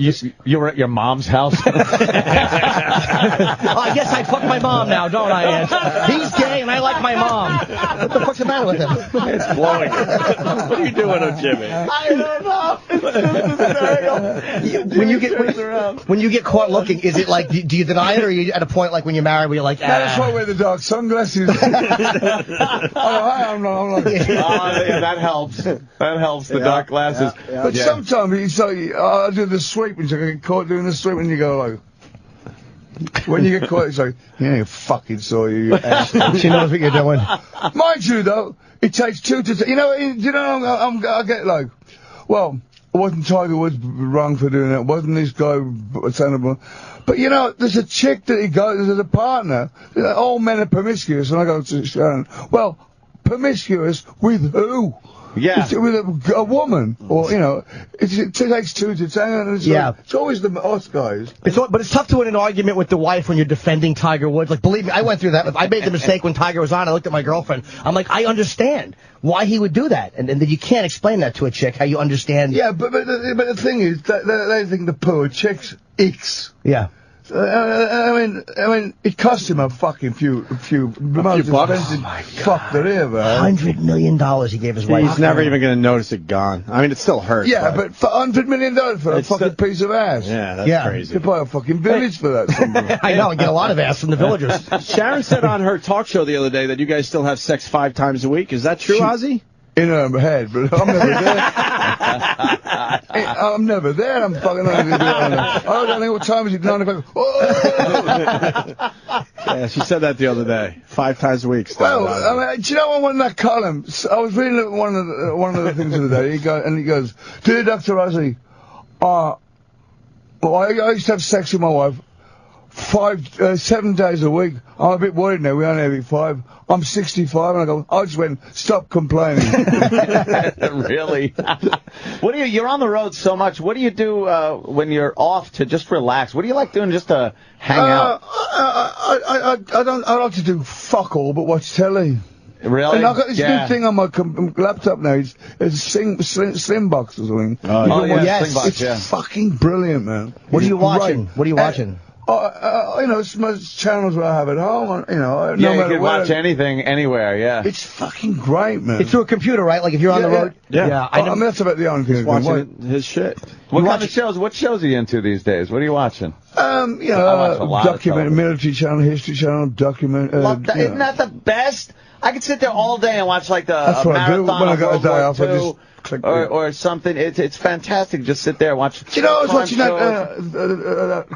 that ID channel. What's it called? Discovery ID. Yes. And it's all about fucking. I'm watching this. It's about murderers and women murderers and. fucking, I'm suddenly go. I'm fucking depressed. I've only been watching this thing for fucking 3 days solid. I wonder why I'm depressed. I'll put something on. You're just watching murder shows. I watch those too, and it's always the same thing. These women don't learn anything. You don't buy the life insurance policy a month before you kill the guy. There was one the other day, and she just butchered her grandparents with a 27 times found dead, stabbed to death. I'm going, wow. They didn't have to go very far to find it. She was at the fucking bed covered in claret, you know. They really don't learn. They should watch the show and see what doesn't work. I know, but you know, the amount of people that use arsenic, it's fucking crazy, man. Yeah, and it builds up in the system. I mean, there's one. All her family, her uncles, her fucking aunts. She only got the plague going through her. Only her fucking family. Really? And she was the one that didn't die. So I went, I wonder why she didn't. She was nursing him. She's feeding him the fucking gear, you know. Yeah, and they almost get away with it, and then they fuck up one time. Yeah, they do something. They give themselves away. Yeah. Like at the funeral, they go, yippee! And they're like, that's a bad sign. Start singing. How about Hoarders? Sharon said she was in there one time and she said you guys watch, you like Hoarders. You watch, we're obsessed with Hoarders. I mean that's amazing that people can live with all that shit. It is literally amazing. all that shit, cat shit. I mean, there was one I was watching, they found like 3 dead cats flattened under the fucking rubble. Yeah. I'm like, what the fuck's wrong with people? That's how they're gonna. And the one guy, his toilet was so full of shit. Nobody they had to pay this guy all their salary to get. And I'm like, fuck that, man. Is that the one where they were throwing bags? They were shitting into a bag and throwing it up on the steps. They were saving their shit. I thought I was a collector. They were saving their shit. Blocking the stairs. That is beyond me. And we actually got one of the shrinks that do the show come in here, and we're asking her, why are they so nice? When they walk in, they're like, hi, how are you? Oh, let's look at the room and see, you know, and it's a pile of shit. You'd think they'd come in and yeah, but just then they smack get them in all the pissed face. off and they go, we gotta get rid of this bottle, we gotta get rid of these crates of fucking empty bottles and whatever. And they're like, I want you to keep that.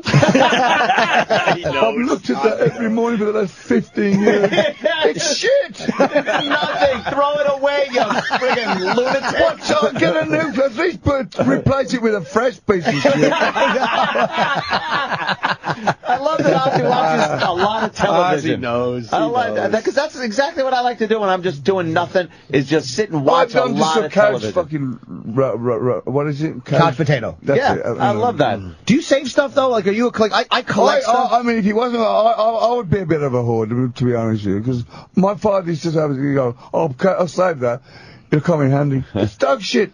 You're not going to fertilizer. You're not going to use that. Yeah, I think if it wasn't for people that actually took care of me, employees, as it were, my house would be a wreck all the time. I mean, men ain't taking their vibe, but Sharon will come into my hotel room and fucking vacuum the floor, you know. Really? I In your got fucking hotel? wrappers and crumbs and fucking crusts and bread and everything, bits of half-eaten sandwiches. I mean, she'll go, oh, do you have to? And she's fucking starts vacuuming the fucking hotel. We're in a fucking hotel. $5 grand a night. What the fuck is wrong with the room service? And they've got maids and things there. Yeah, that's what we get a hotel for. What the fuck?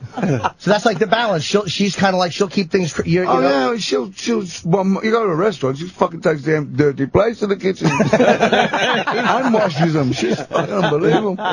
Do you have any memorabilia you've collected, like from like whether it's musicians? Do you have any stuff that you love that you collect, like any Beatles stuff or? I've got.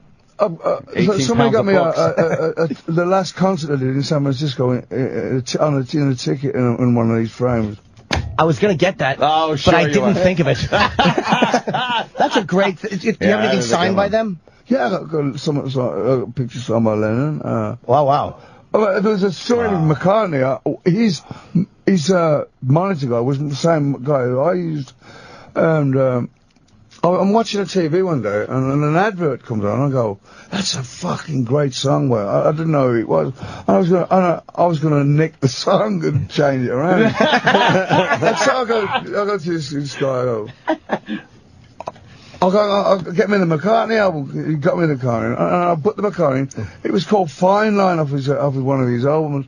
I'd have been embarrassed if I'd have done his fucking song. And then he sent me a letter. He said, "Thanks for not nicking my song." Okay. Hey, by the way, great job on. I loved your version of How. You covered Lennon's How for Amnesty International. And it's like you're walking through the city and you're holding flowers, and at the end you just kind of put them down on in Strawberry Fields. Really nice. But the people are going, who's that when he's trying to film in Manhattan? He's fucking nuts. I bet, right? They didn't know it was Ozzy? Oh, yeah, of course, but they had to know. I'd like the fucking Pied Piper following me around. Hey, it must be rough to just walk around Manhattan. I mean, Sharon says, the day they stop recognizing me, I've got a fucking problem. Hey, now enjoy. This is the worst of Opie and Anthony. Sirius XM. To the worst of the Opie and Anthony show. Right here on Sirius XM. Of course, it's your birthday, and I know you've been getting it. You probably thought these gifts, I have to acknowledge, I wasn't going to do anything, but I figured I've never given you a birthday gift before. So have you gotten good stuff so far? I just got a pile in the other studio. I mean, sex feet or whatever they call them. Oh, like one of those things that you fuck? Yeah. Yeah, it's old hat, believe me. I've got one of those. So I don't know if you're going to like these or not. I might have gone have a look. Have a look. Feels like a book. Oh, he knew immediately what it was. Oh, this is great. Can't go wrong with this gift. It's great. The Beatles, it's beautiful. Thank you very much. Oh, you're welcome. Hope you like Beatles books. All right. He's not done. No, I'm not done here. Package number 2. There goes one away. That's the... Do you have this one already? No. Okay, so I have a gift receipt if you want to... So far, so good. Jimmy's so nervous. Well, I wanted to, you're getting Ozzy a gift. It's like, what are you getting? Oh, this is great. Fantastic. 2 John Lennon books. Wow. Any, Have you seen that film, Nowhere Boy? No. I hear very it's good. great. Very, very good. Yeah. Okay, and this is I feel, tell Tony Dennis I'm sorry, because he probably has to carry this shit. It's 18 pounds of stuff. Oh, I'm sorry, I have this. Okay, you have that one. You got the 10-year-old book? I didn't know it was 10 years old. No, I tell you what, it's still a good gift. Thank you very much. Oh, you're welcome. But I didn't know you had it already. I could always bring it back. I just figured it's all right. Just rewrap it, Ozzy. That would be great if you just re-gifted all this stuff to people in the building. so I had to see it. I think the birthday gifts were a success. Yeah, they went a little Jimmy. better than I Them thought. cameras are fucking unbelievable. I aren't they? love the flip. Yeah, the flip. The battery life is terrible. See, I got that one on my. I got an iPhone recently. Yeah, iPhones are great, right? I'm fucking filming myself. I don't know. I'm like, this is a cool phone. It's a picture of me. I've just took a photo of myself. Do you turn it around? You can actually turn it around and It's just hold it. unbelievable, this stuff now. Isn't it? Do you get good reception? What, in my television? No, with with the iPhone. We have fucking a nightmare trying to. I'm fucking useless. I'll dial a number on it, put it to the side of my head, and somebody else will pick up. I keep fucking it up. That's not the phone, Ozzy. Maybe you're just dialing the wrong number. No, I got the list, like, Sharon, press that, and it goes, the blue thing going, put it to the side of my head, and fucking Bill Ward will pick up the phone. What did you get anything? Did you get anything else for your birthday? What else did you get? Like what's a good gift for you? got in fucking town. I mean. You're right. I didn't mean to upset you. Jimmy gets so nervous. Did but what's something that like Sharon or the kids would get you that you like really look want? Look at me. Just jewelry. She got me that. She got me that. She got me that. She got me that. Ozzy got some cool fucking jewelry, man. Yeah, you got some good shit, man. Yeah. Gold and diamonds and shit. That's nice. Guy's rock and roller. Yeah, yeah. And we only have like a minute left with Ozzy. Just let's get. We want to know if you want to be with Ozzy on his birthday, the 3rd. He's at the Izod Center. Can you believe it? I'm working on my birthday. I couldn't. It's the best birthday gift of the lot is doing a gig. You got to fire some people. You shouldn't work on your birthday. I'm fucking fired. Get them to say I said I should fire myself, shouldn't I? Yeah, just retire. Take a day for your birthday. You'll never retire. Nah. How mad is Tony going to be that I got you 18? That's 18 pounds. We weighed that. 18 It'd be like pounds. Arnold Schwarzenegger by the time you get to the fucking hotel. You can leave them here if you want. You don't have to be polite. Oh, Jimmy. My girlfriend was so fucking annoyed at me. I was going to sign one of the books to you, and then she goes, "You don't sign it to him, you asshole." She's like, "It's about the book. It's not. Don't make it about you." You have. Oh no, but she's right though. I am an asshole. Believe me, if it wasn't for her, I would have put bows and balloons on them and made a homo out of myself. I do have a little card for Ozzy though. I almost forgot. Oh, do you? I got the little Barnes and Noble card with your. Oh, it's not bad. No, it's bad. It's not bad. Ozzy, the Beatles were great. Second only to. Oh, you're so homo. Oh, second. Oh, you're so homo. What's the note say? I said, Ozzy, the Beatles are great, second only to you. Happy birthday, Jim Norton. I just put Jim. And he called me homo sweet. Yes. And he's right. So I guess, because they say we have to get Ozzy out. All right. Nice seeing you guys. God bless you. Ozzy, we love you, bro. Thank you, Ozzy. We love you. All right, Always the best. I guess we're done too, right? We'll see you guys tomorrow. Of course we are. I'll tell you guys for you. Well, you know, Sign a picture of us. Take one. I could just, leave. They're chatting right now. It's what they're doing is Ozzy and Jimmy are chatting. You could hear them in the background, can't you? I think Ozzy just signed the photo that was oh so very important to Jimmy. Look at that Wendy Williams tits. Our photo, actually, it was a poster. Oh, they're they're actually they literally thank you. They literally had to grab and pull Ozzy away from Jimmy Norton, by the way. His people had to come in and bodily drag Ozzy away from Jimmy. More importantly. Oh, Jimmy. Oh, now Jimmy's running. One more thing. Jerry? More importantly. Yeah. More importantly. More importantly. Oh, no. Oh, no. Oh, no. Oh, the all right. Perfect. There it is, ladies and gentlemen. The pile of books. That's what he thinks in your stomach. Oh, no. The pile of books are laying on the counter. Everyone's gone. Oh, no. That is the saddest thing I've ever seen. All 4 of them. Oh, no. Oh, I feel so... Wait, I feel so bad. He might be out in the hall. That's so horrible. No, Ozzy out in the hall. Oh, no. The big...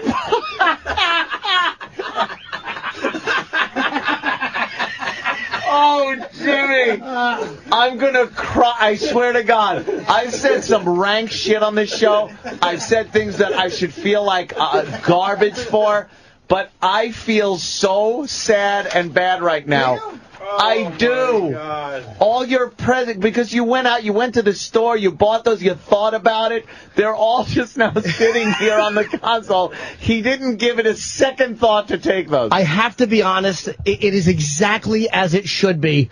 But he was very cool. We were talking after about me doing sets at night, and they actually physically just dragged him out. Yes, they did.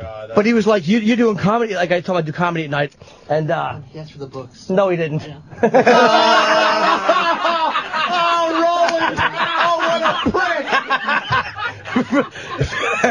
Roland goes, they asked for the books. I'm like, no, he didn't. He goes, I know. And he ducked back out. But the no, he didn't was almost a hopeful, like... Of course it was. Yes, it was. And then Roland just goes, no, he didn't. Oh, shit. Roland is a cruel bastard. Oh, I will never laugh harder than I just did. That was... Oh, it's the saddest, funniest thing. That is absolute tragedy comedy mask. Yeah. That is the definition of tragedy comedy. I filmed right after the interview. He didn't even give it a glance after the interview. No, of course not. People are asking, Jimmy, did you save the receipt?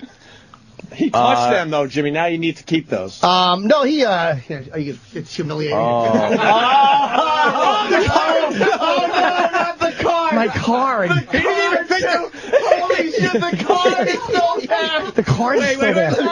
He didn't even take the card that he could have easily just put in his pocket. No. The card is as big as a credit card. He could have easily taken that. This is the saddest thing I've ever seen in my life. He just was busy. He Oh, didn't... no, this is sad. I'm so sad. I can't take this. But he was just busy. That's okay. I can't take it. He was very busy. Oh, my God, Jimmy. But he was just busy. That's what I understand. He was very busy. Yeah. They dragged him out. Whatever gets you to sleep at night. Oh, I know. It's horrendous. Oh, my God, the card. Oh, I wish I would have remembered. I would have yelled, Ozzy, you forgot your books. I have to say it. No, I didn't. Ozzy actually picked the books up to leave. This is the truth. He picked the books up, and I said to him, no, just leave them. We'll have Tony. I actually told him to put them back down and get them to Tony to give them. I was so stupid. Yeah.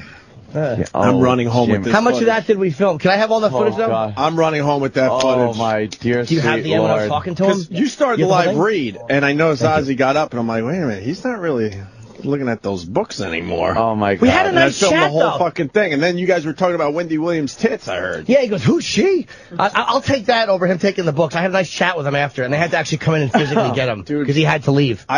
It hurts. I laugh so hard. Yeah, it hurts me for other reasons. That will be the biggest laugh I ever have. I don't know how it gets bigger than that. All of a sudden, how the books are just piled up all sadly on this. I heard Opie just start laughing his ass off, and he's got his camera, and he's zooming in, and I'm like, what's he doing? And then I saw the pile of books, and Ozzy long gone, and his people long gone, and it was like, he's not even in the building. Saddest thing. None of his people are in the building. No, they have another. They had a hard out of 10-10, and he was gonna do my Boneyard show, but this was going so great, I wasn't gonna stop this for that. He was having a fucking great time. He was. Well, you should take this. You should take this footage from our show and put it on your Boneyard show. Oh, God. Yeah, I was.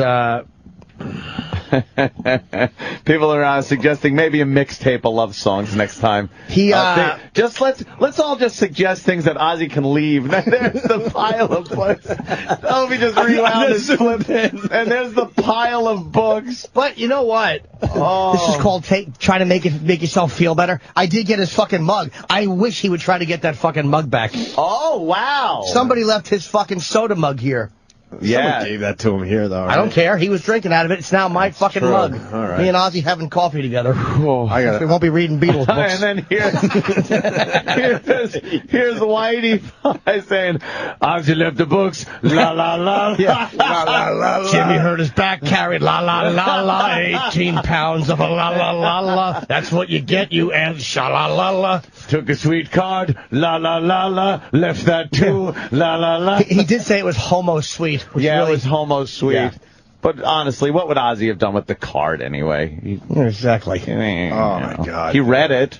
We got a good laugh out of it. It was fun. I think he had a very good time today. You couldn't write a better ending to the whole fucking birthday gift saga. Here's another one. Ozzy's in his limo laughing his ass off right now going, "Did you see those bloody books? What a tool! What a wanker!" Oh, no. Look at how fat I am. Oh wow. No. Thanks, Dan. You got some great pictures of me and Ozzy. I just took as many. Dude, you got me and Ozzy talking a lot. Oh, these are wonderful. Oh, good. You took very candid shots of them talking. That's cool. I didn't very stop cool. the entire time. It was just... Every one of those will be blown up to fucking billboard size and signed. But it was the pile of books is just sitting there.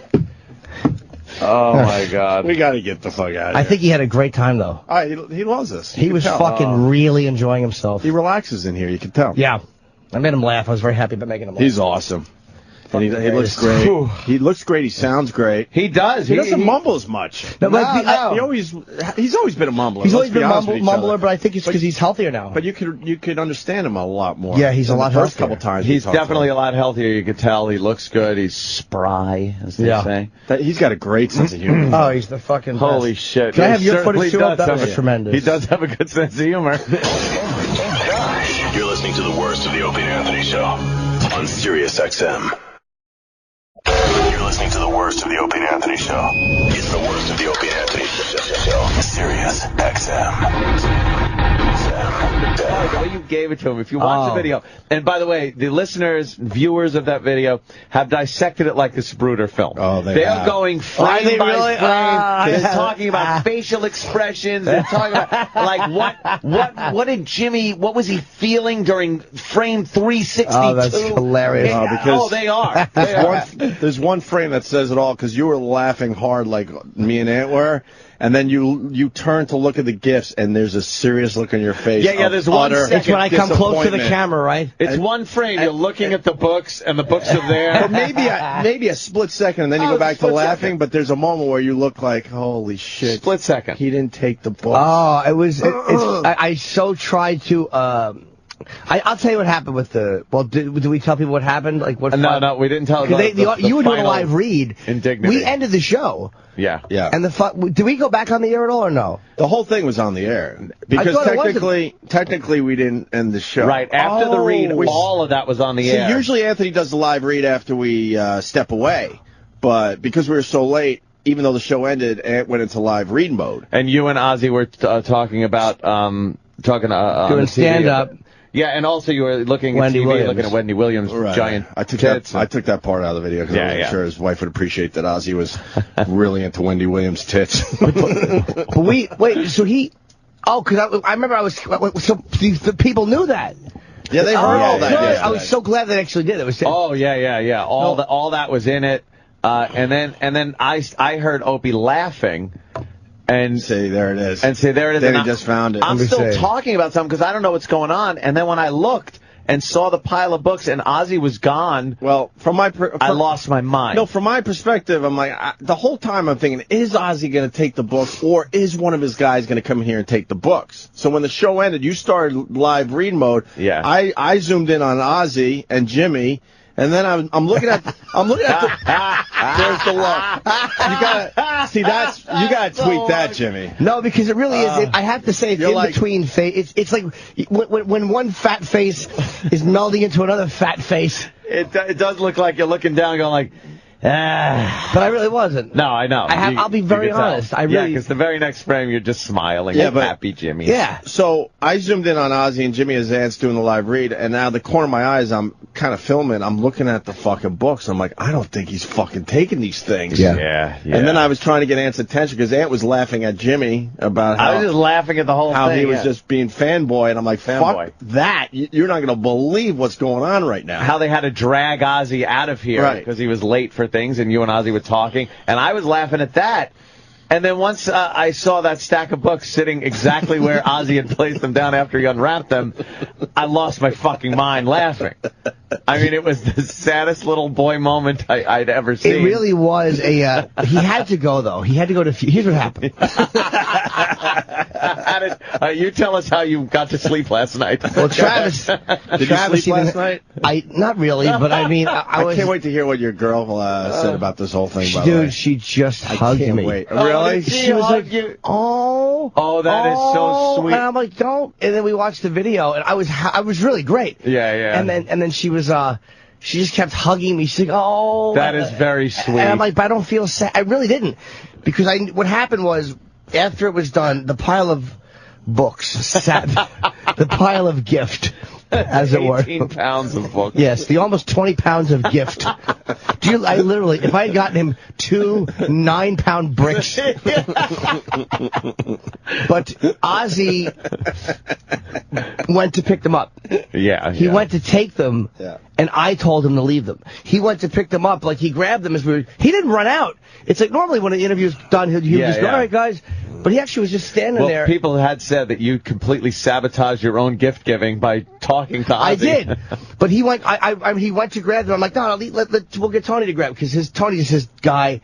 But that's all I needed was for fucking Ozzy just to take these and have one of them fall off and smash his fucking, the top of his foot bone. And break his toe. And have to cancel 2 shows because of me. I didn't want, it's like, let the guys, there's fucking 10 guys out there, let them do it. Sure. Oh my God. So he left it there.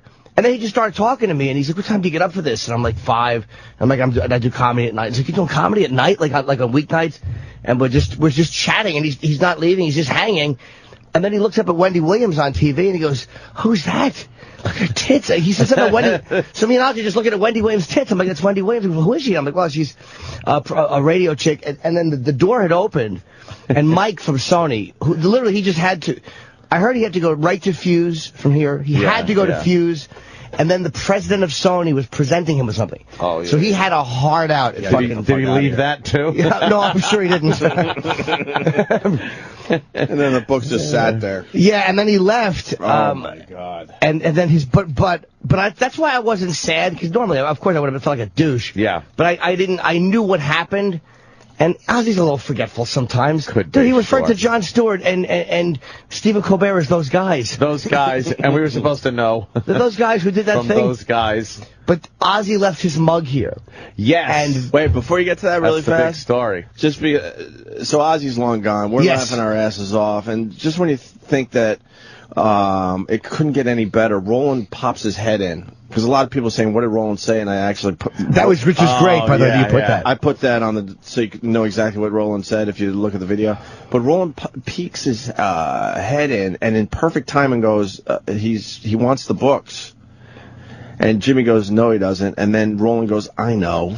Yeah, but he got me. There was a glimmer of hope. Like, because Roland goes, he wants his books. He wants his books. It was a kill shot. And you turn around like, no, he doesn't. Like hoping that he did. And Roland, without missing a beat, just goes, perfect timing. Yeah, you're right. No. Roland goes, I know. And then just kind of ducked, and he got me so good. Because I'll be no, he doesn't. It was almost like, hey, that chick wants to fuck you. No, she doesn't. Like, really? No. Really? Yeah. But here would have been the honest moment. Say, if emotionally I was being honest, say he asked for the books. Yeah. Ozzy asked for the books. I'm so happy because I really felt bad for a second. No.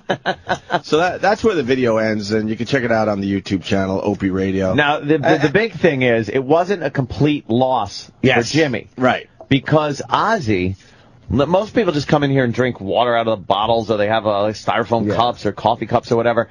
Ozzy came in with this lovely ceramic Christmas mug. I thought we gave him that. He was drinking out of. And that's his mug. Jimmy looked at that like the last bastion of hope in this whole grim situation of gift giving. The Holy Grail had been left here. Yes, the Holy Grail, as it were. He had like soda or something in it. I didn't see what was in it.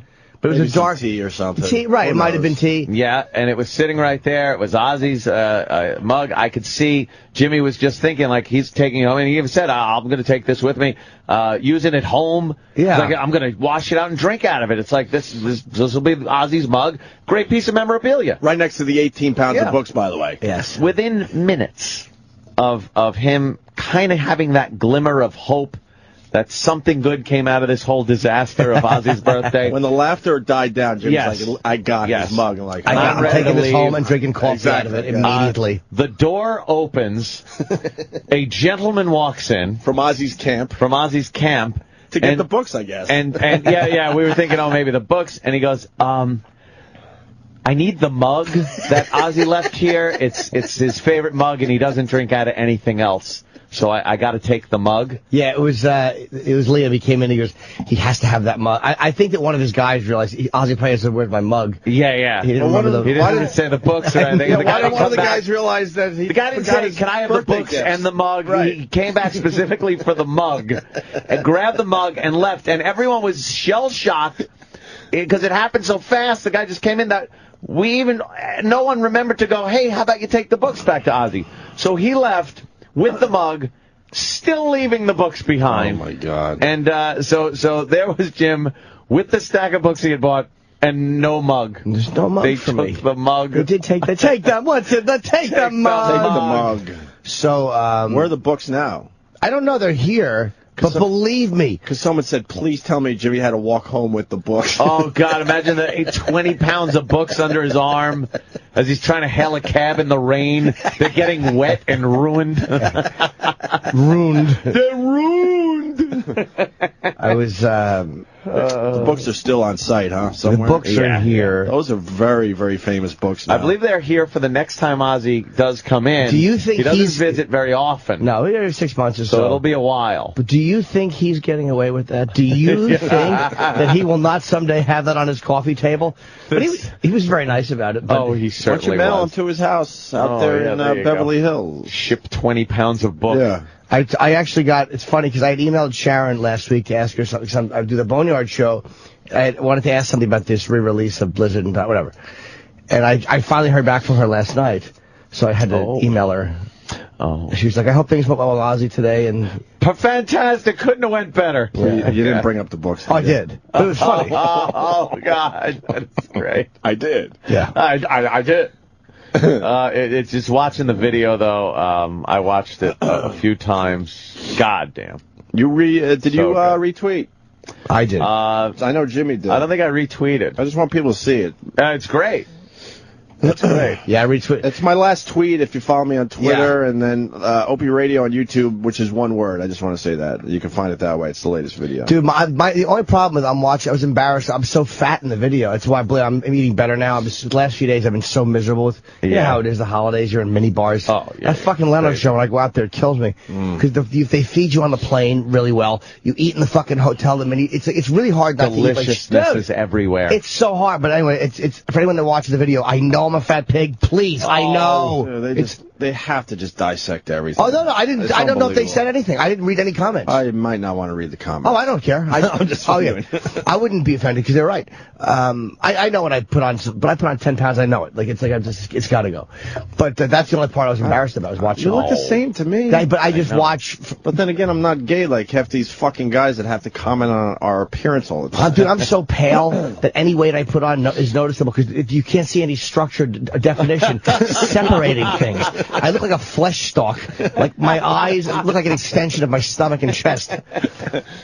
Anyway, sorry. So you wrote Sharon about the books? Oh yeah, I just told her what happened, but it was very. I wrote to her. I won't read the whole thing, but I said Ozzy was great as always. We had a lot of good laughs. For his birthday, I bought him 4 hardcover Beatles photos, which totaled 18 pounds, and I put them in capital letters. Did you write photos? Photo books. Oh, okay. I bought him 4 hardcover Beatle photo books. And I wrote, I'm a true horse's ass. He was rushed out to make it to a Fuse interview, so he wound up leaving them on the counter in studio, which was a hilarious ending to the show. Me and my stupid giant pile of books. Stupid giant pile. I wrote that to you. I said he really seemed to enjoy himself today. It was one of the most fun times I've had. And that's I'm going, because she asked if I was going on the show. That's great. But it was a very funny ending. It really, honestly, I had so much fun yesterday. It was unbelievable. And sitting next to him like that, like I know we've interviewed enough people and I've talked to him enough. He really had a good time. Yeah, and I know he enjoyed it, and he was laughing through most of the interview. He wasn't rushing to get out of here. Other people, there's no doubt. He had a fucking great time. He had a lot of fun. That's all I cared about. That was one of the most fun times I've ever had on the air. Now you got the video and the pictures. Danny was taking pictures the whole Danny did great, man. He did probably like 90 photos. A lot of candid shots, which is good. And it's hard to take with a camera unless you have a tremendous shutter speed, because when one of us is laughing at this movement, but they still came out good. Can I what did your girl say? Well, so she just hugged you. Anything else there? She hugged me, and she was like, she felt really bad because she was like, she knew about me buying the, and I said to her, I was like, yeah. I was like, I told him, and she bit my head. So I'm like, yeah, I told him about your idea about getting a gift bag. They were laughing. And she's like, what are we going to do? Give them to him in a fucking Borders bag? And I'm like, yeah, I guess you're right. All right. It was very funny. Oh, she really gave me a good smashing yesterday. Oh, and well, she should. So no, she felt bad for me because she just kept hugging me, going, oh, she felt really bad for me. But I'm like, you don't have to. I gotta tell you, the video, Horrible. the video's really just is a moment, obviously, but it doesn't truly do it justice. Make sure you listen to the best of this weekend on this channel. Yeah, you got to hear the because whole the setup. build-up where Jimmy talks about the gifts for, I think we talked about it for 45 minutes. Absolutely did. Yeah, and then Should he, you know, blow it off? Yeah, where he doesn't quite know if he should or shouldn't. And then the confidence when Ozzy liked the first book, when he unwrapped it. Oh, my God. Well, I figured it was going good by then, and we were having a fun. The whole interview, I thought, like, well, will it be about the books or won't it? Like I didn't know what the. And then it turned out not to be. Like we were just fucking. And did he call you homo sweet? Yes, that was so funny. Yeah, homo sweet. He goes, "Oh, you're so homo sweet." That was the fucking sweet. homo sweet.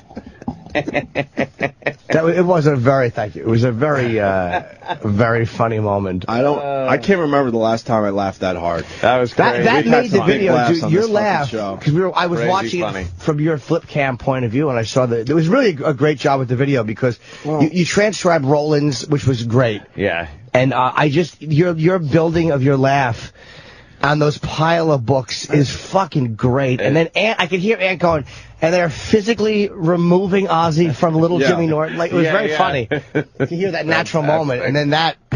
And the reason why that was great. The reason why I'm loud in the video is because I'm holding the camera. Yeah, asshole. you didn't have a boom mic. It's so exhausting. Does the flip cam come with a boom mic? I'm holding the camera. That's why I'm the he's loudest. right. It was right there. And it was like you weren't hearing that audio through microphones. You were that flip cam audio is through a flip cam. Right.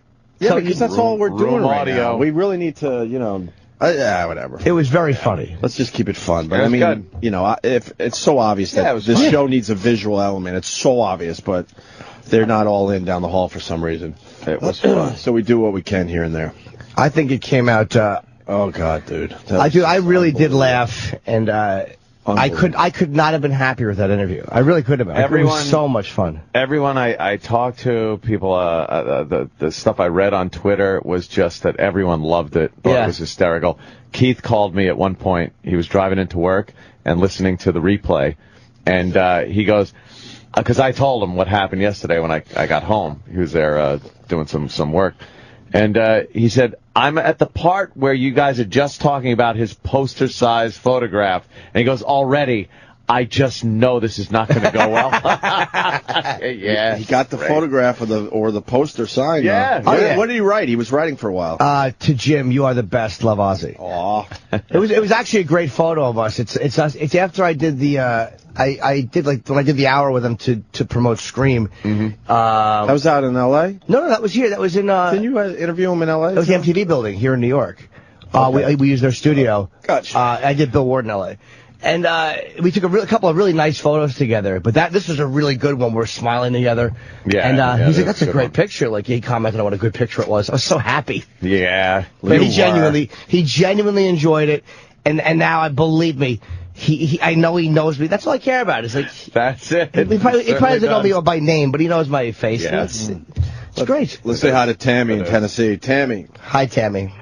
Yes, I love you, Jimmy Norton. I love you, Opie and Anthony. Thank you. Oh, thank you. I listen to your show every day. I'm dedicated. Thank you. I listen to it twice a day, Tennessee. morning and afternoon. No, it isn't.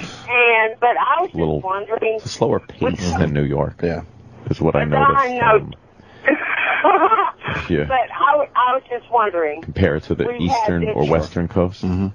No, I'm not wondering Will you that. just get your point across? What do you want to say, Tammy? Yes, Tammy. We talked about Ozzy yesterday, and we've talked about him today for 39 minutes. Mm-hmm. Mentioned his name about 50 to 60, maybe 70 times. Sure. That's right. Don't talk about anything else. No, I'll be honest, Tammy. Here's the schedule. One, hang up on inbred retard. That's number one on the schedule. Okay. No, I love the people that can't. Tammy, we're just. I love the people that can't pick up on the fact that a moment went down. It Yeah. doesn't matter if we're going to now talk about it for another hour. People want to Exactly. hear this. They want They the dissection of what happened. Yeah, but then you got dummies like Tammy from Tennessee. Dummies. Excuse me. Who's too busy fucking her brother to understand what the fuck is going on. Excuse me. With the show she enjoys so much, but she doesn't understand it. Listen to that twang. Come in. Hello, come in. Ozzy. What? Ozzy. I love Ozzy. Ozzy. Yay. I want everyone today, if they get on the air with us, to just say Ozzy. Ozzy. Say his name. Or say his proper name. John Michael Osbourne. Oh. I want his name mentioned. Okay, John Michael Osbourne. Atta girl. There you go. There you go, Tammy. It was a very fun. All right, bye, Tammy. Tammy, it's a recap of it. Here's the thing. She doesn't understand. The reason it's a little bit of a bigger moment than most normal interviews is because everybody knows I'm a fanatic for the guy, and for many years. We all have these weird, like when Danny went down and tried to get Mustaine to sign the guitar. Right. It became It becomes a thing. It became more than just a guy who couldn't get something signed. I forgot about It's a whole fucking thing. You didn't forget that? No. But it's always nice when there's a humiliating celebrity dick in you to bring your friend in who's also swabbed his own ass blood off a fucking celebrity dick. I forgot about that one. Yeah. Danny just running around the building like Super Mario with this guitar. Yeah, he's fucking strumming it like that guy in the he did around a Crambo, Tom and Jerry. He had to play with Tom's fucking Crambo. But it's like one of those things where it becomes more than just the moment. It's like because we know how much he loves it. That's what it. That's Yeah. You know. Before we wrap this whole thing up for now, I'm not done. We're gonna go until 9:40. Yes. were you sad at all? No, honestly, no. It was like, did you reflect on the whole thing after the show when you were kind of in your apartment? Honestly, my feelings about the whole thing were, and I really honestly, was that I know he would have, because he physically did, and Travis even said to me, he goes, I got the audio of you telling him not to take the books. Oh, okay. Like, I guess it got picked up on Mike, and I didn't even realize it. You got it, Erock? Oh. What do you have? So I guess where was it? Ozzy out. Nice seeing you guys. God bless you. Ozzy, we love you, bro. Thank you, Ozzy. We love you. Well, Sign a picture of us. There it is. That's what we got for you. Could you sign a picture of us? And that's where that was the breakdown right there. That's it for the worst of Opie and Anthony. Well, gentlemen, another show. Well done. I knew what to expect. A douche chill moment. And boy, did you deliver. Check out the O&A Show on Facebook at facebook.com/Opie and Anthony. And catch Opie and Anthony live Monday through Friday from 6 to 10 a.m. Eastern. Sirius XM.